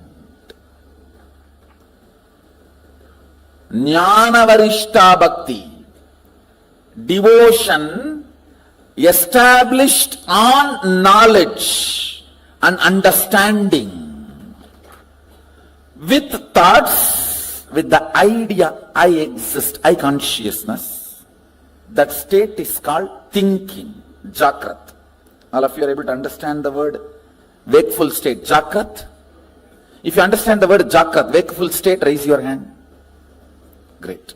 I am using the Sanskrit word so that I will not forget and all of you also will not forget.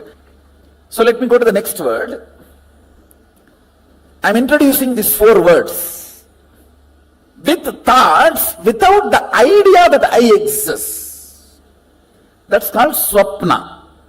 You may say, no. In dream also I remember I exist. No, listen carefully. In the dream,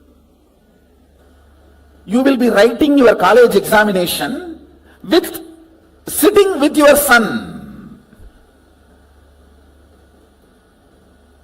How can that be? College exam you wrote much before the marriage. How many of you had this kind of a completely overlapping dream? You need to know the identity I you feel in the dream does not have independent understanding. It is just overlapping, crisscrossing of few thought currents. See, like laser beam, if 4 or 5 beams cross, that point looks like a independently shining, which is not. Same way, in the dream, few thought currents crossing, you feel as if your identity exists, but it is not. It does not have consistency. In one dream itself, that will change 20 times. How many of you have observed it? In the waking state itself, it changes. Why? Dream state. How many of you say that? But in the waking state, at least little decent. In the waking state, it's more like an unstable spouse. Every half an hour divorce. And every 1 hour patch up. But in the dream state, it doesn't even behave like an unstable spouse. It behaves like a 10 minutes son, 10 minutes boss, 5 minutes brother, 5 minutes enemy. You just don't know how it behaves. Listen carefully. The number of thoughts gives idea that you exist for a spark. That's what happens in the dream state. How many of you are able to understand what I am saying?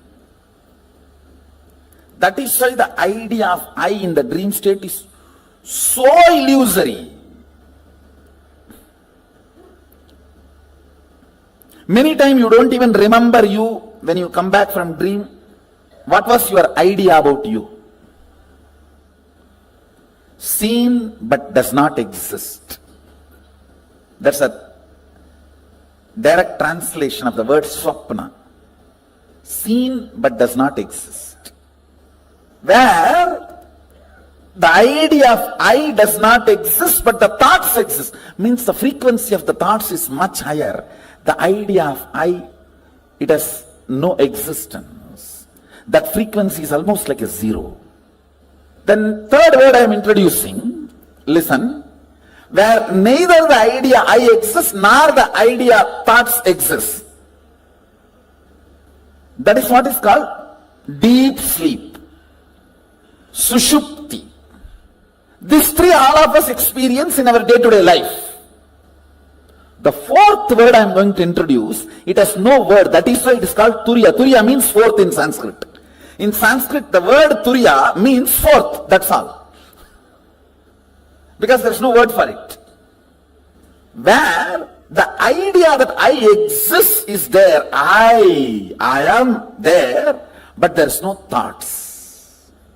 That is called the fourth state, Turiya. With the idea I exist, but without thoughts, is Turiya.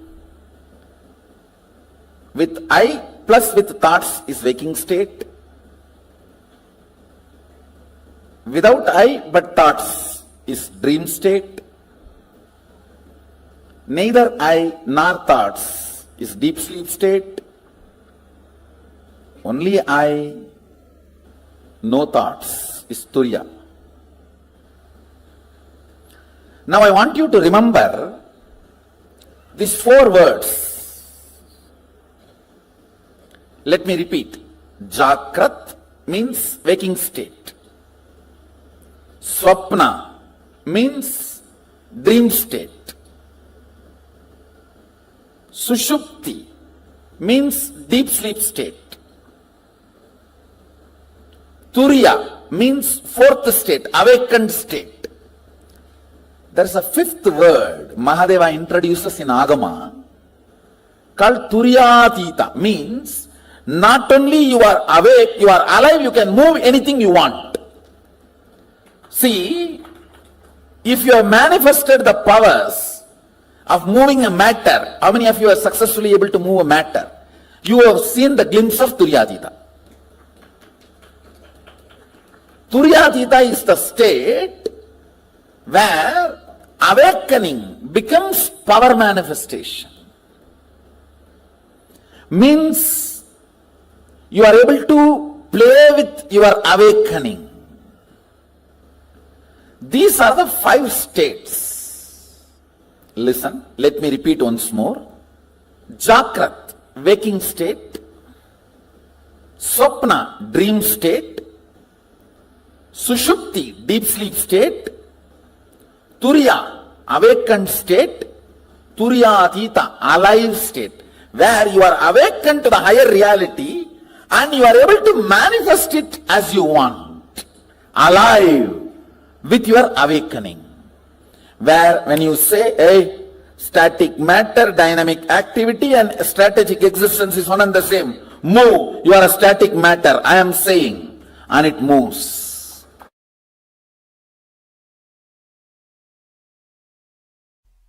Listen, all these 5 states, deep sleep, dream, waking, awakened, alive, all these 5 states in Sanskrit, Sushupti, Swapna, Jagrat, Turiya, Turyatita. All these 5 states cross each other. You may ask, how? Because you are no more a single integrated being. All the time, one part of you is planning, strategizing about your future and possibilities. The other part of you is just interested in denying you, which is strategizing. The part which goes on strategizing about you and your future is called mind, head, intellect, logic. The part which goes on denying you does not want the direction. Not because it is right or wrong, just it does not want. It's like a tantrum throwing child, what you call as heart emotion. Please understand, you have been given a very wrong idea. Your heart and emotion is always right. No. Both are corrupt. Understand? Both are corrupt. Both carry deep incompletions. Heart wants something just because it does not want that. Heart denies something just because head wants it. It's not that always heart is right. No. If you feel heart is right, no, you are wrong. Head is wrong, that does not mean heart is right. Head is wrong, does not mean heart is right.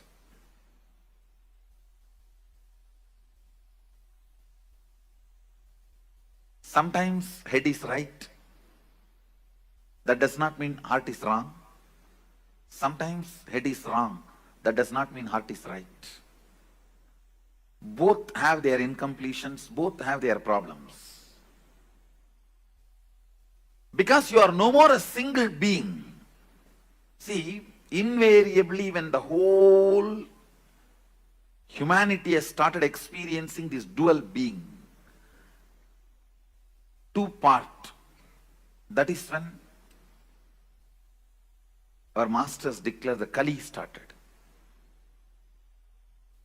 So two parts of you experiences two different states at a time always. Please understand.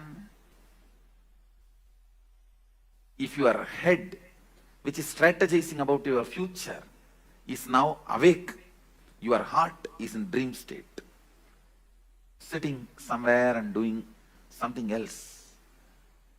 If you have to put your head and heart together, keep yourself in the waking state, you feel stressed, tensed.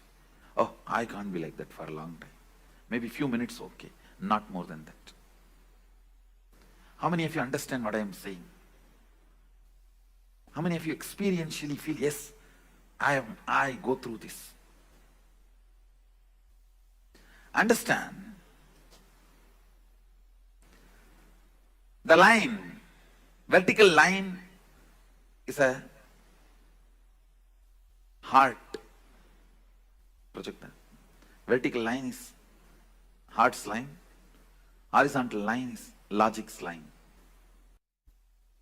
Sushupti and Jakrat, Sushupti and Turiya, Sushupti and Turyatita. Understand that horizontal line is line of logic, mind. What is your strategy? See, one part of you constantly strategizes about your future, your life, logically goes on analyzing right, wrong, how to get the maximum out of everything. The line of head, logic line. And the other part, heart, emotion. Even the word heart may not be right word, because somehow unfortunately you have that very good idea about heart. I will develop some other word. The crying child, the immature child inside you, which goes on throwing tantrum. Whatever your father says is wrong.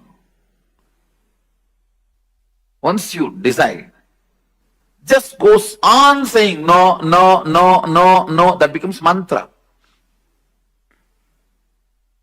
The no becomes mantra for one part of you. A complete frustration about everything. Anything which can be seen and which can't be seen. People get frustrated because they can't see Sadashiva.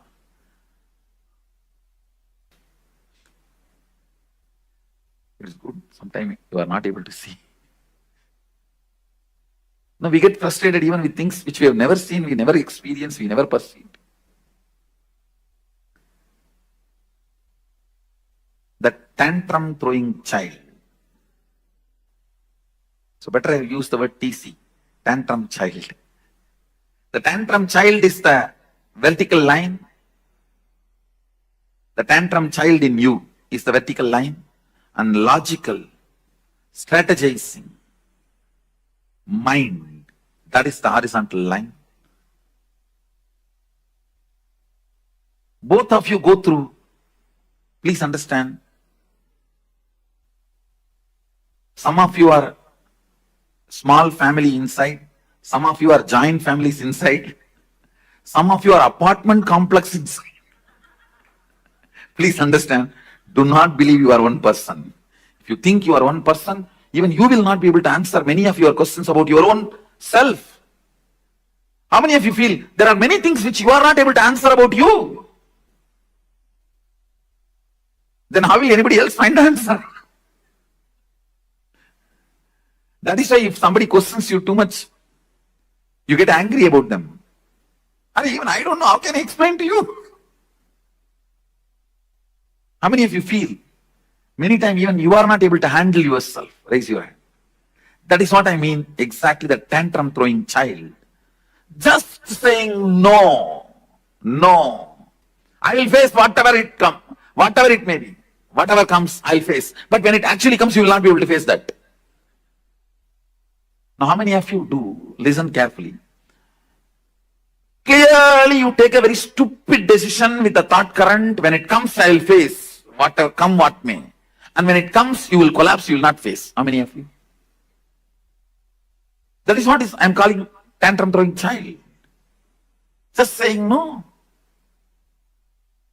Does not bother even about you getting lost something. You just want to collapse, destroy everything.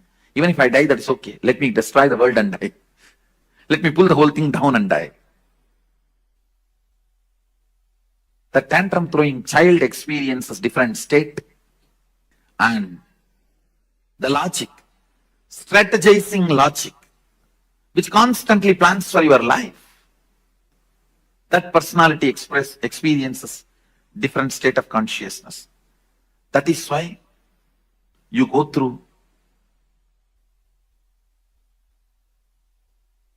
25 various states of consciousness. Listen. The TC, tantrum throwing child, goes through the deep sleep and logic goes through the deep sleep, both experiencing deep sleep. That's what I said. Maximum you may experience 20 to 30 minutes, even if you lie down 8 hours in your bed. Then tantrum throwing child going through the dream and the logic going through deep sleep. Earlier I explained that side, now I am explaining this side. Listen carefully. Earlier I gave an example. You go into dream, falling asleep without waking up. That is what is the example I gave for your logic experiencing dream, tantrum throwing child experiencing deep sleep. Then tantrum throwing child going through the dream and the logic going through deep sleep. Earlier I explained that side, now I am explaining this side. Listen carefully. Earlier I gave an example. You go into dream, falling asleep without waking up. That is what is the example I gave for your logic experiencing dream, tantrum throwing child experiencing deep sleep. Now I am showing you this side. The tantrum throwing child experiencing dream, but the logic experiencing deep sleep. Listen carefully. That is what I call, if I have to find an English equivalent word, frustration. In Sanskrit we call it virakti. Vrakta means the tantrum throwing part of you is active, but the logic is completely absent.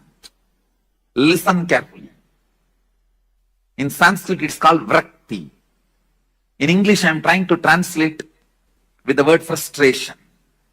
I'll give you the context where the tantrum throwing you is so alive, wildly active and dreaming. But the logic with which you need to control you, that reins are not in your hand. It's like you are sitting on a wild horse and the horse is running on a hill. It may even jump into cliff now. I'm talking about this part. Where, see, this is TC. Means TC, tantrum throwing child, this whole line. This whole line is logic. Your mind.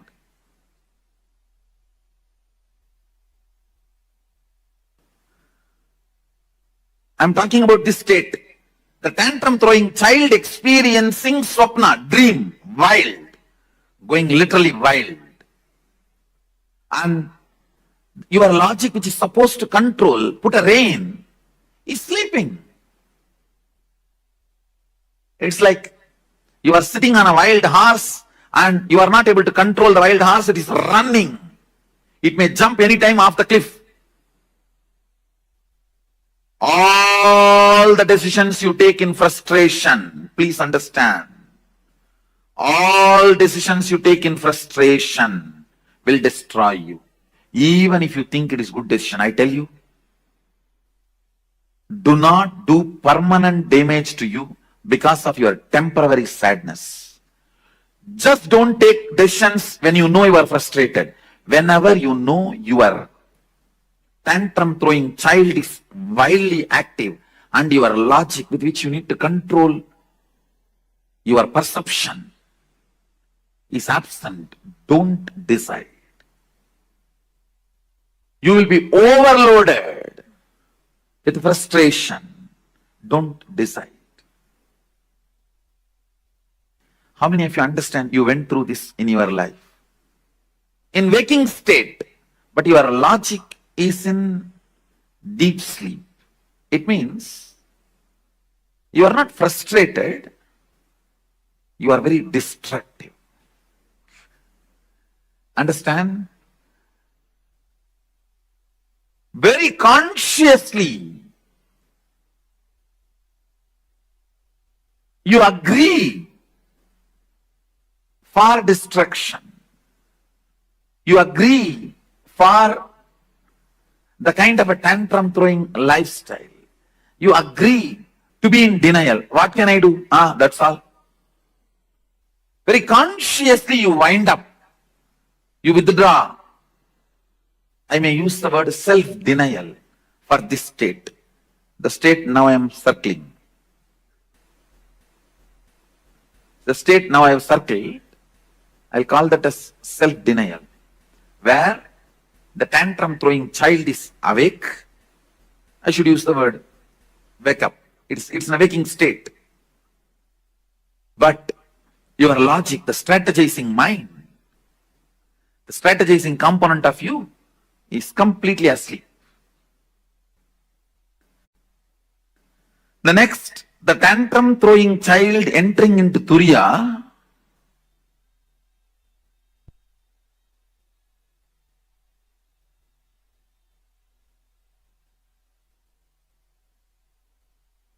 tantrum throwing child entering into Turiya, and the logic in deep sleep. One good thing is, the moment tantrum throwing child enters into Turiya, he gets healed. He is no more dangerous. He gets healed. Listen, very important thing. If a tantrum throwing child in you catches the glimpse of thoughtlessness, Turiya, even once, the whole thing becomes seeking. That is why the hippies become seekers even if they get one glimpse.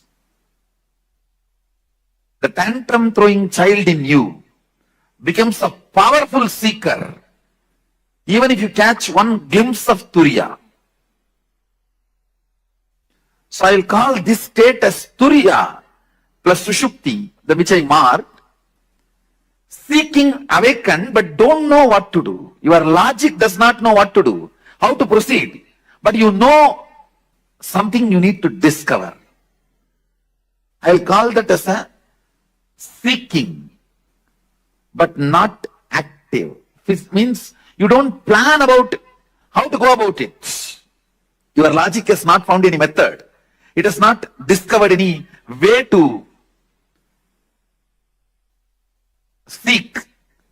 But the tantrum throwing child is now throwing tantrum about everything which is seen and or felt, which is not matching with the reality of the Turiya.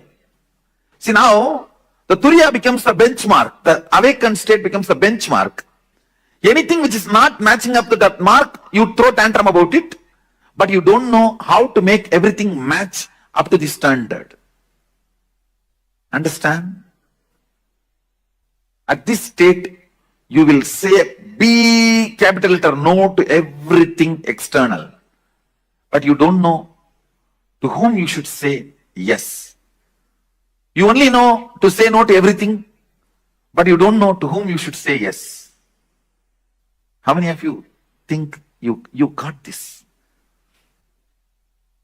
Your tantrum throwing child experiencing deep sleep and your logic experiencing dream state. Understand? This is very interesting. Just now I explained. Where you dream, but go back to the deep sleep, again dream, and go back to deep sleep. You need to know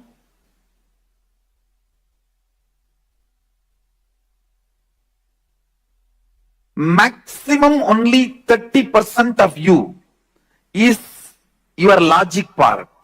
70% of you is the tantrum throwing child inside you. That is why how much ever you strategize, always that tantrum throwing child wins in your life. How many of you agree with that statement? How much ever you plan, finally this tantrum throwing fellow wins the game.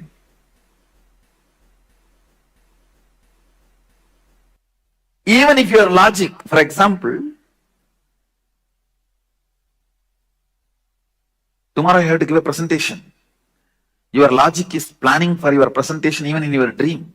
But the tantrum throwing child pulls you back from the dream to deep sleep state. That is what I will call this Sushupti Swapna, what I marked.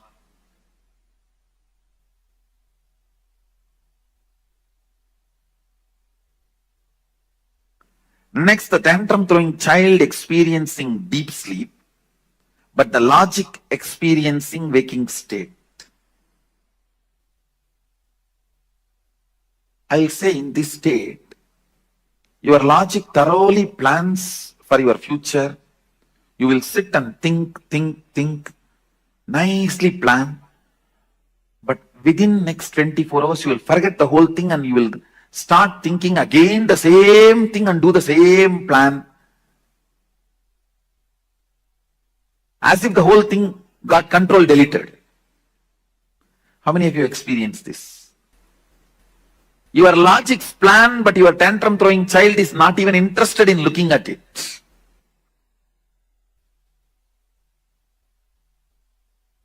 That is what this state, where 70% of you are sleeping and 30% of you is strategizing. It's like 70% of you boycott that meeting. How can any corporate meeting be successful if 70% is boycotting? What you desire is your logic. What you believe is your tantrum throwing child. You will never get what you desire. Please understand. You will get only what you believe. You desire always to have wealth, but you believe you will never going to get it. You are never going to get it. You desire to have health, but you strongly believe that is not part of your life. So you will not manifest what you desire. You will only manifest what you believe. People always confuse between desire and belief.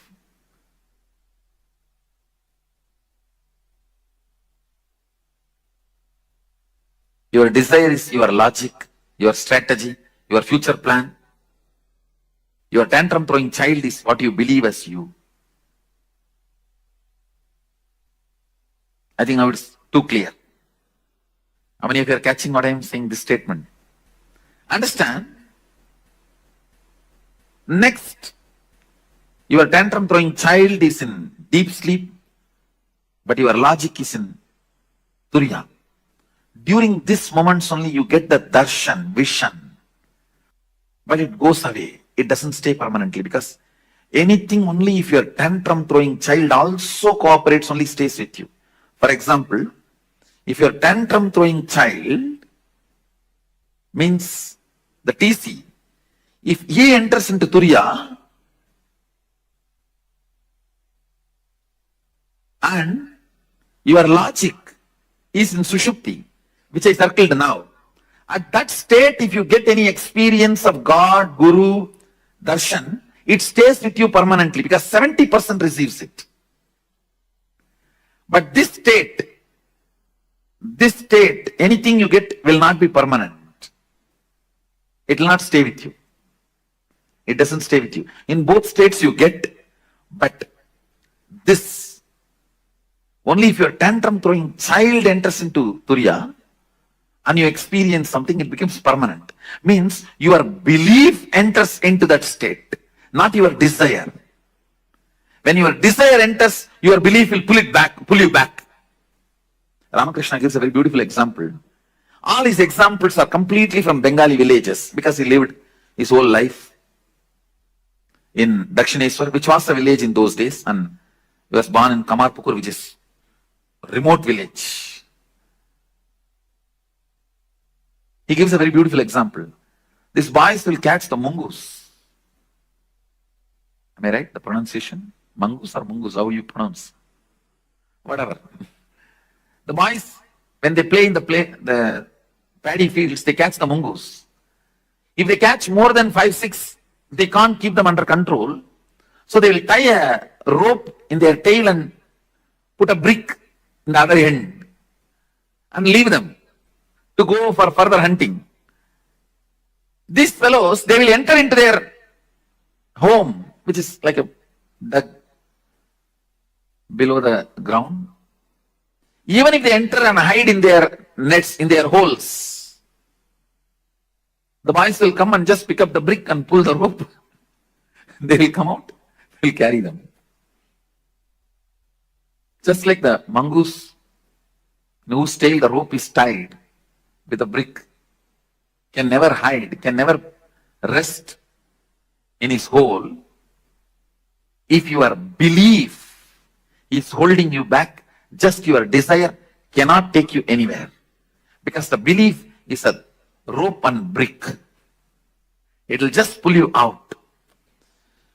Listen, here your belief is in deep sleep, only your desire experiences higher awareness. Then it doesn't stay permanently. If your desire, even if your desire is in deep sleep, if your belief enters into the higher consciousness, you don't lose it. The tantrum throwing child in Sushupti, and you enter into Turiya. The logic enters into Turiya. Again, this state also will not be permanent. It will not be permanent because the tantrum throwing child is 70% of you. That's more powerful. It will pull you out. But very good introduction, because with your logic, deep seeking, sometimes you catch the glimpse of unclutching. You caught the glimpse of unclutching, but you lost it. How many of you have that experience? This is the state you experienced. The state I have circled now, that's the state you experienced. If you got, unclutching comes by your desire, not by belief. Bhava Samadhi comes by your belief, not by desire. Understand? Unclutching comes by your desire, logical seeking. Bhava Samadhi comes by your belief, a deep feeling connection. The tantrum throwing child, when he feels connected, you experience Bhava Samadhi. Belief is in deep sleep and desire is in Turiyatita. That's the state I have circled. You do catch Satori, but which does not stay back. It doesn't stay back. It goes away. But if your belief catches Turiyatita, desire is not cooperating. That is, I can say, this state. Your belief means tantrum throwing child is catching Turiyatita, but your desire, logic, is in deep sleep, Sushupti. It's not cooperating. This will become permanent, but this will not be permanent. If you achieve this, you will always lose. Achieving this is very easy, but you will lose it. Achieving this needs little practice, but you will not lose it.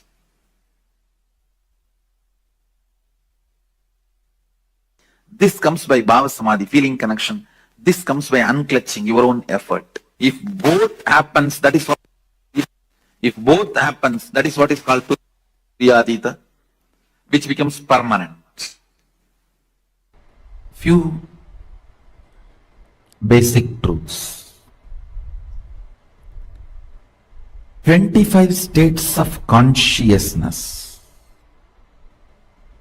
is multi-dimensions of you. Listen. All the 25 states are part of you. Nothing is good, nothing is bad. Deep sleep is as much you need.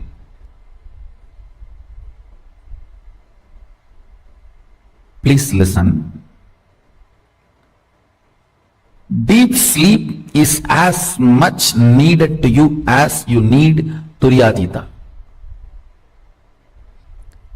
The whole 25 states is your 25 dimension. Only thing, you becoming powerless during the deep sleep or the dream state is the problem. But if you decide to become powerless, you can be powerless anywhere. If you decide To become powerful, you can be powerful anywhere. Fundamentally, this whole 25 state is 25 phases of you, 25 dimensions of you. Nothing is bad, nothing is good.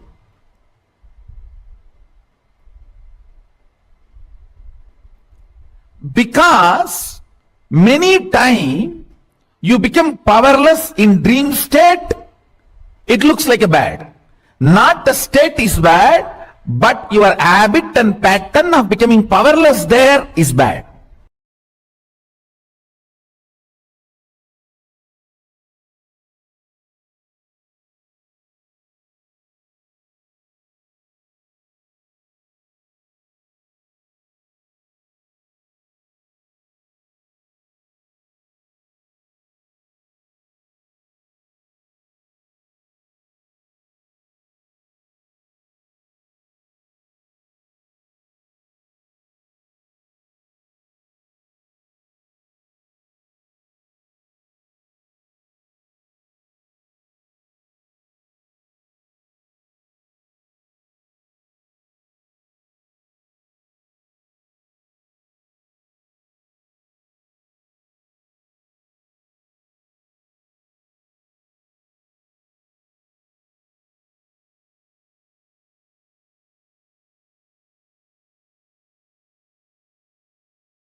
Nithyananda.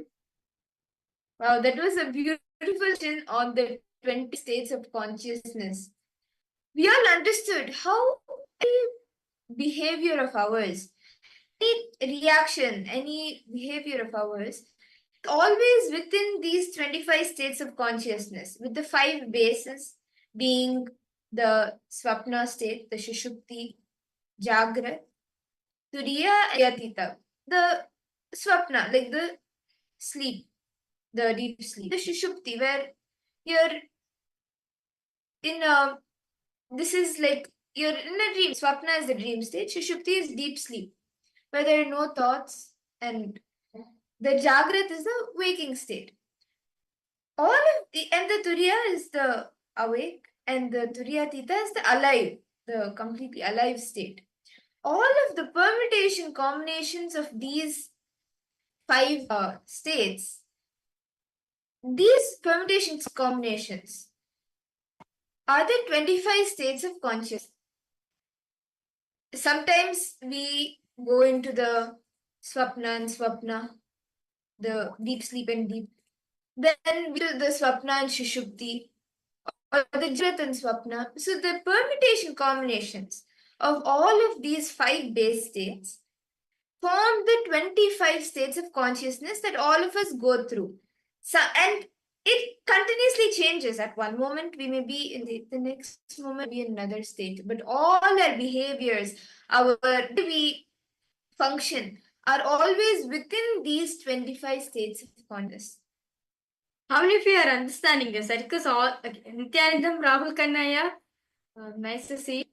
Yes. How was the, okay, how did it go back yesterday? We did the scanning. How are you feeling, Aya? Were you able to offer any of the sevas for the Jayanti? Did you attend the darshan? Yesterday she came live at Kalbaro, as yesterday was auspicious day of Kalbaro Jayanti. Yes. I request all participants to post any questions, any doubts. Do feel free to post in the chat section. As this is going to be an important session for all of us to understand what is this 25 states of consciousness. Ma Linga, you have any question, Ma Linga, Nithyanandam? Ma Lita, Ma Wang Hanyu, Ma Aghore Rupini? Yes, you have questions, Ma Shulga, Ma Kylie Wong, Ma Gabriel Harris. Okay. Malinga, are you able to understand these 25 states of consciousness? Ma Ananda Godni, Ma Lita, Ma Basti. If any of you have any questions. Okay. Wow, nice, Aya. That's nice. See, actually, today we are going to be entering into a very more, much more deeper truths, but we are going to be understanding that how the thought currents we cherish within ourselves, right? How it impacts the world around us, ultimately our relation with God. So today we are understanding about the Jiva, Jagat, and Ishvara. So we are just now only going to be entering into that session. That's nice. So in this session, right, very beautifully, Swamiji expanded on the 20 states of consciousness. To understand about this, in that most of the time we spend our time in 3 states mainly. Swamiji says we only have 3 states. One is deep sleep. Deep sleep state in Sanskrit we call the state as Shupti. Second is called the Swapna. The dream state, like what we do, right, when you're going to bed, the dreaming state, like when you're dreaming. We fall into the state of the dream state, the swapna.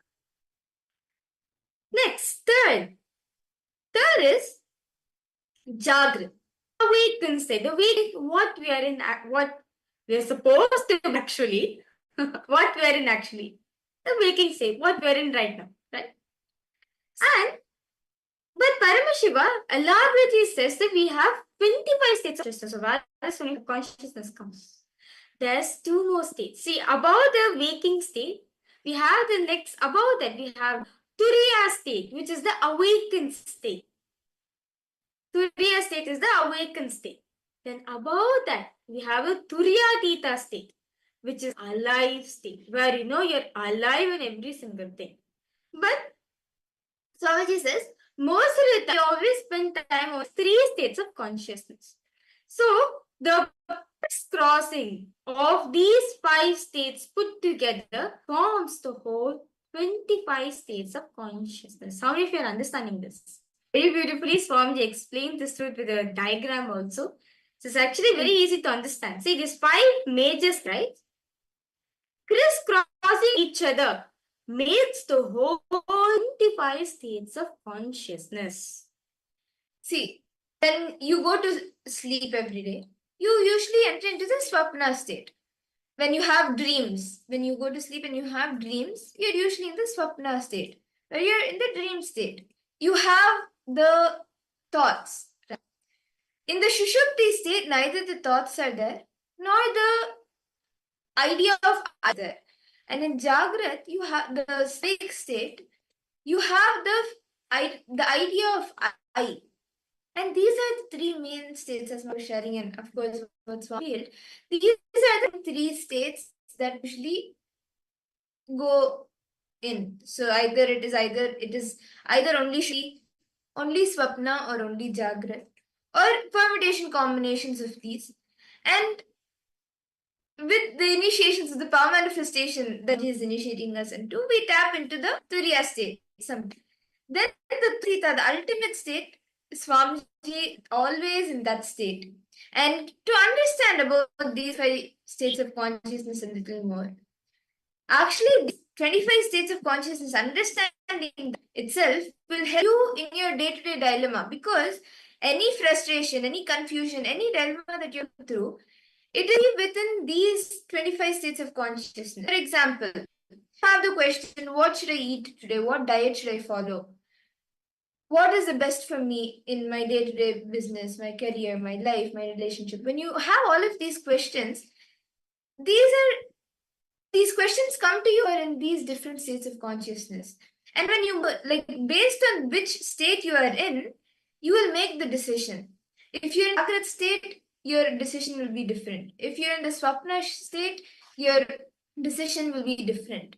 Or if it's in the permutation combination, Jagrat and Swapna, it will be different. Now, so very beautifully, all of us very beautifully explained. Now, these 21 states of consciousness, right? Especially these 5 main states, right? The 5 main states. These states are split into 2 categories. One, actually totally 4 categories. One with I consciousness. The feel I exist, that I consciousness, that I exist.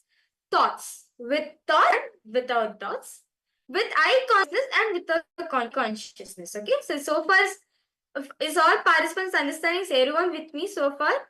If you have any questions, any doubts, feel free to post in the chat section. So this whole 25, this 5 states of consciousness is been split into 4 parts. I consciousness, without I consciousness, with thoughts and without thoughts. Now, what are these? Now, the state where thoughts exist and that I consciousness exists is the thinking Jagrat. What we are in right now, you know for a fact, the I consciousness, you can, okay, I'm there, I'm aware of it, you're aware of the I consciousness, and the thinking is happening, the thoughts are happening. This is thoughts plus conscious. Now, what about minus I consciousness? Swapna. In Swapna, if you are aware, the dreams which we are getting to bed, it's nothing but thoughts. Your mind is awake at the time, but the I consciousness, the body is fast asleep. The moment the I consciousness happens, right? So the state of the I consciousness is not there, but thoughts are there. Is Swapna. And where neither of these, the I conscious nor the idea of thoughts exists, This state, neither the I nor the thoughts exist. This state is the sushupti, deep sleep state. You don't have idea of I, like doing this, let me do that. Or you don't have the thoughts running in you. Like, okay, this is happening and all of that. The consciousness, the idea of I, and the thoughts, neither of these exist in the state sushupti, the deep sleep state. But when the idea of I exists, but without thoughts, when it consciousness exists, but the thoughts don't exist, this state is the Turyatita. Sorry, the Turya, the fourth of consciousness. And the Turyatita, most ultimate state which Swamiji exists in, beyond beyond the I and the thoughts, the I consciousness and the thoughts. Understand that now all of us understood, right? The 5 states of consciousness, how it's been segregated, what we are in right now. This processing makes the whole 25 states of consciousness. If you wonder why am I behaving the way I am right now, or is all a decision, because the state in which you're established in, all the behavior, all the decision making of your life, whatever, all this is based on the state in which you're established in. The state in which you're established matters a lot. As see, sometimes when you are in the lowest states of consciousness, we do take powerless cognitions for ourselves. It matters a lot. The moment you switch the state, the moment you're in powerful states such as Turiya or Turyatita, you also will be able to take better decisions. So understand why you're behaving the way you behave. Decisions taken in life needs to be considered from the state in which you're established in. Now, to understand this whole 21st states of consciousness better, we request all the participants, actually, Swamiji tells each and every one of us to draw this table out. Only when you draw this table, you'll understand this better. So, you can have so basically have the table where the mind is x-axis, the mind is on the y-axis and the body is in the x-axis. And you can make the 21st states of consciousness. So you can see now a beautiful diagram is being given for all the participants. We request you to draw this table. We request all of you to draw this 21st states of consciousness table. It is only for your understanding. It is only for your preference. So that like even though after the program is over, like even though when you're outside the program, right, you can see, hey, I'm in this state right now. Let's change my state right now. So we request all participants take few and please start doing this.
Nithyananda. I hope all the participants, all of you have been able to complete writing down the 25 states of consciousness, this manna, where all the permutation combinations of the 5 base states along with each of the permutation combinations are shown. Yes, it's Rahul Kanaya, Ma Ananda Agorini, Ma Wang Hunyu, Ma Lita. I hope all of you have been able to complete writing this down. Ma Ish. Okay. Ma Ishq, I would like to say something, Ma. Just connect to Swamiji wherever you go, Ma. Swamiji will bless you. Okay. Swamiji will always be there. Okay. So all the participants, all of you are done writing. Okay, Ma Wang Hanyu, are you done writing it, Ma? Ma Linga, Ma Shulini Durga, Ma Ghora Rupini. Okay, that's nice. Everyone's done writing. Now, let's do a small test. Whether we actually understand it or not. So the first question for all the participants. Okay, actually you can have the table in front of you and you can do this, okay? So the first question is, if you are tired, if you're experiencing tiredness, which state of consciousness are you in? Can you guess all the participants suppose? If you are experiencing tiredness, which state of consciousness are you in? Come on, let's see. Swamiji actually told this answer in this session.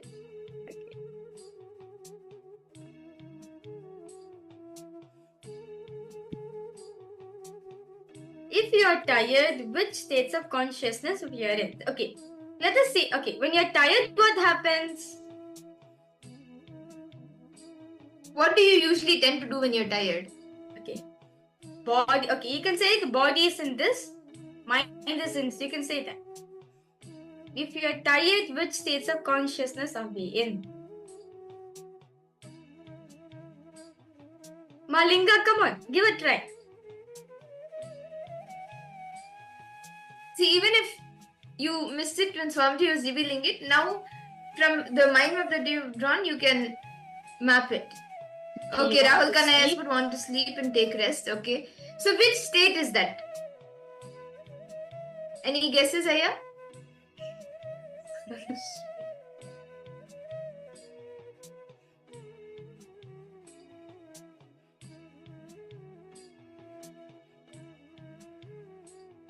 Swapna Jagrat. Swapna Jagrat. Okay. Okay. So let's now reveal. Okay. Anyone else would like to guess? If you're tired, which states of consciousness are we in? Malinga, Ma Ananda Gorini. Okay, Jagrat Swapna. Okay, Jagrat. Body is in Jagrat, mind is in Swapna. Okay. Okay, that's nice. Okay, let's now verify the answer. So, when you are tired, Swamiji says, right, when you are tired, when experiencing tiredness, your mind is in waking state. Your mind is in waking state, but your body is in the sleep state. In the deep sleep state. So, like, for example, if you logically see, if you're tired, right? When you're tired, it's only your body which is exhausted. Your body wants to sleep, but your mind is very much active. That is why you are in the Jagrat state in the mind, and you are in the sleeping state, in the deep sleep state, in the body, in the Shushupti state. Okay, so that's nice. All of you gave a nice try. Yes. Yes, I think actually Rahul Kanaya and Malinga, both of you have shared this. Both of you manifested. Both of you got it next. Okay, the next question is, if you are bored, okay, if you are bored, which states of consciousness are we in? What is the mind in? What is the body in? See, if you can just visualize that action, right? And if you just see yourself doing that action, when what is the body going through, what is the mind going through, then it'll be easy for you to catch the state in which you are in. So, if you are in boredom, right? If you're experiencing boredom, which states of consciousness are you in? Okay, let's see who will answer the right answer now. When you're bored, how do you react usually? Just look into that space and see what your mind experiences, what your body experiences.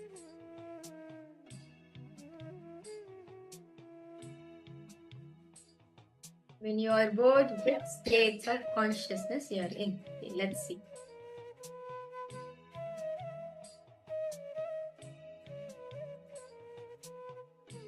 Okay, mind is asleep, body is active. Okay. Okay. Rahul Kanaya has posted. Then Ma Linga, Ananda Agurini, all of you can post as well. Ma Luhya Mona, Ma Margarita. When you are bored, what state are you in?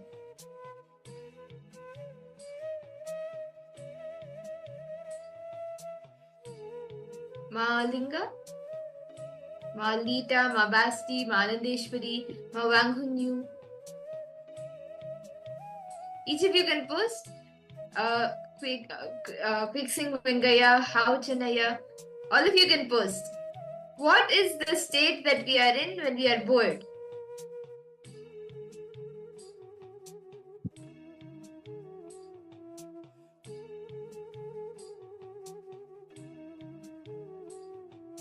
Okay. So, okay. Malinga, come on, give it a try. What do you, okay, if you're sleeping, okay, if you're tired, which phase of the body is in which state?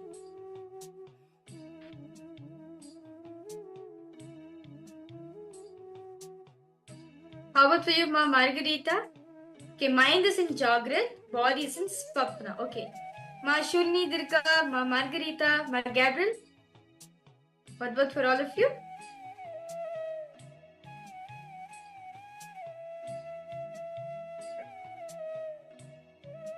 Okay. That's nice. Let's reveal the answer. Okay. So, once again, Rahul Kannaya and Malinga, both of you have gotten it right. Yes, the mind is in the sleep state, in the Shushupti state, and the body is in the waking state, in the Jagrat state. So, this is the Shushupti Jagrat state. Okay. So, now comes a little tougher question. Okay. So, which state in which makes you experience frustration? Okay, this is a really tough question. It is all participants to post. Which state makes you experience frustration? Which state is this?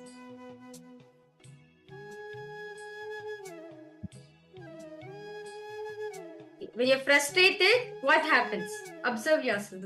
Okay, just imagine you're frustrated. Imagine, okay, what is body is going through and what is mind going through.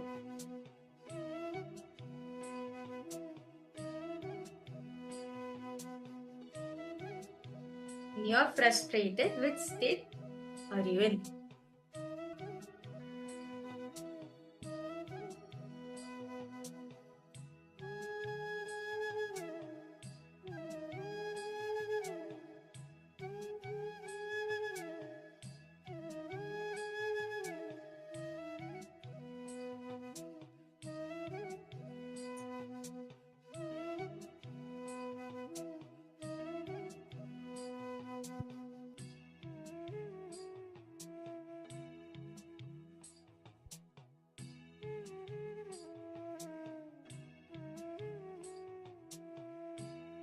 Malinga, Rahul Kanaya, Ma Basti, Ma Rita, Ma Maluhya Mona, Ma Margarita. Okay, both are in Swapna. Okay. Malinga has posted. Both Swapna. Okay. That's a good try. How about for you, Aya, Rahul Kanaya? See, Sushupti. Both in Swapna. Okay, both in Swapna. Okay. Both in Swapna or Sushupti. Okay. So let's now see the answer. So when you're frustrated, right, Swamiji says, this is actually the time the tantrum throwing child, the tantrum throwing child which is there in you, is extremely active. So basically this child, this is going through your dream state and your deep sleep state. That's very true. See, when you're frustrated, right, either your body will be in deep sleep state your body will be in dream state and your mind will be in deep sleep state. This is what Swamiji is saying. This is what Swamiji says, that when the tantrum throwing child is active, You explain frustration, and when this child is going through sushupti and swapna, this is what you experience as healing. But whereas when you experience healing, right, we are actually taken to a higher state. Actually, Swamiji calls us the Turiya state. We are aware at the point of time. Okay, one last question I would like to ask all the participants. When we are receiving initiation from Swamiji, when you're seeing Swamiji's darshan, which state are we in? This is a bonus point. When you receive the Diksha or any initiation, whether it's in the power manifestation or any other initiation, what state do you go into out of the 25 states? When you're receiving darshan and Diksha from Swamiji, which state of consciousness are you in?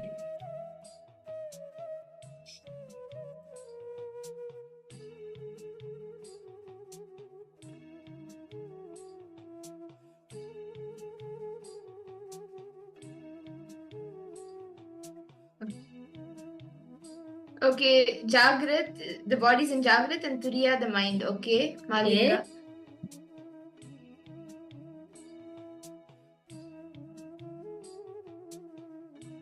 I request all participants to post. Kylie Wong, I request you to post. Max Siavo Lankau. Yes. Wang Hanyu. Ma Anandeshwari, Ma Dita, Ma Basti. All of you can post. Ma Margarita. What do you think? Any guesses? Okay, the Rahul Kannaya has posted Turiya. Okay. Actually, Swamiji shares, right? When we are experiencing darshan from Swamiji, when we are experiencing darshan, we are in the Turiya state. Turiya state, the ultimate state of samadhi was Swamiji is in. But for us, especially when we receive initiation from Swamiji, our mind, our eye consciousness is there, right? It is from Jagrat Turyatita or Turyatita Jagrat. From this state only we go to the higher. So basically, always the Turyatita will be there for us. That's nice. Rahul Kannaya, that's a good try. Yes. Okay. Actually, Swamiji shares that only when we come to Jagrat state. See, when Swamiji is always established in the Turyatita state, right? Swamiji needs to come to the Jagrat state to talk to us. And say even for us to receive from Swamiji, we have to touch the Jagrat state. If you are in Swapna or Sushupti, you can't receive Swamiji. Only if we are in Jagrat state, only we can even receive Swamiji. Swamiji say, both of us have to come to Jagrat. Only when both of us in Jagrat, I can take you to higher state of consciousness. Okay. So that was a very beautiful quiz all of us had. So with that beautiful session, let's now enter into power manifestation. So as today all the participants, we are continuing to manifest the power of length dimension. So all of you are going to be scanning a height of a particular building. So basically, we are going to be showing a particular building of many buildings. It will be a random building. And what you will be doing is you will be scanning the height of the building. It is a random building. You can scan the height of the building and also the place, the name of the building as well. See, the length dimension is anything in the logic dimension. Swamiji beautifully says whether it is 2 plus 2 or whether it is Ganga flowing from Gangotri all the way down. All of this comes under the length dimension, under the logic. So, knowing anything that you can cover in the range of logic is length, and length by itself is a power. That is why we will be actually manifesting these powers today. And in this round, we will be showing all of you a random image, a random building. What you will be doing is you will be scanning the height of the building, and you can even see the name, the area, the country, the city where it is. But whatever Swamiji reveals to you, you will be telling that and sharing that. Okay. So let's now start. So I request all of you to please sit straight. Close your eyes. Visualize Swamiji in your inner space.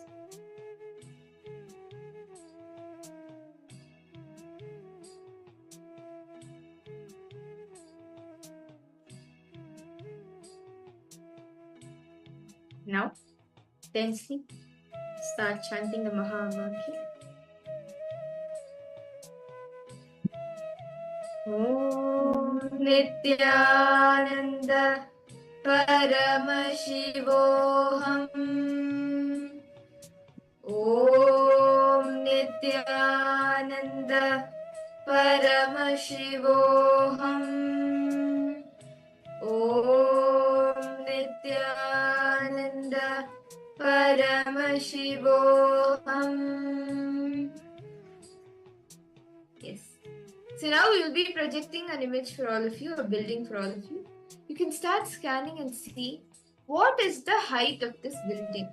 And you can post, as you see, as Swamiji shows you, you can post it in the chat, whatever Swamiji reveals to you. Ask Swamiji to reveal the height of this building is being projected.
Mahavakya, spiritual lullaby for samadhi, and Suprabhatam, wake up call, wake up song for Paramashiva. This Mahavakya is spiritual lullaby for you to fall into samadhi. Suprabhatam, wake up song for Paramashiva to wake up in you. Just remember this one powerful cognition.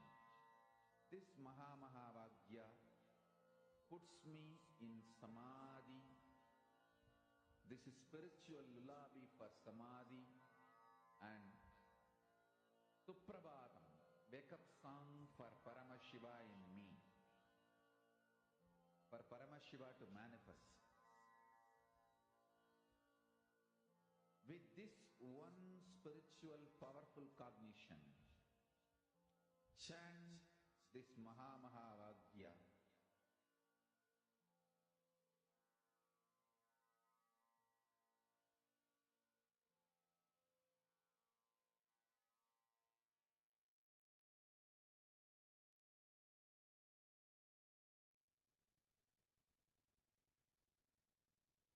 Again, I now request all the participants, please relax.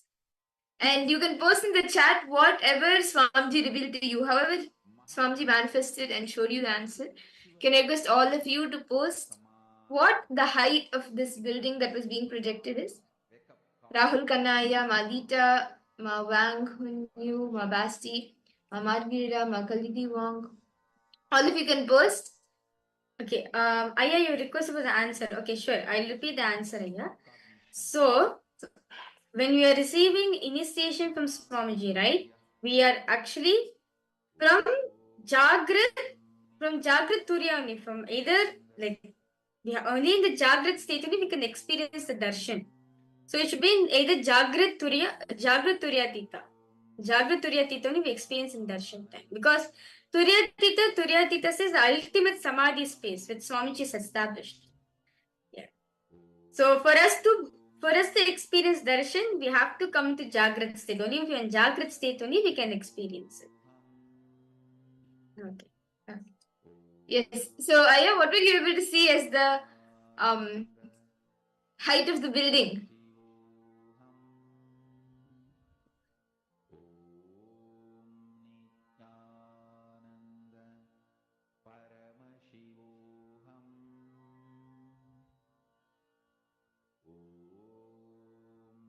Malinga, what did you see, Mama?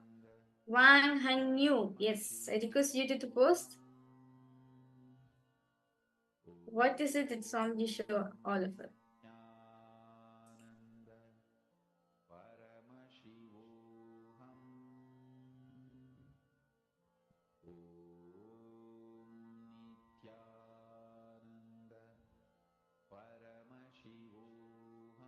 Okay, I have posted 212, 212, 457. But units were not there. Feet or meters, I don't know. Okay. Okay, that's fine, no problem. At least that's a good try. That's a good start. Whatever Swamiji showed you, you can say that. No need to add anything, remove anything. Whatever Swamiji showed you that's great. What is Ma Linga, what did you see, Ma? And Ma Maluhya Mauna, Ma Margarita, Ma Ananda Agora. Okay, Ma Gabriel, you posted 1,162 feet. Okay. Okay. That's nice. Ma Ananda Agora. Ma Ananda Agora Rupni, what did you see, Ma?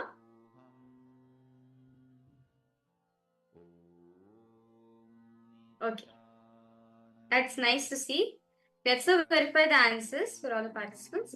So, this building, right? This building is actually located in Seoul, South Korea. And the height of this building is 1,819 feet. Sorry for the 1,819 feet. Yes, Ma Gabriel, you are close, Ma. Yes. And Rahul Kanaya, you also got something in the hundreds. Yes, I think 400. Okay. I think maybe if you can check in the meters, then it might be. Yeah. You may get the closest. Yes, Aya. And see, just scan more deeper. Just ask Swamiji, okay, what next? What next? What is the next, the like which city? Then you will see that the other details also start revealing to you. Okay, so shall we all do another round? Can I request all the participants to please sit straight?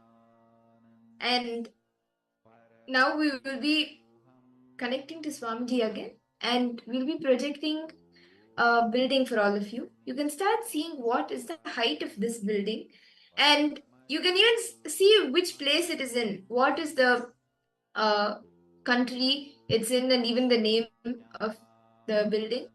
So let's all start now. I request all of you to intensely chant the Mahavakya and connect in the space of deep oneness with Swamiji.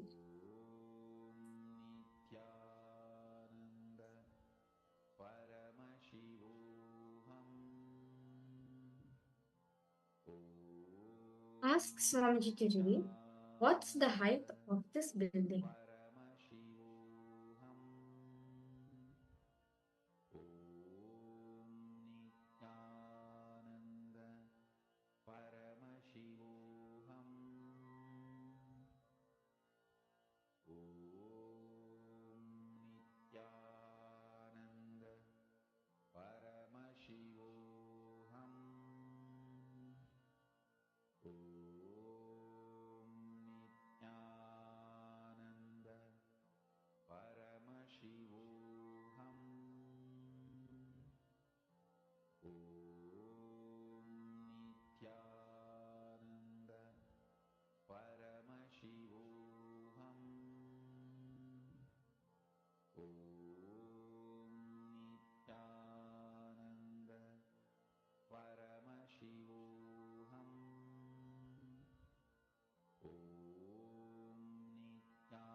Yes.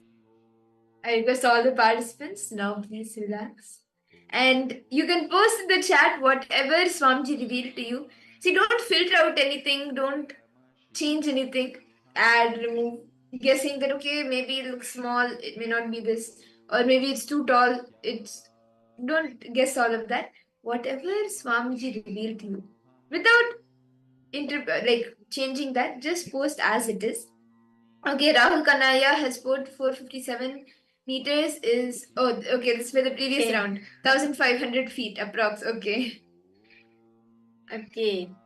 Mark Gabriel, okay, you're able to see 2225 feet. Okay, that's nice. Okay. Rahul Kanaya, what did you see? Ma Linga, what did you see, Ma? And Ma Ananda Agora Rupini. Yes, what did you see, Ma? Ma Ananda Agora Rupini.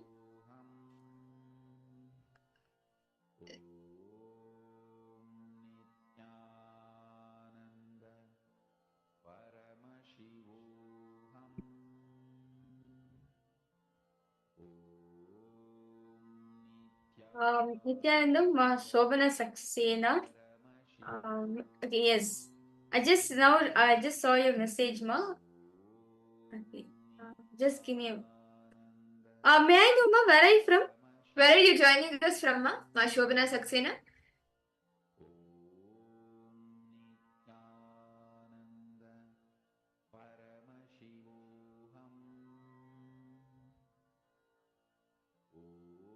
Ohio. Okay, that's nice. Well, Ma Shobana Saxena, I request you that you can actually participate, Ma. Yes. Now, today we're in day 2. You can continue from here. You can join and attend all the sessions. And you can even go back in the telecast. The live videos are available. And also, the Paramashivoham programs are ongoing. Actually, one Paramashivoham itself is not enough to grasp all the truths that Swamiji is teaching us. So don't worry, Ma. From now, you can sit and continue to attend. And any questions you have, we'll help and we'll answer those questions for you and help you to the best we can. And okay. Rahul Kanaya posted building is in South America continent, 2 different sizes around 1,600 and 2,000. Okay, that's nice. Okay, so let's verify the answers. So for all the participants, this building, right, which we are projecting to you right now, is actually located in China. So this is called this Tianjin Chao Tai Kuk Binhai Center. It is in Tianjin, China. And the height of this building is 1,739 feet. And Rahul Kanaya, you have put between 1,600 to 2,000. That's within the range. Okay. So it is 1,739 feet tall, and this is in China. So wow. This was the building that we were projecting for all of you. And that's amazing. That's very nice. Okay, so with this, let us now move ahead to the next session. Actually, the next session is going to be a very interesting, very beautiful session. Swamiji is going to be expanding about the 11 dimensions. So in this session, we learned about the Jiva, the 21st states of consciousness. So next we'll be learning detailing about the Jagat. Here, this is where you're going to be understanding the 11 dimensions of the cosmos. So let us now listen to this truth revealed by Swamiji himself on this topic.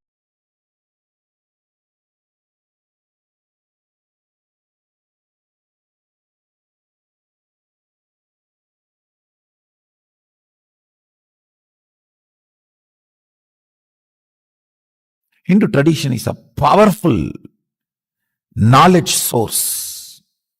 Understand? Thousands of years before Mahadeva has spoken about this 11th dimension. Modern day science is still sitting with the 5th dimension. Mahadeva has gone to 11 thousands of years before. And you need to know, in Hinduism, 11 genders, not 3. West talks only about 3. Male, female, and the whole thing, everything they classified into LGBT. In Hinduism, 11. 11 genders, male biomemory in female muscle memory, male muscle memory in female biomemory. And same way there's a clear description of experiences of these 11 dimensions. If 25 states of consciousness knowledge is shared with the world, whole psychology, psychiatry, this department will collapse. About everything.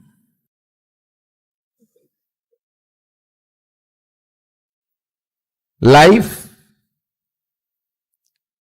desire, good, bad, purpose of life, right, wrong,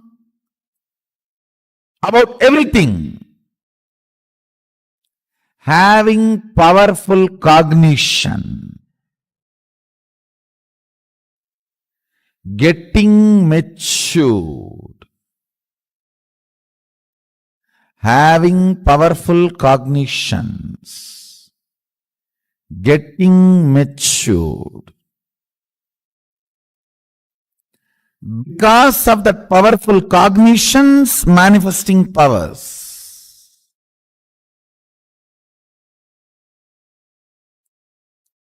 Now,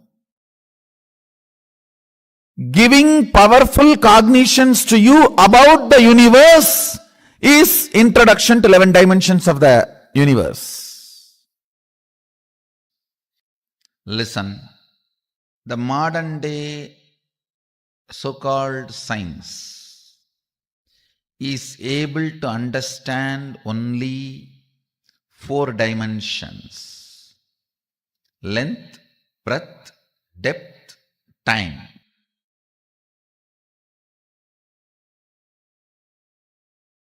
But the ancient science, the Sanatana Hindu Dharma, elaborately describes the 11 dimensions and the beings exist in the 11 dimensions: length, breadth, depth, time and space. These are the 5 unit dimensions, and the permutation combination of that 5, length, breadth with the time space, breadth, depth with the time space, length, depth with the time space, the various permutation combinations of these 5 basic dimensions forms 11 dimensions of the universe. Let me introduce the first dimension. Dimension means aspect of the universe. See, 25 aspects of you only is the 25 states of consciousness. So now internalize. 25 aspects of you is the 25 states of consciousness. 25 aspects of you is the 25 states of consciousness. 11 aspects of the universe is 11 dimension. 5 aspects of God is Panchakritya.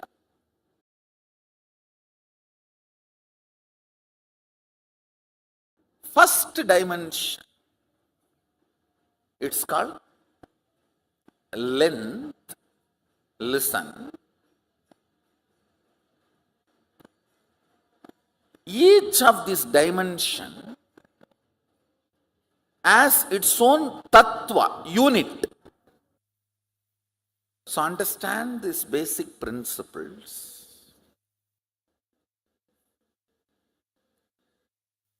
Length.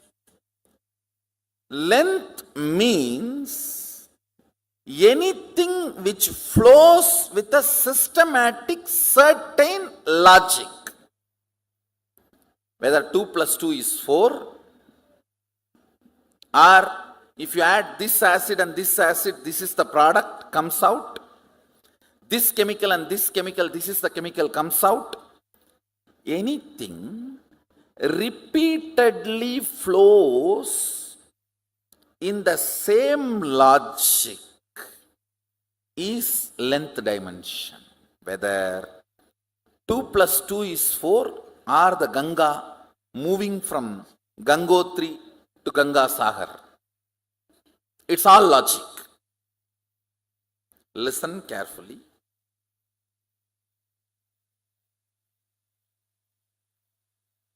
All logic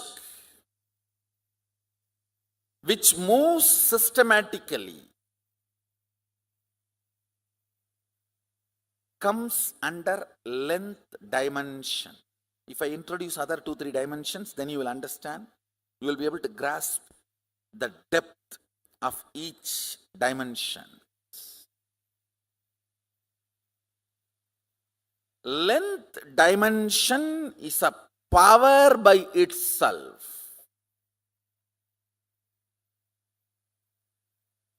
If you master the length dimension, anything which works as per the logic will be under your control. You are master of it.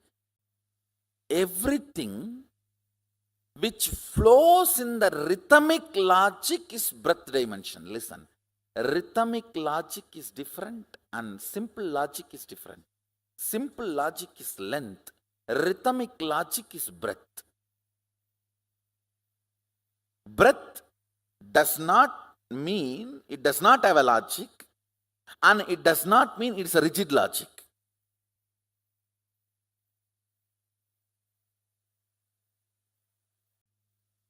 All language, all mathematics, all data analysis, all the statistics,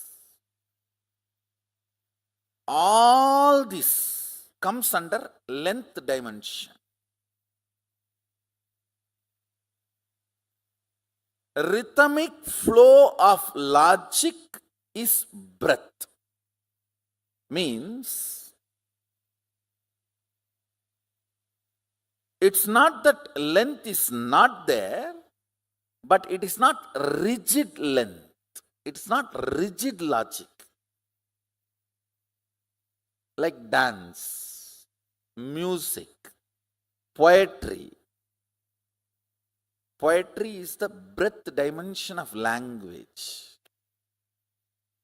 Silence is the depth dimension of language. Speaking is the length dimension of language.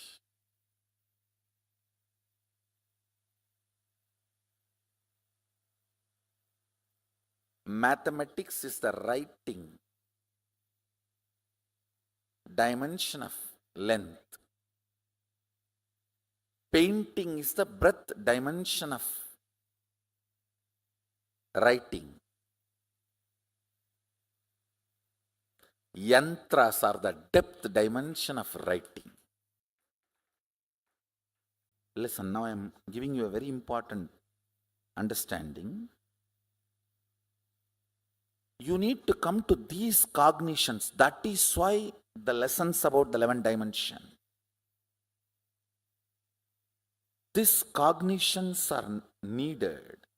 Actually, I am teaching you how to come to powerful cognitions with this 11th dimension. With this 11th dimension, the two important results you need to achieve. Mahadeva says the first result is manifesting powerful cognitions, then manifesting powers. Listen, there is a big difference between these two. Listen carefully. If you read through third eye, it is manifesting powers. If you realize if my third eye is available for me, it is available for me because my third eye is connected to Swamiji's third eye. It means I can connect with his third eye. If I can connect with his third eye, I can connect with anyone's third eye.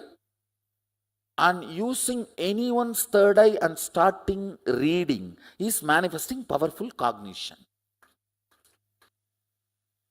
The rhythmic flow of logic length is breath. All the actions and activities of heart and art,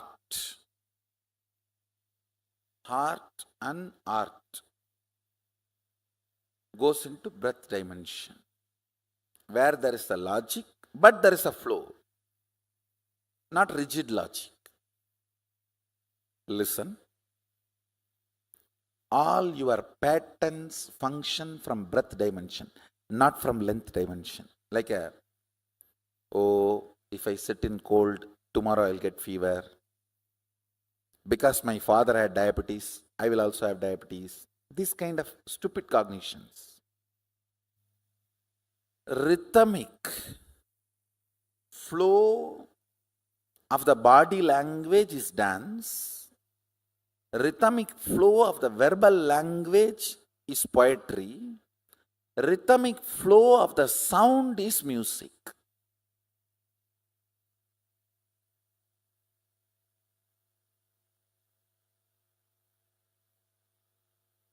Rhythmic flow of the life is peace.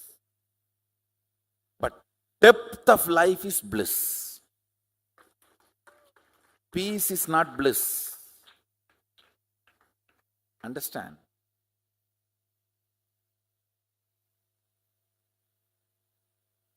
Powerfulness of the length is relaxation. Powerfulness of the breath is peace. Powerfulness of the depth is bliss. Length is your logic. Breath is your emotions. What is emotion? A logic out of which you functioned many times, now you automatically function based on that logic is emotion. Packed logic is emotion. How many of you are understanding what I am saying? You know, in this situation, this is the way you have to behave. Because many times this is the way you have done. This way your father has done, your grandfather has done, your grandmother has done.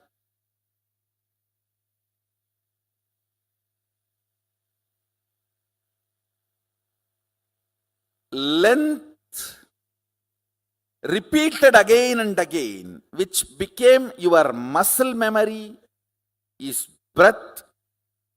Breath repeated again and again, which became your biomemory, is depth.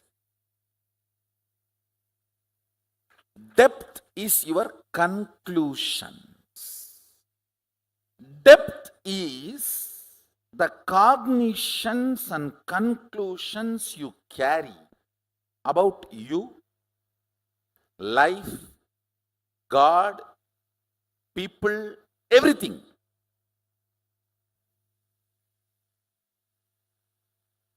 I'll repeat. Logic of you and the universe is length dimension. Rhythmic logic of you and the universe is breath dimension.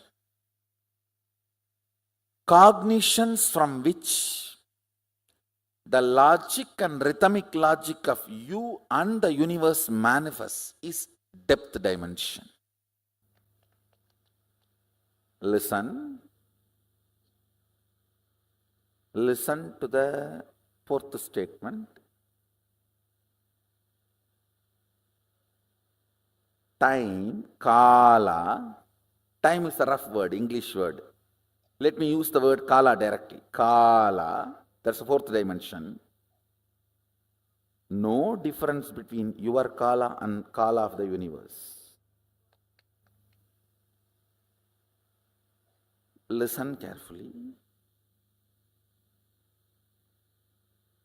Anything which makes you feel universe's time is different and your time is different is not you.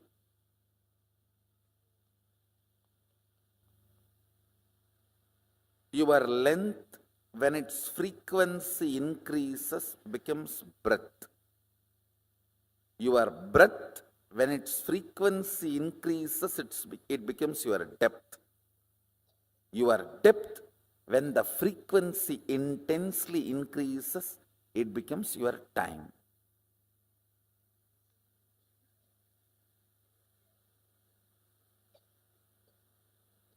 In breadth, length is included. In depth, length and breadth is included. In time, length, breadth, depth is included. This fourth dimension is the space where your so-called normal human life faces a breakthrough. Time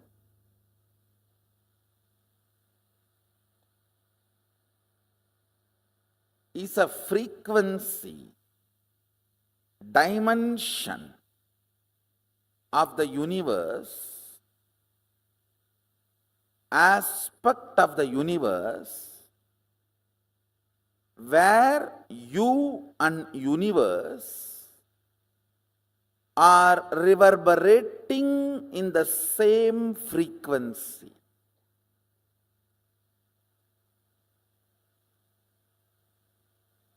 Unit of time of the sun, moon, Kailasa and you is one and the same. Listen, yesterday I said, our 1 year is 1 day for them, but unit is same. Only quantity difference. How many of you are understanding? It's only quantity difference, but not. So in Tattva, principal unit, listen carefully, your logic and logic of the Devatas are different. They are not same. Your breath and Devata's breath, not that far away, little closer. Your depth and Devata's depth, little more closer. But in time, your unit of time and their unit of time is one and the same. There is only quantity difference.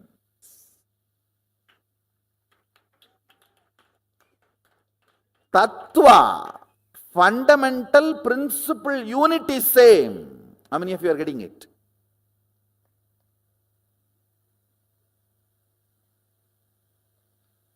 Yes.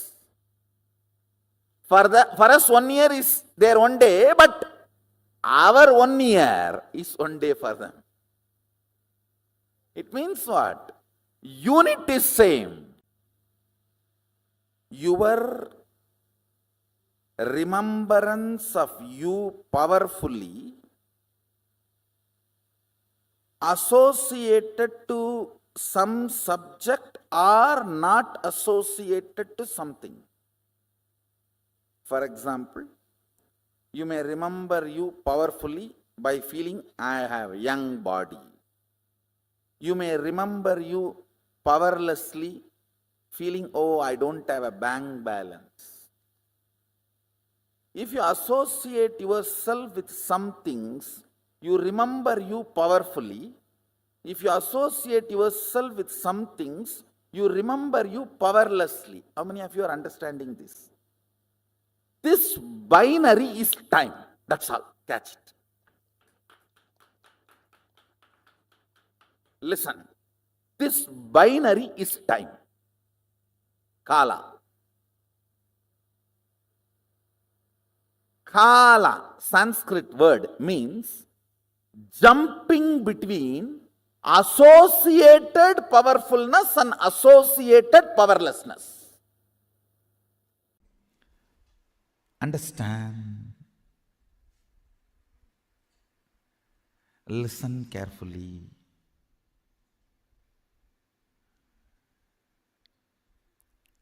Length, breadth, depth of a person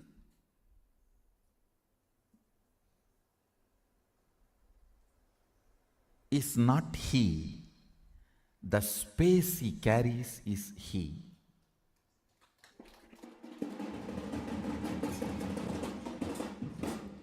When I say length, breadth, depth of a person, I speak in both the meanings. One, logic, heart, and cognition.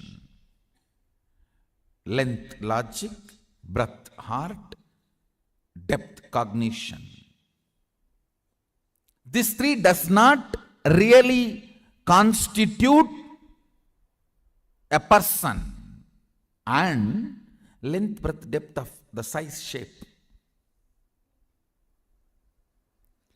Size and shape does not constitute a person. That is why you fall in love with the size and shape, get frightened when you see the space.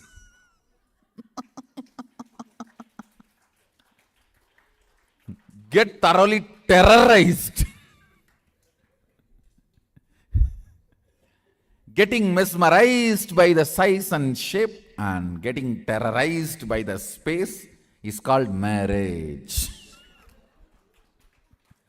A full cycle of marriage is getting thoroughly mesmerized by the size and shape, length, breadth, depth, and getting thoroughly terrorized.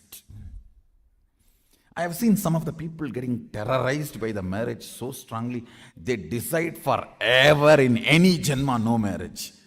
A lot of people are deciding that. That is why more and more by birth the attitude and aptitude moves away from male female. Length, breadth, depth does not constitute a person. The space constitutes a person. Understand, the space you carry decides who you are. Your polished vocabulary, your sophisticated poetic body language, your cute romantic behavior, you will not be able to keep all this consistently even if you are an amazing actor. No. No. Be very clear.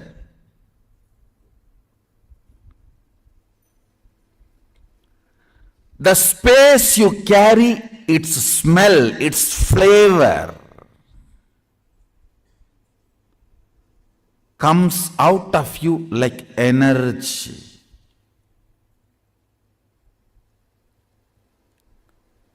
Like energy.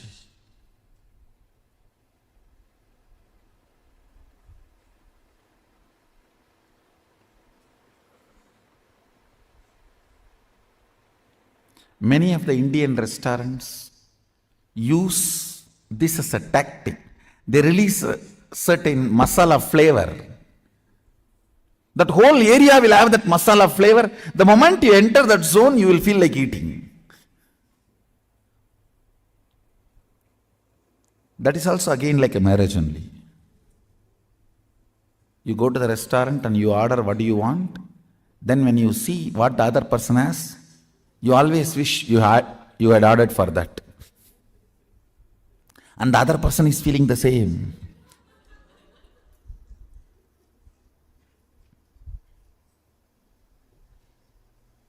And you can't even exchange the plate, owner will not allow.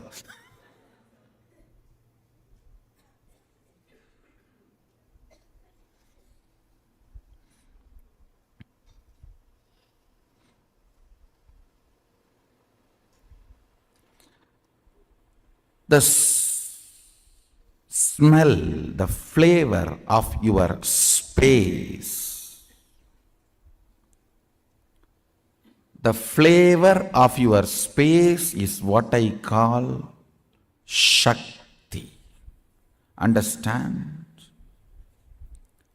The explosion happening in your inner space is Shakti. Please listen. This is the good news for you.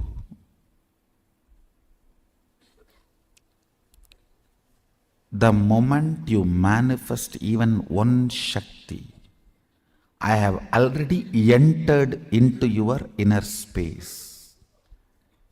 If I have not entered in your inner space and made the connection, you will not be able to manifest Shakti, because all power manifestation has to start from space, not from depth. Understand that time is a non-existence power layer. It has no existence, like a length, breadth, depth. It is only when the space collides with the length, breadth, depth, the dust created is time. See, the length, breadth, depth is a mass. Space is a energy. When these two collides, the dust generated is the time.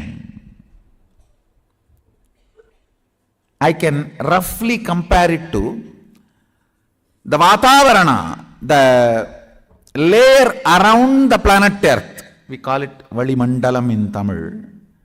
In English, I think it's called atmosphere. Yes. See, it's like atmosphere. Length, breadth, depth, and space, when they collide, the atmosphere created is time. It has no independent existence. If the length, breadth, depth moves away from the space, the time will not have its existence.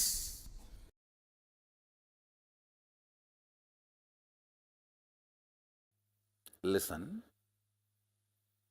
If something is a straight logic,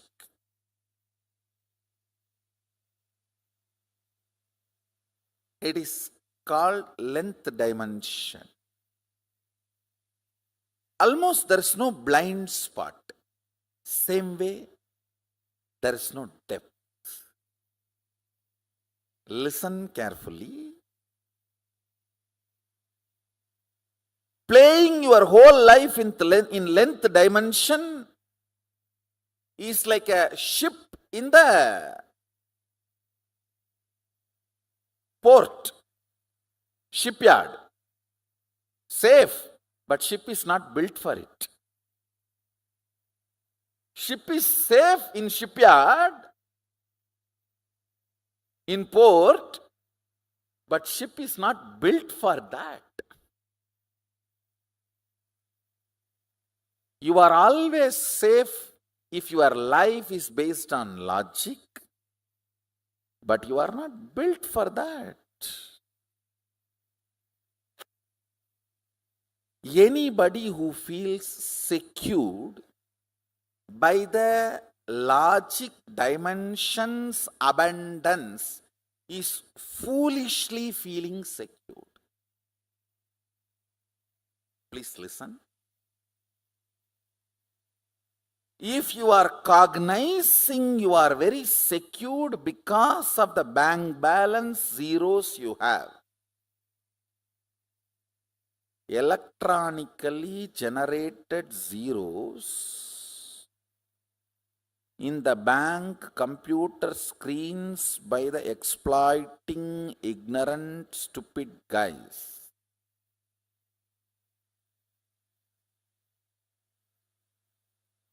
if that is giving you the concept of security, you are stupidly secured.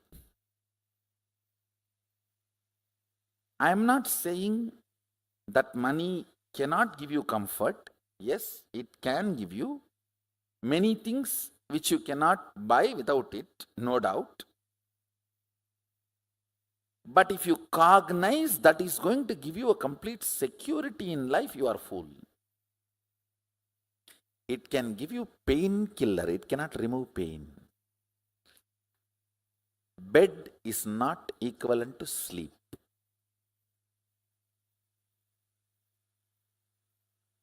When you don't have bed you equate bed to sleep. Only if you have multi-bedroom house, you will understand bed is not equivalent to sleep.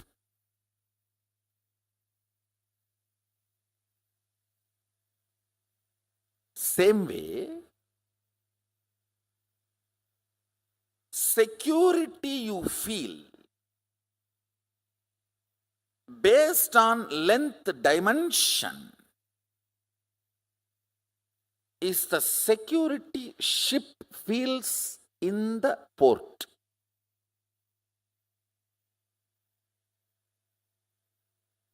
Is that security for the ship?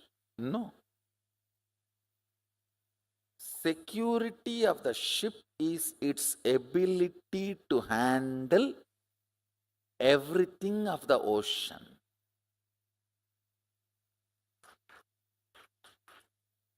Security for you is your ability to handle all the 11 dimensions. If you don't tumble down in the 25 states of consciousness, you are secured. The ultimate security, please listen, in the doing aspect and being aspect. Sushupta sushupti, to turyadita turyadita. If you can handle, that is what is security. With introduction to the 11th dimension, the intensity of your powerful cognitions will just shoot up. Understand? The amount of powerful cognitions, all of you need to understand the meaning of the word powerful cognition. For example, if you see somebody dying, are you going to cognize it as powerlessness, shaking, fear? Are you going to cognize the situation with a powerfulness? That is the way the reality is. What next? In every situation, cognizing with powerfulness, whether health, relationships, love. Listen. Knowledge and understanding, even if it is intellectual, knowledge and understanding of this 11th dimension makes many of the suffering caused by others and the sufferings you cause to others redundant. Only a person who understands 11 dimensions of the universe can be non-violent, can be really non-violent.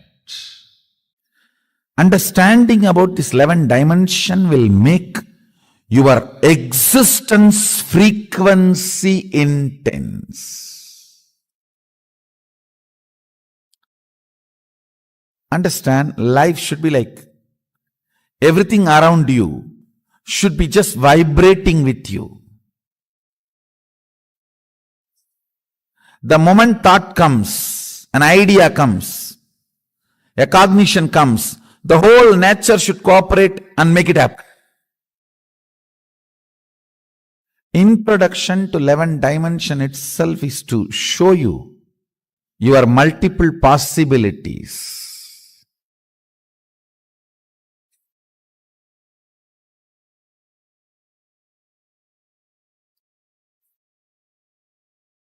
Actually, I am interested in you, not your identities.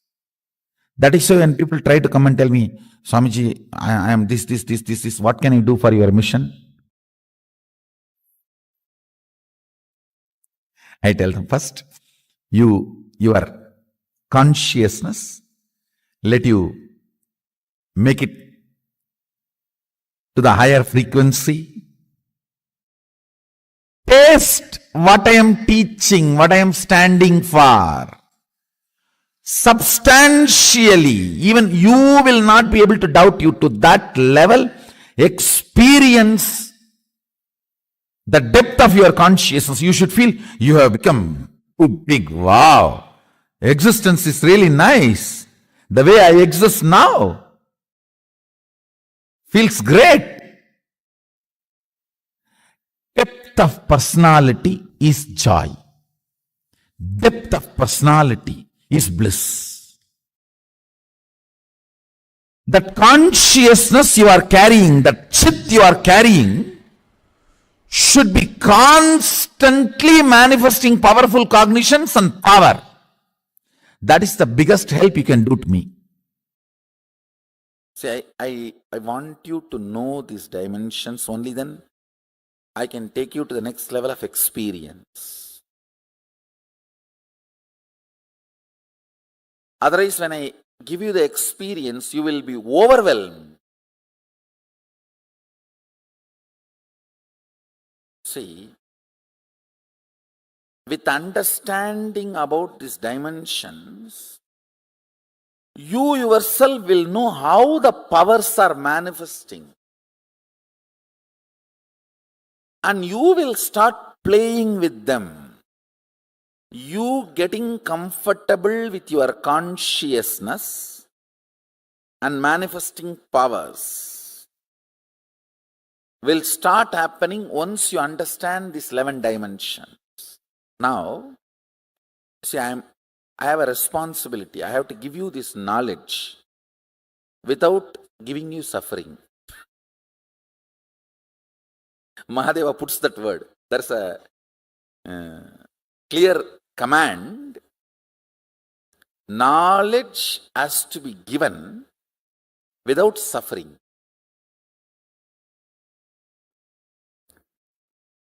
Listen, first thing you need to know about the universe because you are living in universe. Ignorance is no way cute and ignorance is not going to save you anywhere. Second, why I am teaching about this fundamental units of the universe, 11 dimensions, because understanding about these 11 dimensions will make you manifest multiple powerful cognitions and powers. I'll repeat. See, manifesting powers of third eye, like reading through your third eye, scanning through your third eye, is power. But understanding the fundamental principle, unit, tattva, why you are able to do? Because you connect your third eye with a third eye which is already awakened. Your master's third eye which initiated you. And that third eye is connected with all the existing third eye. Then, the power you manifested through your third eye is not limited to your third eye. You can read through any third eye. That is what is powerful cognition. Understand?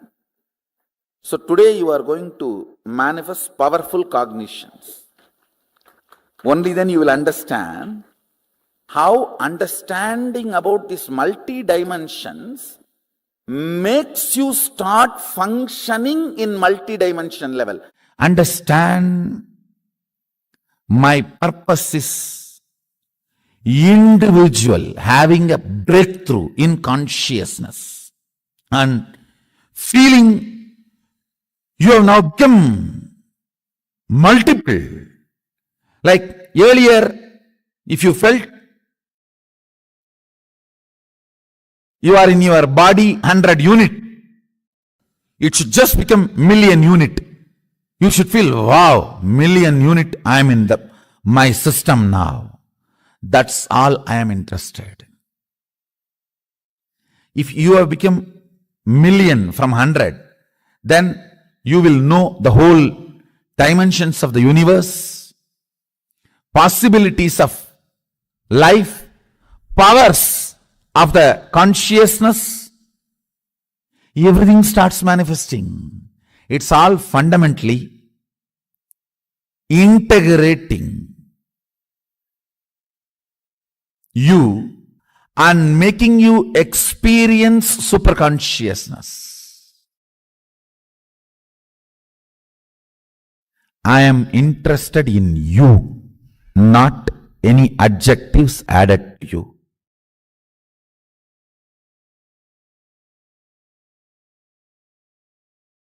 I am interested in you manifesting, you radiating. My project plan is only one.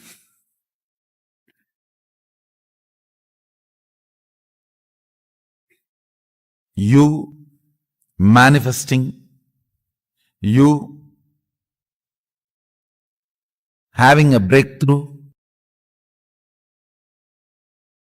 I'll do everything for that. Whether I ask you to eat vegetarian food, or I ask you to apply the aushadas and take bath, or I ask you to do the yoga on the pole and the rope, it is all centered on one. Now, I'm going to introduce you the 11 dimensions of the universe, all only this purpose. Breaking the barriers you built around you and experientially manifesting, not just theory, word.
Nithyanandam, Nithyanandam, to all the participants. That was a very beautiful session, Swamiji.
Yes, Nithyananda for all the participants.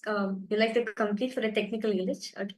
Very beautifully, this Swamiji spoke on the 11 dimensions, right? So, in the very start, in the very biggest, Swamiji very beautifully said how science is now only discovering the dimensions of the universe, but 5,000 years ago, not just 5,000 years ago, the ancient rishis, right? Paramashiva elaborately has said that there are 11 dimensions of the universe. So, the 5 dimensions science established so far, with sciences, these they have gone through so much, is the length, breadth, depth, time, and space. See, there are 5 dimensions that we hear of. But apart from this, there are more dimensions. There are 11 dimensions that Paramashiva revealed. And within these 5 dimensions, usually we all tend to only be in the length and breadth dimensions. Sometimes we tap depth dimension into our depth. And beautifully, Swamiji explains how the length is everything related to logic, anything in the logic dimension. Day-to-day life that you're thinking and all your activities that you do in the logic dimensions, your studies, your work, all of that is like how we were seeing in the power manifestation, the height of the building. Now, if an architect sees that, they can make an approximate. It's this tall, it's this wide, so it will be approximately this many feet. And how Swamiji says 2 plus 2 is logic, and even Ganga flowing from Gangotri all the way down, knowing that logic, the entire logic behind that is the length dimension. And breath is the rhythmic flow of nature, the rhythm of life. And actually the length, breadth, depth, it does not constitute a person, but the space dimension constitutes a person. Are each of you catching this? How we usually are all times with the depth. Depth is like understanding, internalizing the source of our person, internalizing the truths that Swamiji is revealing, the powerful cognitions, like consciously snacking on them, how much they become a part of our life. That is the depth in us. Nithyananda, Ma Shobhana Saxena, nice to see you for the program. I would like to know, is there reality which you want to manifest? Ma Shobhana Saxena. Is there any one reality which you want to manifest, Ma? You can post in the chat section. So, all the participants, so all of us understood, right? The length, depth, time, space, okay? So, these 5 dimensions put together, actually, there's much more than this, okay? We said there's 11 dimensions. Now, to understand, the length, breadth, depth does not constitute a person. It is only space which constitutes the person. What does Swamiji mean by this exactly? See, take an example of a thread. Okay? You have a thread. One thread, right? In one thread, we have 2 ends. If in the same thread, one end of the thread is the logic, is your logic. All the logic you have gotten acquired so far. The end of the thread, it will be the logic of the cosmos, the length dimension. Same way, breath. All the emotions, all the creativity you go through in your life. The other side of the thread, it is the breadth dimension of the cosmos. Now, the depth dimension, all the cognitions which you cherish so far, right? All the identity, cognitions. The other side of the thread, it is the depth dimension. Swamiji says, all these 3 does not constitute the person, does not identify a person is, yes, okay, we may think logically, there only will length, breadth, depth, if we can constitute a person, right? But no, it is only the space dimension. It is only the space dimension constitute a person.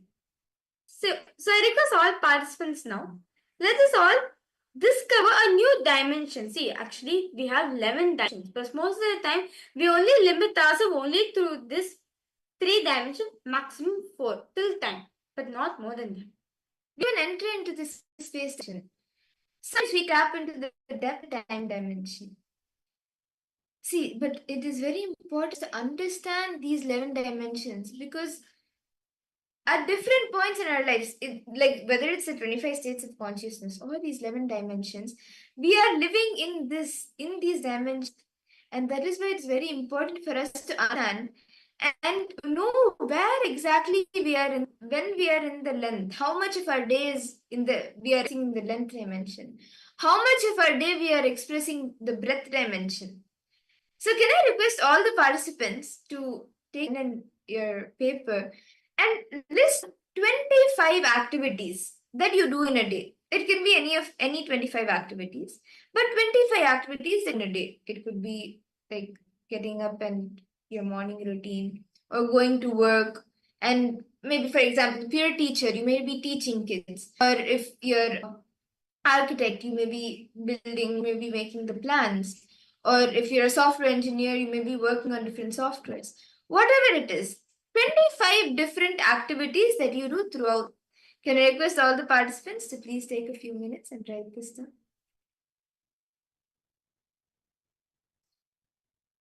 Any questions any of you have, please feel free to.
Nithyananda.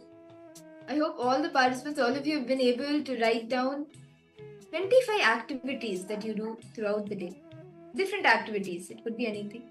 And if you're comfortable, you can even share the activities in the chat with us, and you can even post in the private chat to us so we can help you further. See, now what you will be doing is all the 25 activities that you have written, let us take a few minutes to analyze and classify which of these activities are in the length dimension and which are in the breadth dimension and which is in the depth dimension. How much of these activities go towards length? How many of these are we manifesting the breadth in us? And how many of these are we manifesting the depth in us?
Nithyananda.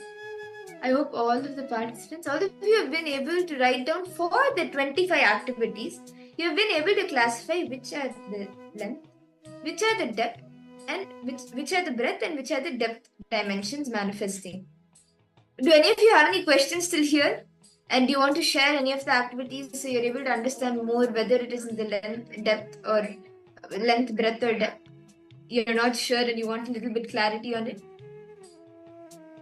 Yes. Ma Shobana Saxena, Nithyanandamma. Yes. Ma Kylie Wong. Ma Ananda Gore Rupini.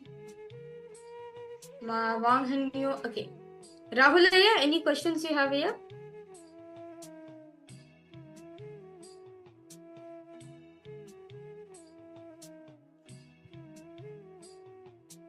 So, is all the participants understanding what does it mean to be in what is it if we are in breadth, length, or depth?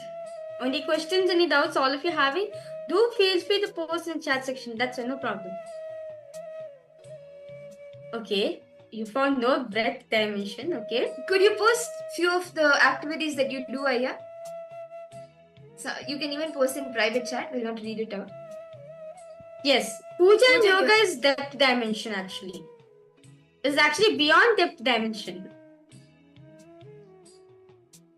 See, anything related to arts, painting, dancing, singing, poetry, where you experience the rhythmic flow of nature, that is the breadth dimension. Or it can also creativity. Or it can also be the times where you experience deep emotions in your life.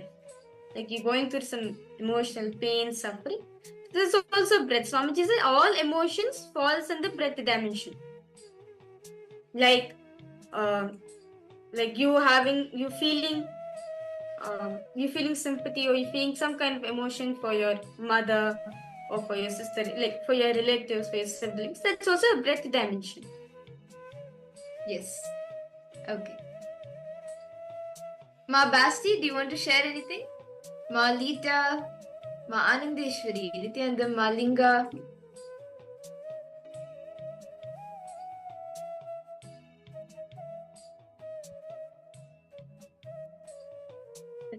So now all of us, Malinga, yes, any questions you have, Ma? Malita, yes, Nithyanandam. Okay. So now very beautifully all of us identify, right? So all the activities we are doing, whether it's length oriented, breadth oriented, or depth oriented. Now I request all participants now. Now based on this, see, this is only to make each and every one of us aware that which dimensions are we spending more. See, if you're going to spend yourself more time in length dimension, you're going to become a logical person. If you're going to spend more time in your breadth dimension, you're going to be an emotional person. So you don't understanding. If you're going to spend more time in the depth dimension, then you're going to be a friend. You're going to be a companion for the other person. So you need to understand which dimension as you are in. As if you're which dimension depends on the particular state. I mean, like, of course, all three interconnected to each other. The which dimension you are in, you attract that kind of people around you. And how much percentage of these dimensions are you expressing? How much percentage of the length dimension are you expressing? Or how dependent are you on the length dimension? How dependent are you on the breadth dimension? How dependent are you on the depth dimension? Can I request all the participants to write down how dependent are you on each of these dimensions? You can write the percentage. Actually, over here, very beautifully, Swamiji said that if you are spending time in your depth, right? If you're a depth or dependent person, then you'll always keep your friends inspired as they enjoy your company. So if you're a breadth dependent person, then no matter what happens, the relationship you carry with the other person will always be emotional. If you are a length dependent person, right, you'll always ensure that the relationship which you're having will be more of logical based, more of conclusion, more of fights. So basically more of arguments which will be happening. So because all participants, let's analyze. See, only if we become aware how much time we're spending on each of these dimensions, we can even raise ourselves up. So let's all do this. Just looking to see how much of your day is length dependent, breadth dependent, or depth dependent. Please internalize it in yourself.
Nithyananda.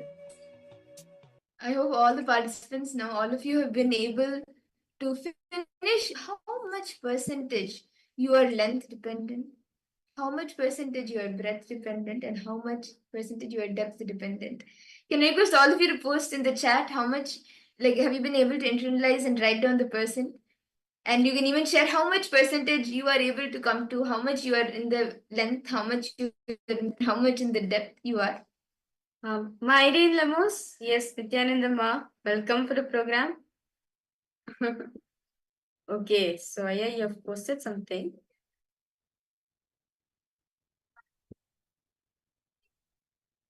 Okay, Rahul Kanaya, you have posted 40% breadth after knowing emotions are breadth, 30% depth, 30% length. But during Paramashivoham days, depth is max, I think 60. Yes. Okay. That's good. You've been able to analyze how much percentage you are living in these dimensions.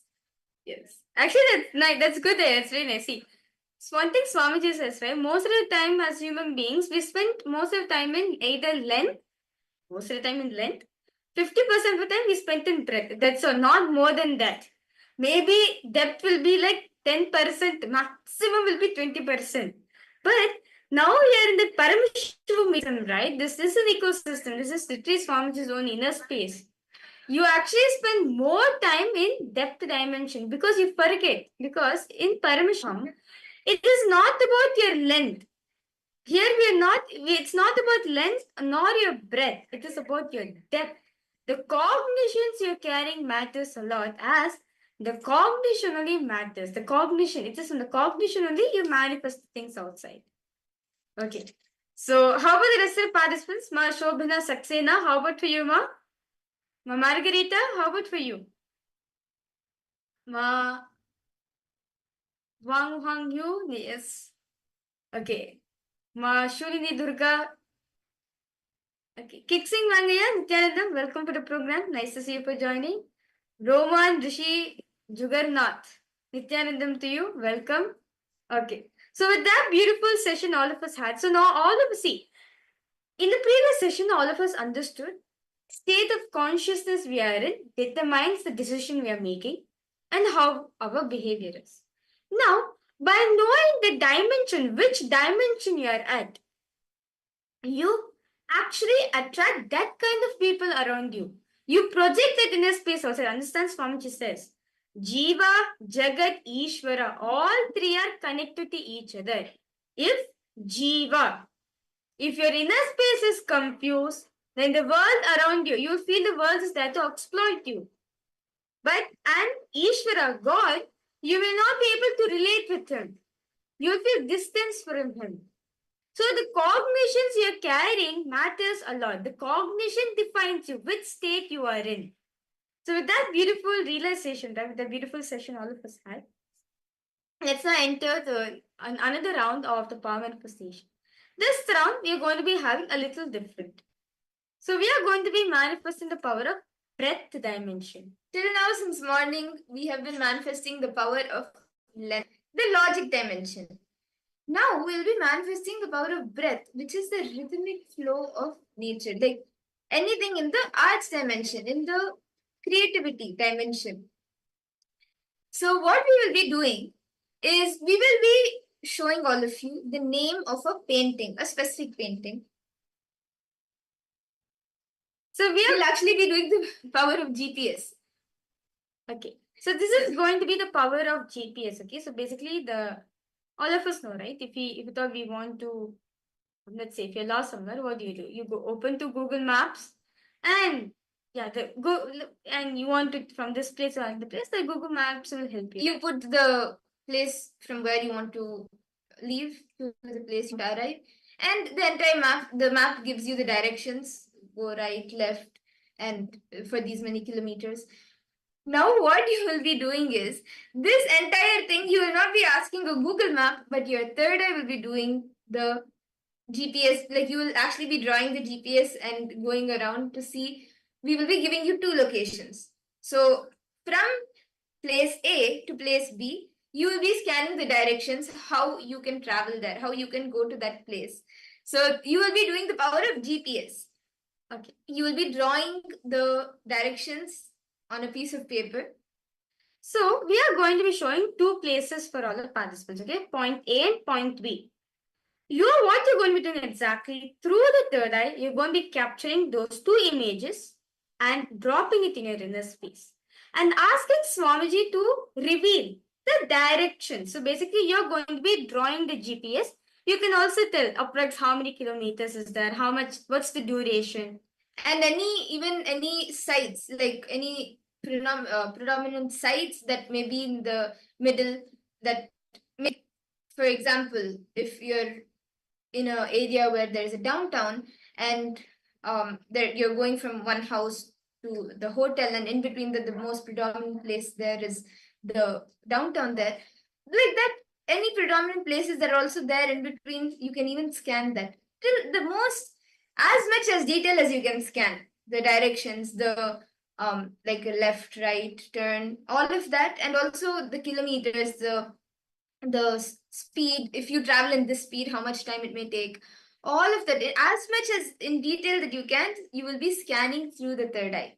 Okay, so let's now start. So I'm now going to be projecting two pictures for all the participants. Let's now start. So I request all of you to please close your eyes intensely. Connect this one sheet.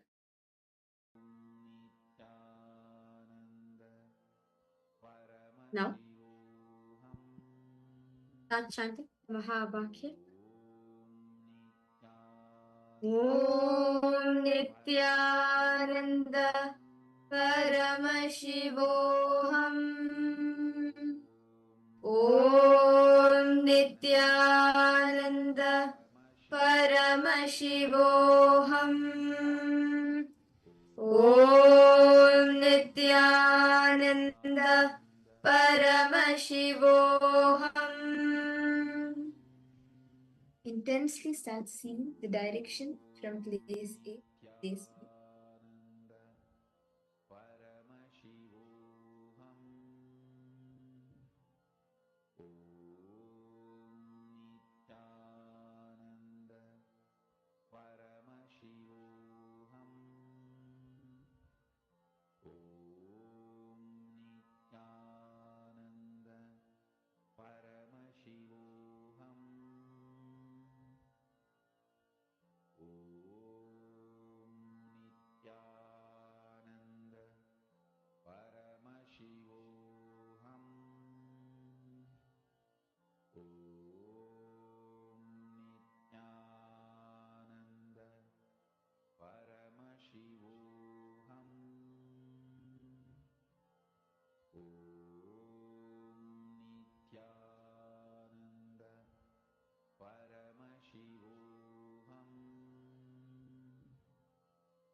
Yes. I request all the participants to now post in the chat what did you see as the directions? What was the details Swamiji revealed to you? Can I request all the participants to take a moment and post it in the chat? Ma Margarita, Malita, Rahana, whom you, Ma Ananda, Agora Rupini. All of you can post. What did Swamiji reveal to you as the directions from place A to place B?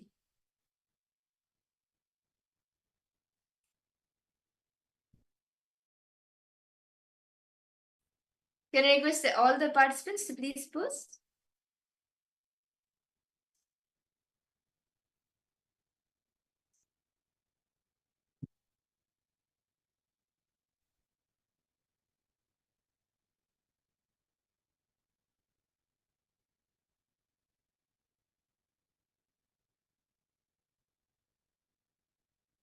Let's see all the answers. Okay, so Rahul Kanaya, what did you see? And how Yes, Chenaya? Ma Xiao Lao Khao? Ma Aidin Lemos? Ma Anandeshwari? Ma Jnanapradayini? All of you can post. Ma Lita? Ma Linga? What did each of you see? Okay, Rahul Kanaya has posted, Ma, I saw one tourist attraction with fountain and many people, and then left, right, and some not busy line came. Okay. How about the rest of the participants? Manandeshwari, come on, Ma. I request you to post. What did Swamiji show you? Something Swamiji has shown each and every one of us. Request all participants to please. Ma Shobana Saxena, Ma Shulini Durga, Ma Kalili Wong, Ma Mahulia, Ma Margarita, request all the participants, Ma Ghora Rupini. Yes, I request you two to post, Ma. What did Swamiji show for each and every one of you?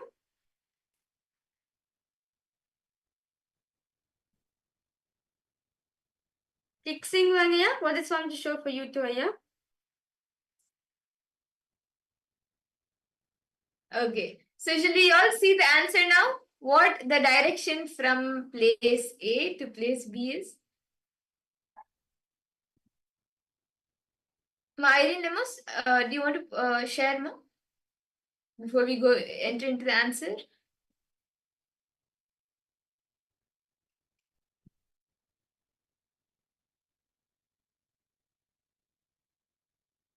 Okay. Let's verify the answers.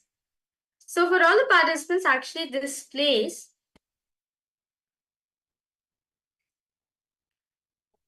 is actually a very famous place, and this is actually the place A is a place in Japan. It's a tourist area in Japan, and it goes to Riga, which is in Latvia. Yes. So this is in Tokyo, Japan, and it goes to Riga, Latvia. And it is what we have given is actually the flight, the directions for a flight, because these are two completely different countries altogether. And Rahul Kanaya, what you saw, I think, was a little interesting because in a flight, it's not quite really busy. It's just whoever has booked, only those people board the flight. It's not like any heavy traffic zones. So maybe you were able to see less traffic because it's only one lane going in that direction. It's not like heavy traffic like on the roads. So maybe that's why you saw. And both of these places are tourist places. That's a really nice thing to see. Okay. So with this, as we are continuing to manifest the power of bread dimension, do not worry for all the participants. So we are now going to be entering into very participants to take note of this session, because Swamiji is going to be giving this as an initiation for each and every one of us. In this session, we are going to be learning about the Panchakrityas of Bhagavan Sadashiva. What are the Panchakrityas? The 5 cosmic actions: the Shrishti, the creation, the sustenance, Sthiti, rejuvenation, Samhara, and then putting into delusion, Tirobhava and liberation, the Anugraha. These 5 Panchakrityas, how do they manifest? How does Paramashiva manifest them? We will now be seeing in this session. That is all. Many times we feel, right, how can I be Paramashiva? How can I manifest the Panchakrityas? I'm not even able to handle anything in my life. But Swamiji says that fundamentally we have Paramashiva's consciousness. It is only because of Paramashiva's consciousness only we are even there in planet Earth right now. So we have to understand how the Panchakrityas are happening in our life by understanding how Paramashiva does the Panchakrityas. So this is going to be an introductory session where Swamiji is going to be explaining detailing about the Panchakrityas of Bhagavan Paramashiva. How does Paramashiva does the Panchakrityas simultaneously, spontaneously, and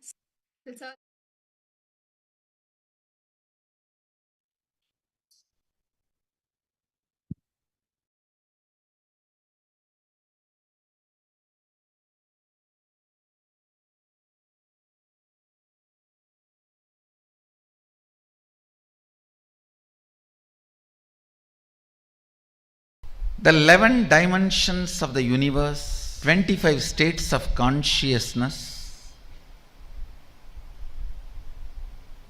and then 5 aspects of Sadashiva, supreme reality, Ishvara, creation, operation, rejuvenation, delusion, liberation. Please understand, supreme cannot be just GOD, generator, operator, destroyer. Please understand, the supreme as per Sanatana Hindu Dharma, Bhagavan, Brahman, Sadashiva, cannot be translated by the word God. The Western definition of God is generator, operator, destroyer. Only 3 aspects. The Hindu understanding of supreme reality is generator, operator, destroyer, deluder, and liberator. The major 2 aspects of life unfortunately was never grasped anywhere else other than this Saraswati Ganges civilization. Only the Saraswati Ganges civilization understood the world beyond seen. If you don't understand delusion, you can't understand beyond the 4 dimensions. You can't understand reality in its completion. God is not Sadashiva. Maybe I can contribute a new word, Godel. G-O-D-D-E-L. G-O-D-D-E-L. Godel. Listen. Whenever science or technology grows, the scientists and people who are expert in that field need to contribute right word. They need to support the language also to explain the concepts. English is learning spirituality, Sanatana Hindu Dharma first time. So let's contribute some good words.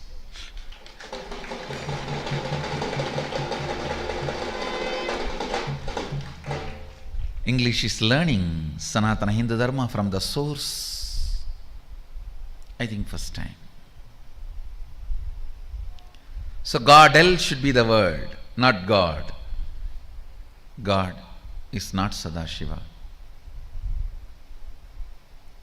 Sadashiva, Brahman, Bhagavan, all these words used in the Brahman used in Upanishad,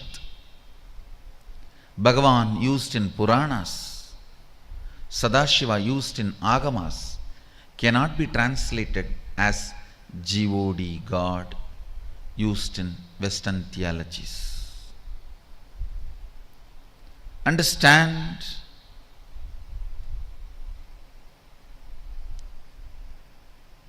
these 5 aspects of Sadashiva in the manifest form is called Ishvara, unmanifest form is Avyakta. Even this 5 is only the manifest form of God L, Sadashiva.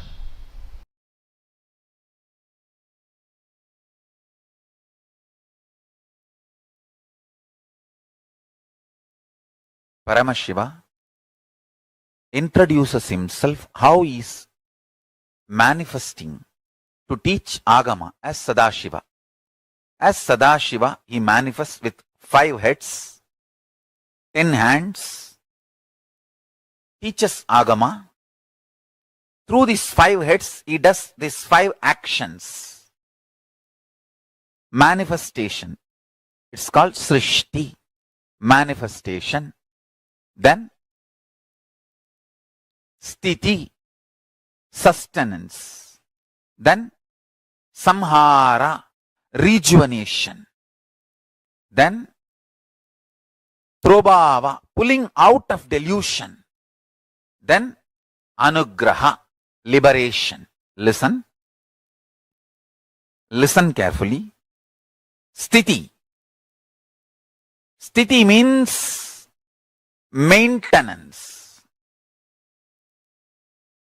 The first action is Srishti. Second is Sthiti. Third, Sthiti means maintenance. First, Srishti, manifestation. Sthiti, maintenance or sustenance. Samhara, rejuvenation or dissolving or destruction, whatever word you want to use. Samhara, literally the word Samhara means transformation, rejuvenation. It one becoming another. So listen carefully. Srishti, manifestation. Sthiti, maintenance. Samhara,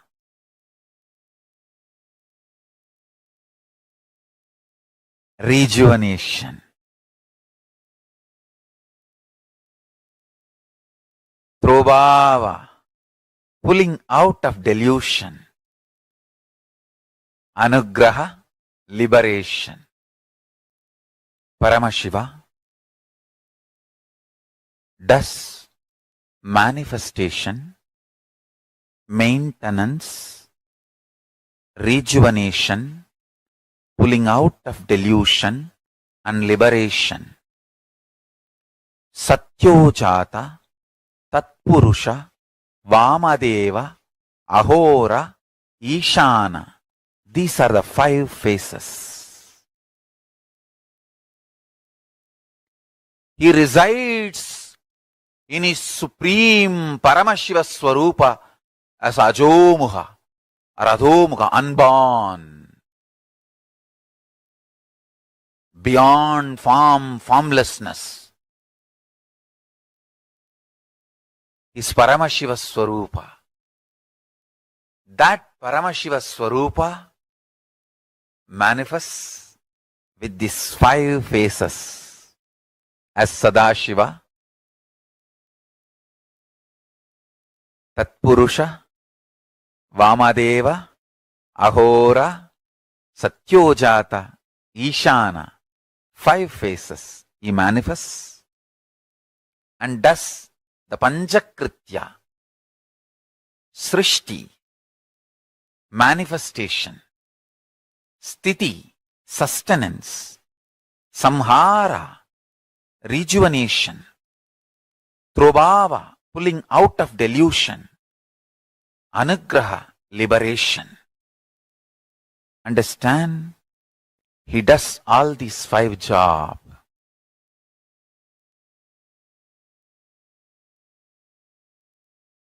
Through these 5 phases.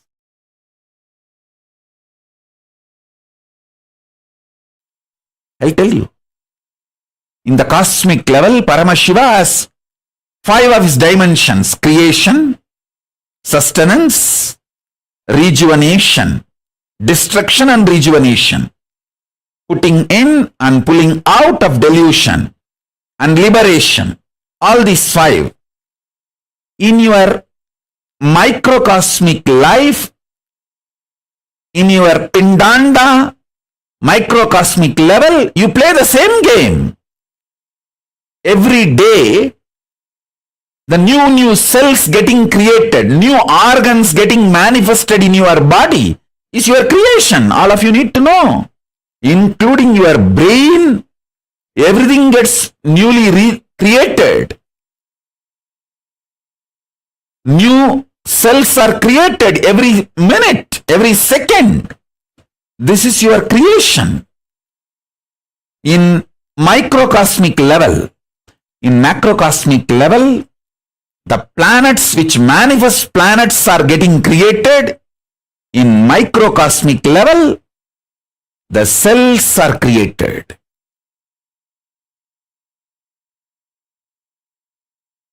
In the macrocosmic level, whatever is created is continuously getting sustained. In microcosmic level, the body you create is getting sustained. The life you manifest is getting sustained by you. You continuously breathing, inhaling and exhaling, keeping you alive is sustenance, maintenance in microcosmic level. In the macrocosmic level, destruction, rejuvenation, samhara is black holes swallowing big bangs. In the microcosmic level, the old cells getting killed and new cells getting formed is rejuvenation, samhara. In your body, in your microcosmic level, Pindanda level. Same way, in the Brahmanda level, the delusion is cosmos creating deluges, pralayas to rejuvenate itself, clean itself. You can see the heat wave all over the world. All the Panchabhutas playing and aligning itself. In the cosmic level, this is the delusion. Trobhava going on. In the macrocosm, Pindanda level, you forgetting your existence as Paramashiva, higher reality, falling into the nightmares and going through, is the small scale Trobhava. Delusion in the Pindanda microcosmic level you go through. In the cosmic level, Brahmanda level, liberation, anugraha is Paramashiva himself manifesting as this Nijavadara Nithyananda and making this KAILASA happen.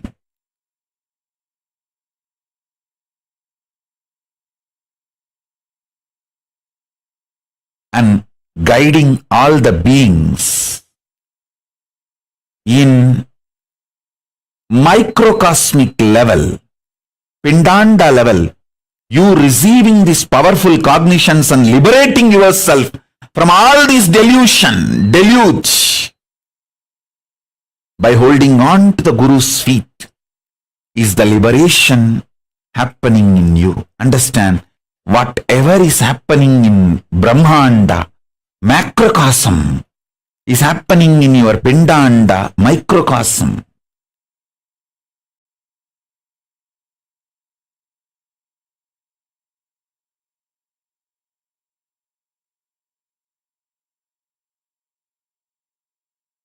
So don't worry about your delusions. Don't be powerless about it. Don't try to work with the facts and figures externally. Don't try to work with the seen. Work on the seer. Paramashiva does 5 action: creation, sustenance, rejuvenation, putting in delusion, and liberation. First 4, creation, he does by sitting in Brahmaloka. As a Brahma, he manifests and creates. Maintenance, he does by lying down in Paramapada as Parandama. Rejuvenation he does as Maharudra in Kailasa, from Kailasa itself. Putting in delusion he does through many of his forms like Bhikshadana. All those forms he took just to put people in delusion. Liberation. For liberation, he always comes down to planet Earth. He has to assume human form. The form he assumes for liberation is Guru. Keeping liberation as a predominant activity, the form he assumes is Guru. Listen.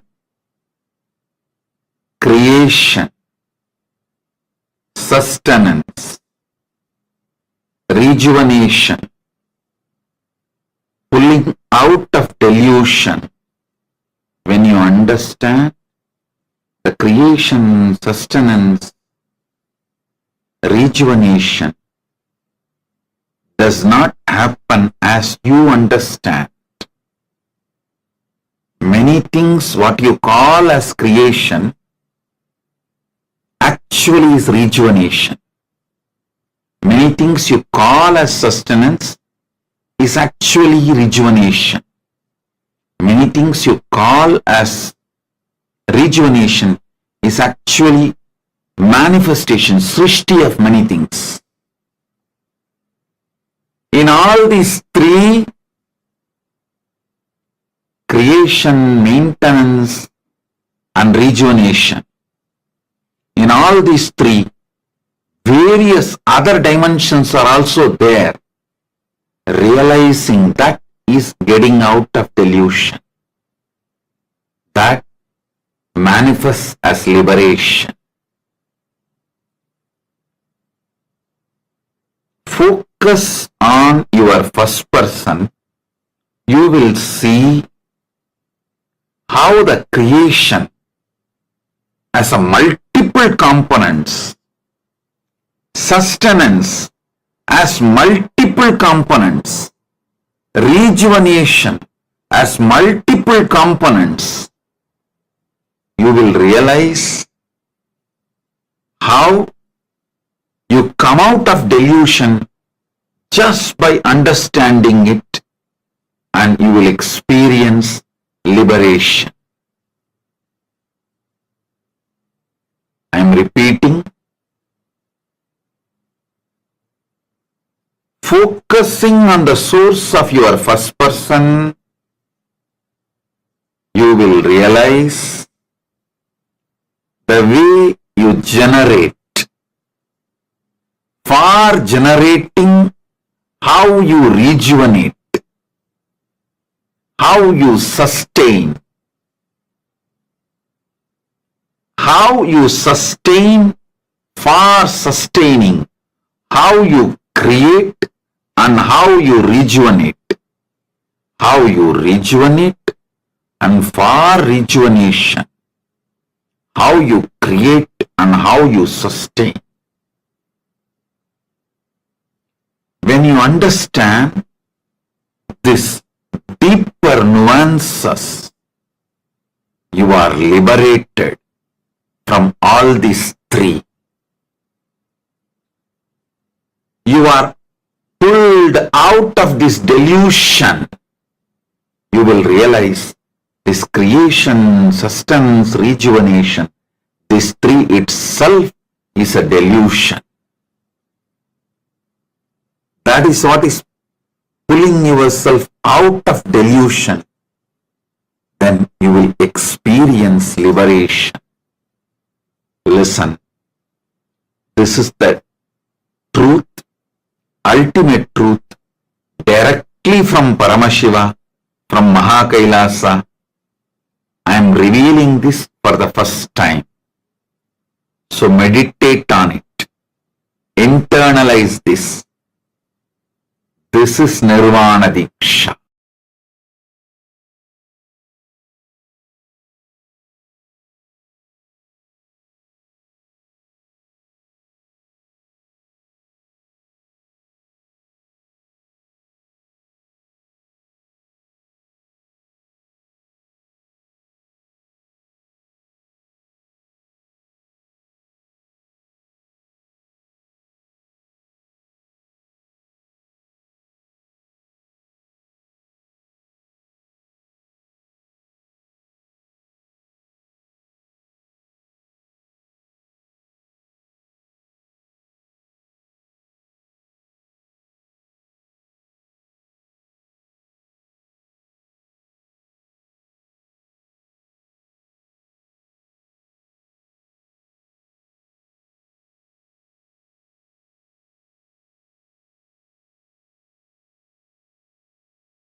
Nityanandam, to all the participants, hope all of you are able to hear us clearly.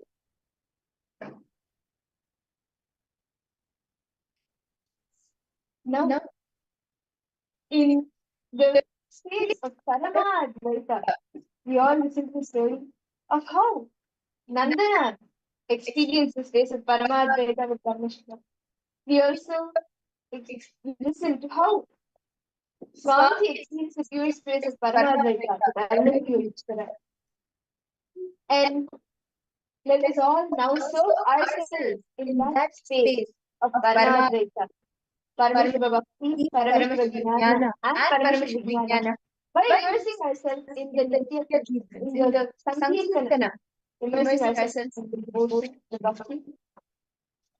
And now, for the participants, all of us are going to invoke the presence of Swamiji in our beings by doing Sankirtana. I welcome and I request each and every one of you to come along as we invoke Swamiji in our being. Joining with me, I have Madhya Arthapurya and Swami, who will be guiding us in this beautiful Sankirtana. So let us all start with the Sadguru Vandana.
Nithyanandam, to all participants, would like to welcome you for technical glitch.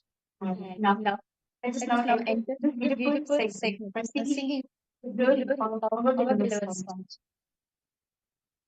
Nithyananda. So please sit straight with folded hands. Let us start with the Sadguru Vandana, invoking Swamiji and deeply connecting to Swamiji.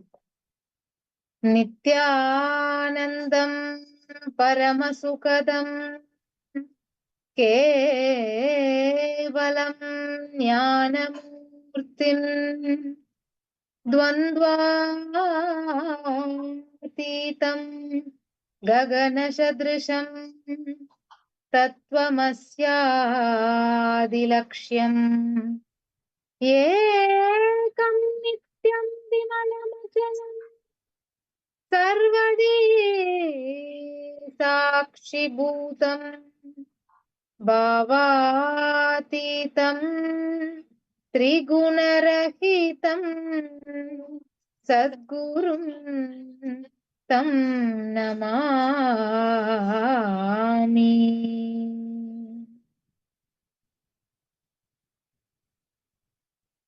Let us now begin the Sankirtan. We'll be projecting the lyrics of the Kirtan now, so you can see the lyrics and sing along with us.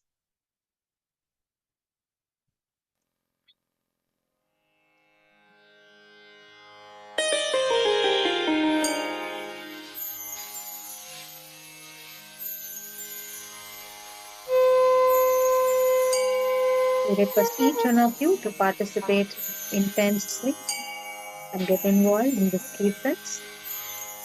Chant the name of Bhagavan. Each and every time you chant, connect with him in deep devotion and feeling connection.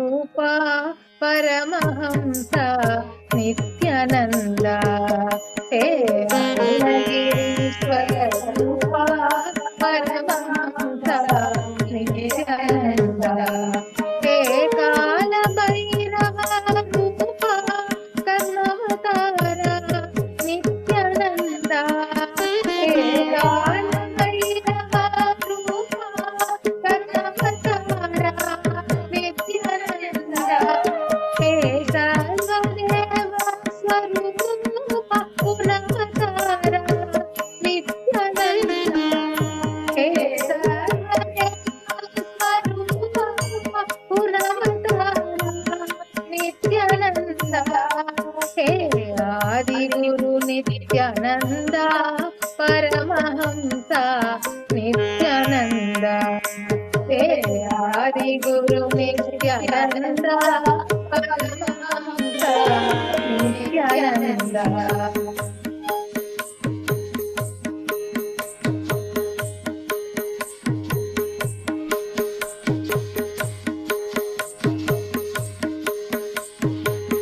Adideva Nithyananda Mahadeva Nithyananda Adideva Nithyananda Mahadeva Nithyananda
us to chant along to sing along with the Kirtans.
Nithyananda, Paramashivoham Nithyananda.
Wow, that was a beautiful Sankirtana that all of us just had.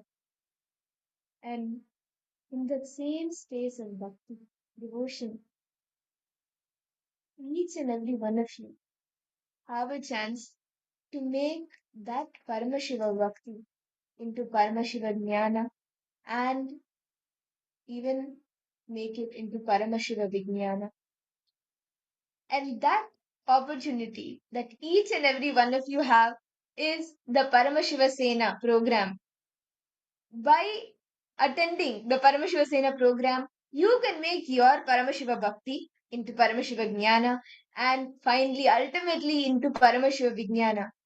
As Swamiji said, Paramashiva Vijnana is Paramashiva, Swamiji, knowing you. He himself, Swamiji himself will know you. And the Paramashiva Sena program, the becoming a Rajya Sabha member of KAILASA is an opportunity that you should not miss for any reason. And this program, it's like, first, it's one program, the in-house program happening after 5 years. And Swamiji himself is attending to each and every person. Like literally, Swamiji is there 24 by 7. 24, not even 24 by 7. Literally, 24 Swamiji is there. Swamiji is making himself available in the Paramashiva Sena program for each and every one of us. And you can become a part of the Paramashiva Sena, a Rajya Sabha member of KAILASA by attending the program. You can experience the Paramashiva Vijnana, where Swamiji himself will know you. And understand this program, right? Like it is literally conducted and guided by Swamiji himself. Literally, like throughout the whole program, in the day, like from the time starting the program till the end, Swamiji is there with each and every single participant, guiding them to become his ambassadors. As very beautifully read, Paramashiva Sena is for each and every one of us to experience the you are to understand. And so it's like all of us, it's like a training ground for all of us to radiate Swamiji himself, manifest Swamiji in each and every one of us. I want to request all the participants and all the viewers live right now.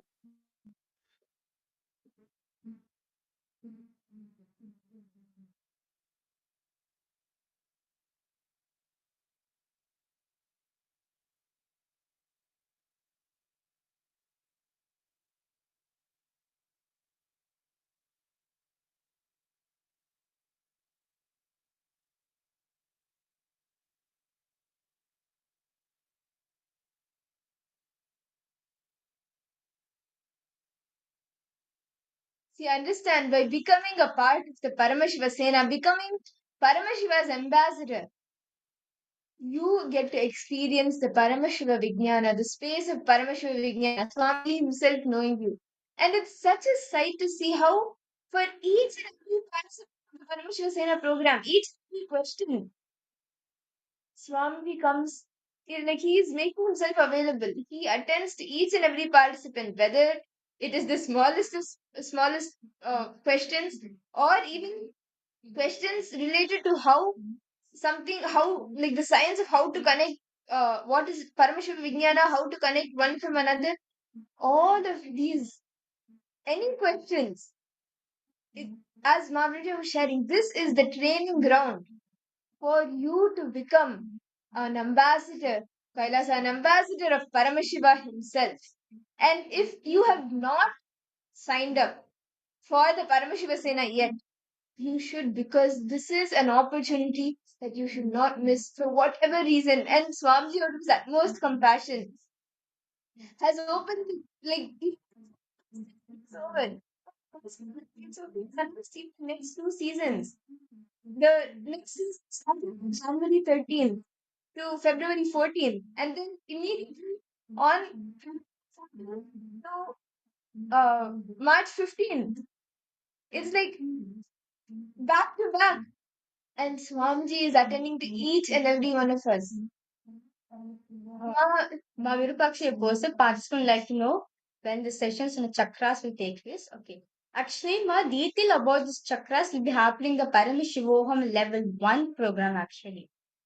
Detailing it will be happening the Paramashivoham Level 1 as Swamiji revealed this whole science of the chakra thing.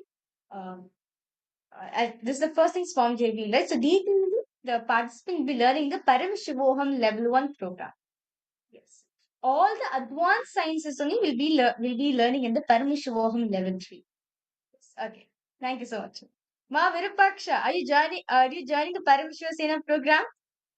Yes. Okay. Ma Swamiji, the next 2 seasons for you.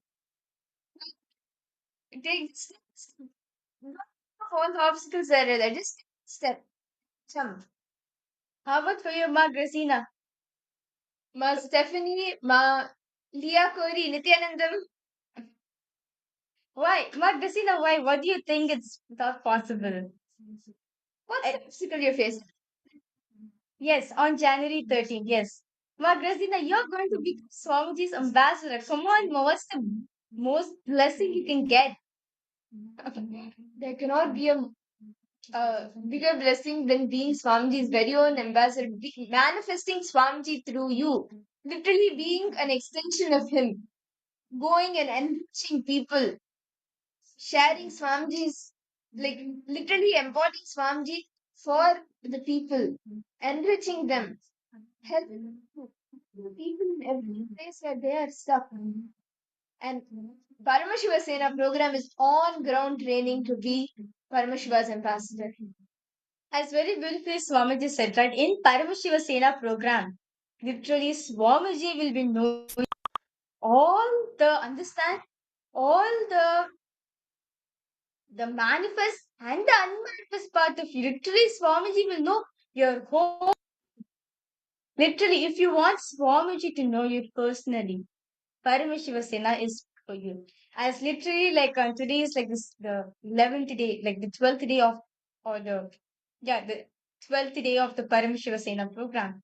And literally like all the participants are getting trained on ground to represent Swamiji wherever they go. And end of the day, they are going to be they are going to be part of they are going to be part of the Raj Sabha of Kailasa. And this is a big opportunity Swamiji is giving up for each and every one of us. Become a Raj Sabha member of Kailasa. Please head to ecitizen.info/PSS and please and understand like it's just too amazing. Literally Swamiji himself will be training each and every one of us from the minute detail to how to present yourself, how to talk.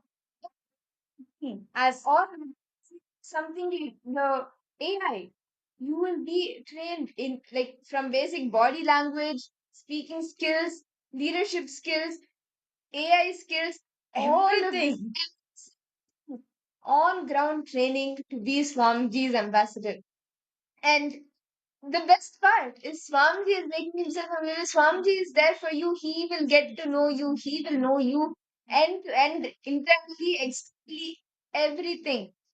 And any question that you have, anything that you are facing, Swamiji himself attends to each and every participant of the Paramashiva Sena. So if you just want to experience Swamiji, like that dimension of Swamiji, you have the opportunity now by signing up for the Paramashiva Sena, becoming a Raj Sabha member of Kailasa, and just go on enriching both yourself and others as an ambassador of Swamiji, as an ambassador of Paramashiva. I see several participants logged in. Ma Komati Kalai Chelvan, Nithyananda, welcome. Ma Vani Goyal, Nithyanandam. Ma Vani Goyal, yes, Nithyanandam, welcome.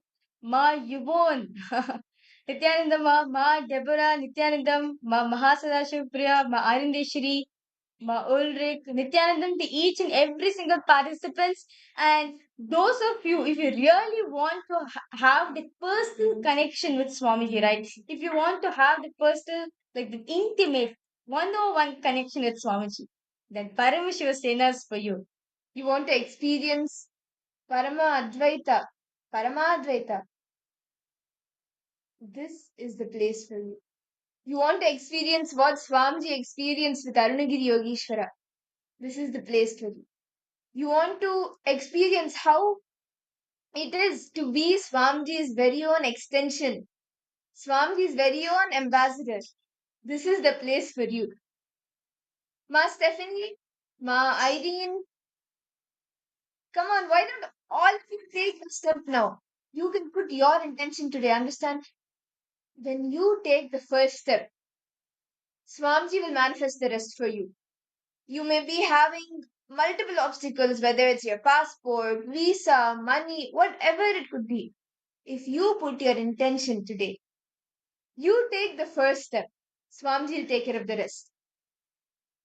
Actually, many sort of Paramashiva Sena participants, how they have come is just a miracle. Saying, like Swamiji said, okay, Paramashiva Sena is happening, come join for the Paramashiva Sena. They put their intention, miracles happen. Swamiji moved everything, all the obstacles to them, and they made it. For some people from different countries, whether it's from Malaysia, Singapore, Australia, Europe, it's not so easy visa. And they got a visa, they made it to the program.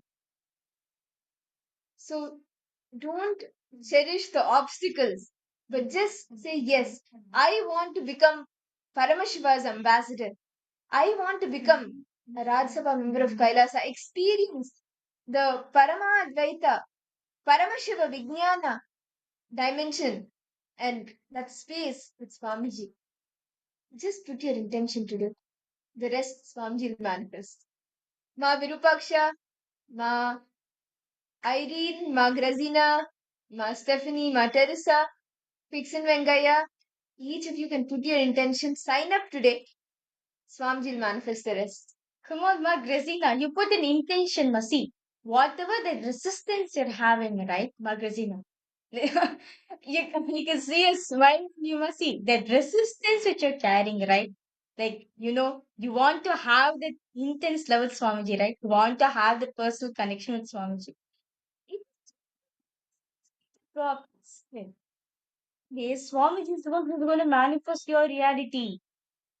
You may think, okay, how is it possible for me? I need to travel, I need to arrange the funds, and yeah, whatnot, right? You have to do everything. But understand, he is moving things from continent to continent. Won't he make you also experience? Won't he also take you along with him on that? He will, Ma Rasina. Why intention?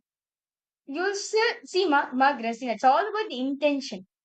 If you have the intention, sure Swamiji will manifest for you.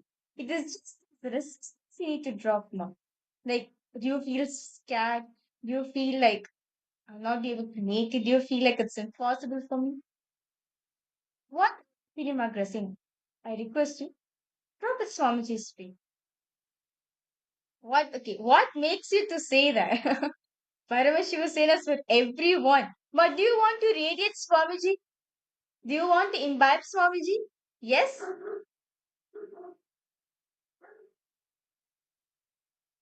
Yeah?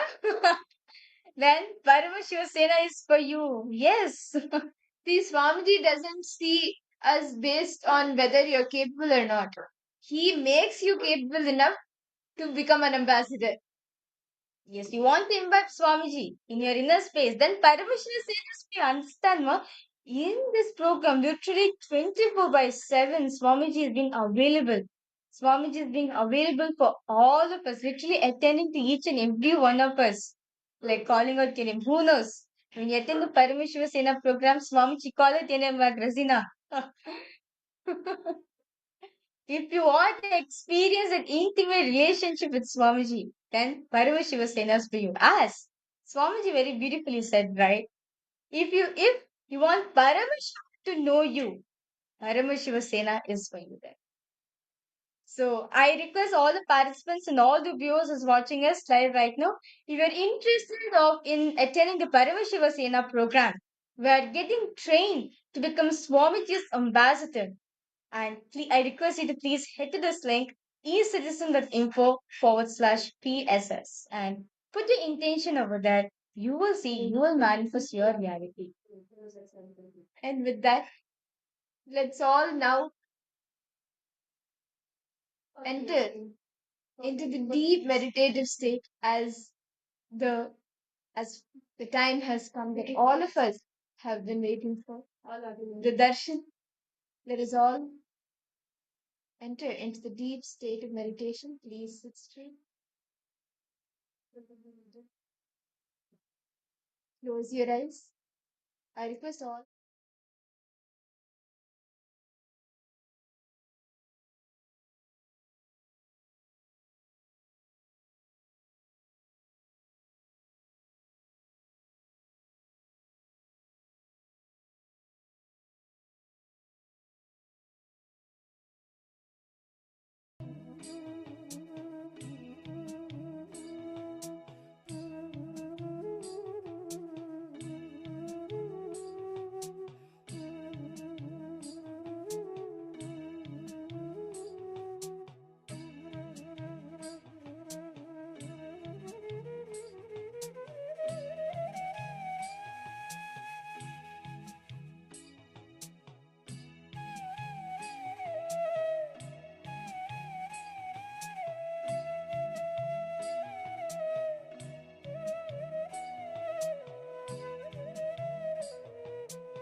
Close your eyes. Sit straight. Intensely remember all that you have been showering.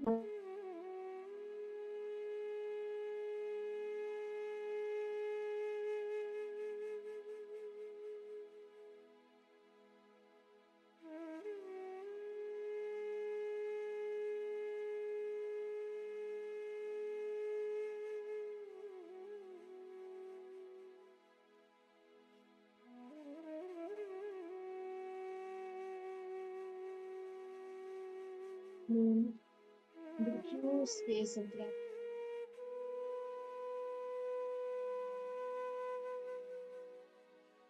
for everything that Swamiji has showered you with.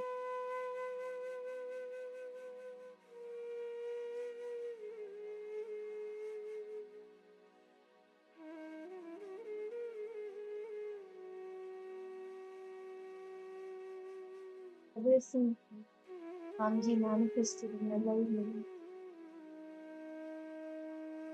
How did he come into your life? Transform your life.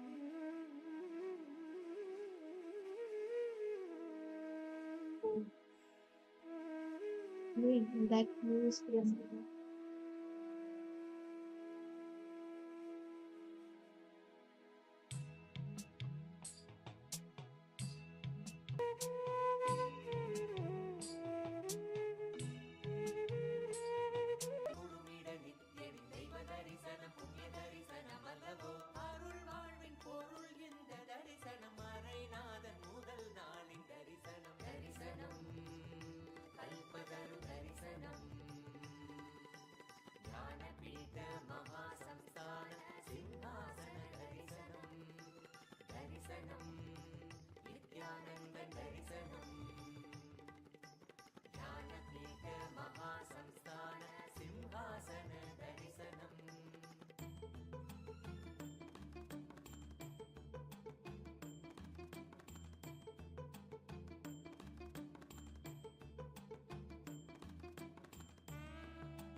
ஆனந்தத்தின் எல்லை கடந்திடும் திவ்ய தரிசனம் எதுவோ பக்தர்களும் போகும் எண்ணம் கடந்திட தியானம் தனை வையம் தனில் சொல்ல வந்த தரிசனம் அல்லவோ அருள் வாழ்வின் பொருள் இந்த தரிசனம் மறைநாதன் முதல் நாளின் தரிசனம் தரிசனம் கல்பதரு தரிசனம் ஞானபீட மகாசம்ஸ்தான சிம்ஹாசன தரிசனம் தரிசனம் நித்யானந்த தரிசனம் ஞானபீட மகாசம்ஸ்தான சிம்ஹாசன தரிசனம் தரிசனம் கல்பதரு தரிசனம் ஞானபீட மகாசம்ஸ்தான சிம்ஹாசன தரிசனம்.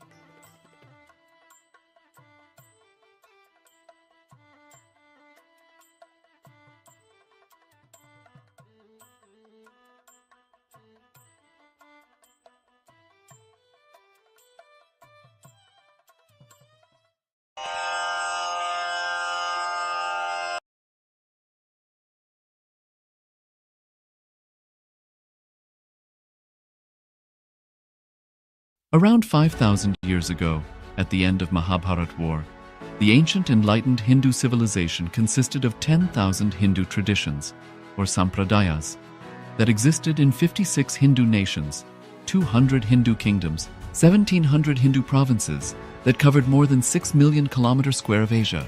The Supreme Pontiff of Hinduism, SPH, Bhagavan Sri Nithyananda Paramashivoham, is the reviver of KAILASA, this ancient enlightened Hindu civilizational nation.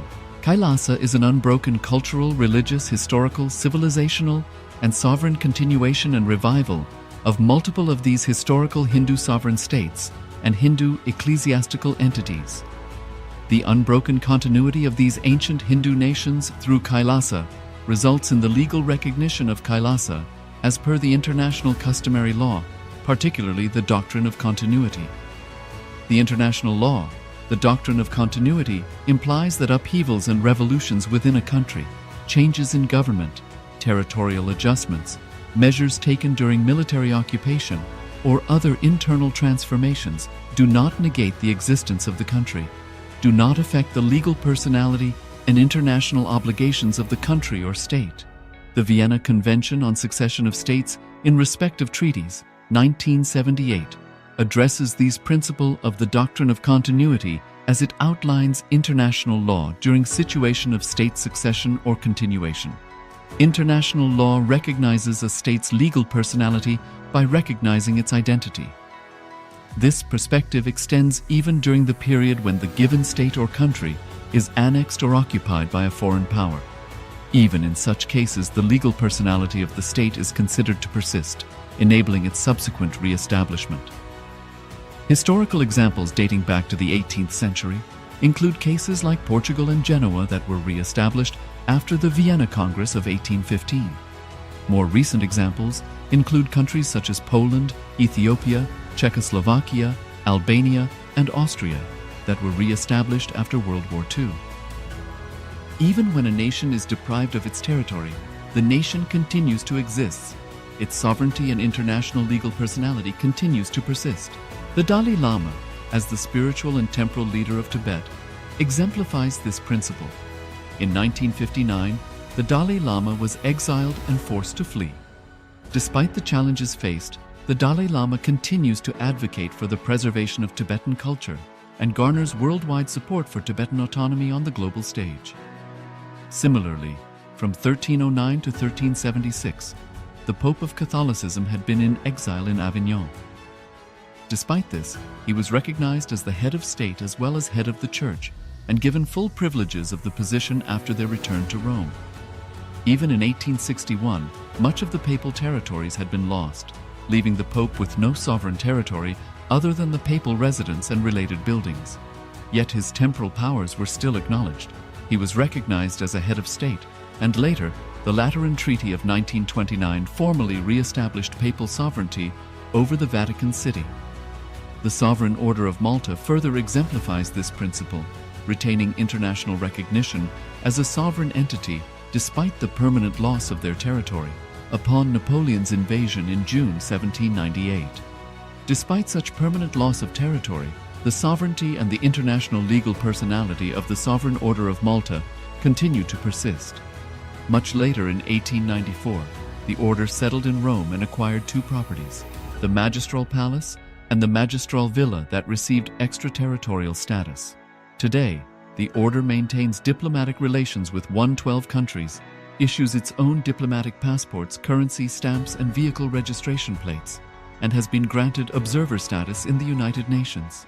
All these examples of state re-establishment illustrate the principle of continuity of states, as per international law, that a state's legal personality persists over time.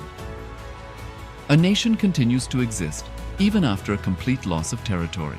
A far more striking example is of the oceanic countries, which are under the threat of their entire nation being drowned and submerged due to rising sea levels owing to global warming. In response to such existential threat of climate change, Pacific Island nations, including Tuvalu, have enacted constitutional amendments and made international declarations affirming that their nation and their sovereign rights will continue to persist, despite their entire territory being lost to the sea. This proactive stance is highlighted in the Constitution of Tuvalu Act 2023 and the Pacific Islands Forum Declaration of 2021. The Supreme Pontiff of Hinduism, Bhagavan Sri Nithyananda Paramashivoham, through the line of succession is the present 203rd Emperor of the Hindu Sovereign Kingdom of Surangi Samrajya.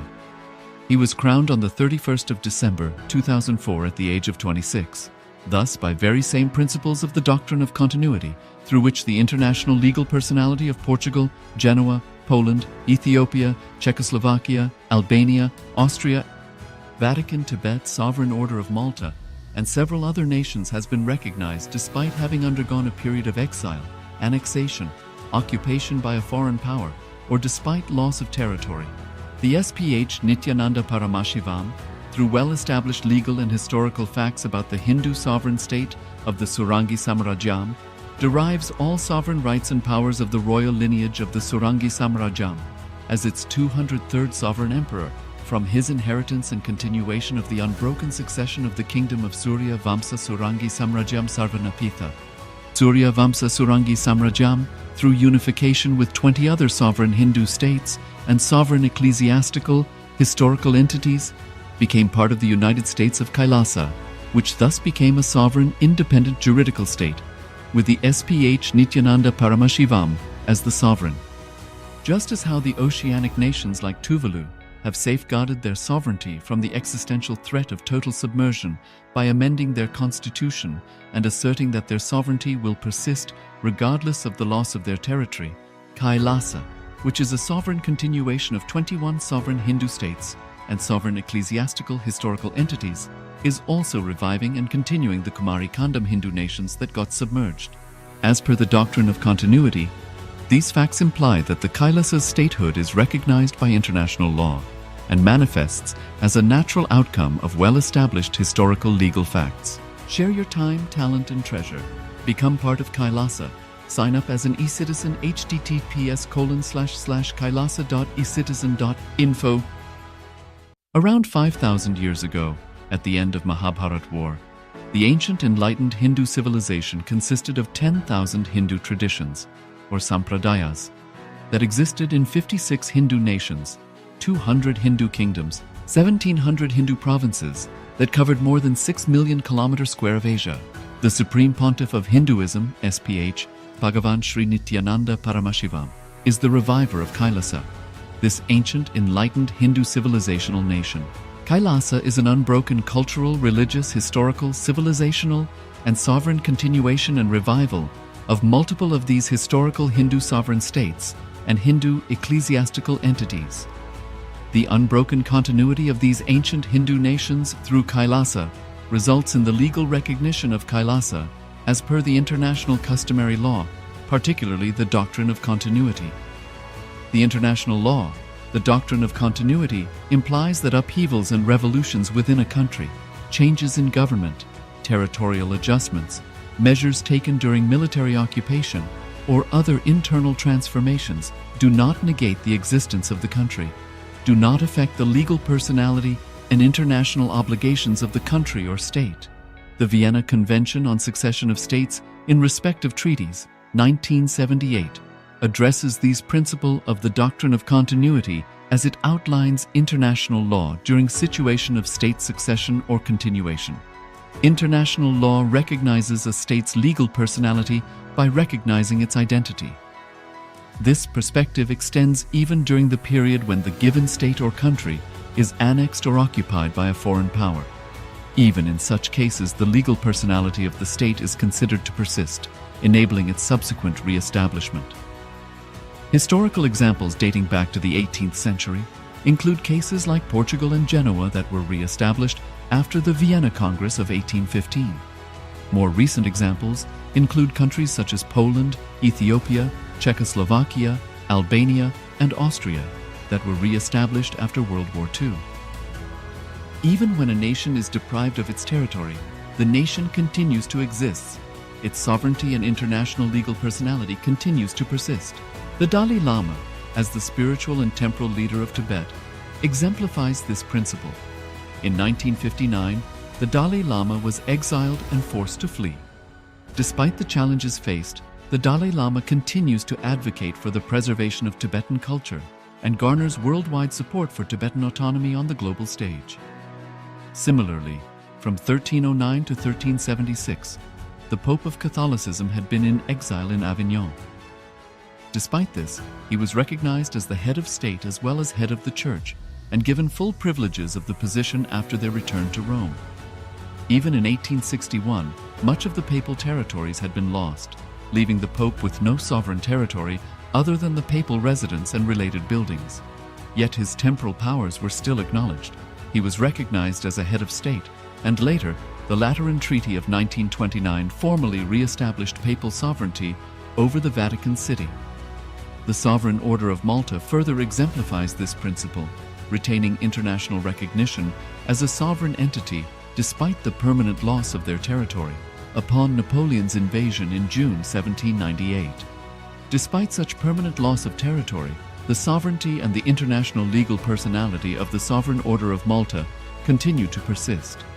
Much later in 1894, the order settled in Rome and acquired two properties, the Magistral Palace and the Magistral Villa that received extraterritorial status. Today, the order maintains diplomatic relations with 112 countries, issues its own diplomatic passports, currency stamps, and vehicle registration plates, and has been granted observer status in the United Nations. All these examples of state re-establishment illustrate the principle of continuity of states, as per international law, that a state's legal personality persists over time. A nation continues to exist even after a complete loss of territory. A far more striking example is of the oceanic countries, which are under the threat of their entire nation being drowned and submerged due to rising sea levels owing to global warming. In response to such existential threat of climate change, Pacific Island nations, including Tuvalu, have enacted constitutional amendments and made international declarations affirming that their nation and their sovereign rights will continue to persist, despite their entire territory being lost to the sea. This proactive stance is highlighted in the Constitution of Tuvalu Act 2023 and the Pacific Islands Forum Declaration of 2021. The Supreme Pontiff of Hinduism, Bhagavan Sri Nithyananda Paramashivoham, through the line of succession is the present 203rd Emperor of the Hindu Sovereign Kingdom of Surangi Samrajya. He was crowned on the 31st of December 2004 at the age of 26. Thus, by very same principles of the doctrine of continuity, through which the international legal personality of Portugal, Genoa, Poland, Ethiopia, Czechoslovakia, Albania, Austria, Vatican, Tibet, Sovereign Order of Malta, and several other nations has been recognized despite having undergone a period of exile, annexation, occupation by a foreign power, or despite loss of territory. The SPH Nithyananda Paramashivoham, through well-established legal and historical facts about the Hindu sovereign state of the Surangi Samrajyam, derives all sovereign rights and powers of the royal lineage of the Surangi Samrajyam as its 203rd sovereign emperor from his inheritance and continuation of the unbroken succession of the kingdom of Surya Vamsa Surangi Samrajyam Sarvanapitha. Surya Vamsa Surangi Samrajyam, through unification with 20 other sovereign Hindu states and sovereign ecclesiastical, historical entities, became part of the United States of KAILASA, which thus became a sovereign, independent juridical state, with the SPH Nithyananda Paramashivoham as the sovereign. Just as how the oceanic nations like Tuvalu have safeguarded their sovereignty from the existential threat of total submersion by amending their constitution and asserting that their sovereignty will persist regardless of the loss of their territory, KAILASA, which is a sovereign continuation of 21 sovereign Hindu states and sovereign ecclesiastical historical entities, is also reviving and continuing the Kumari Kandam Hindu nations that got submerged. As per the doctrine of continuity, these facts imply that the KAILASA's statehood is recognized by international law and manifests as a natural outcome of well-established historical legal facts. Share your time, talent, and treasure. Become part of KAILASA. Sign up as an eCitizen https://kailasa.ecitizen.info. Around 5,000 years ago, at the end of Mahabharat War, the ancient enlightened Hindu civilization consisted of 10,000 Hindu traditions, or sampradayas, that existed in 56 Hindu nations, 200 Hindu kingdoms, 1,700 Hindu provinces that covered more than 6 million kilometers square of Asia. The Supreme Pontiff of Hinduism, SPH, Bhagavan Sri Nithyananda Paramashivoham, is the reviver of KAILASA, this ancient enlightened Hindu civilizational nation.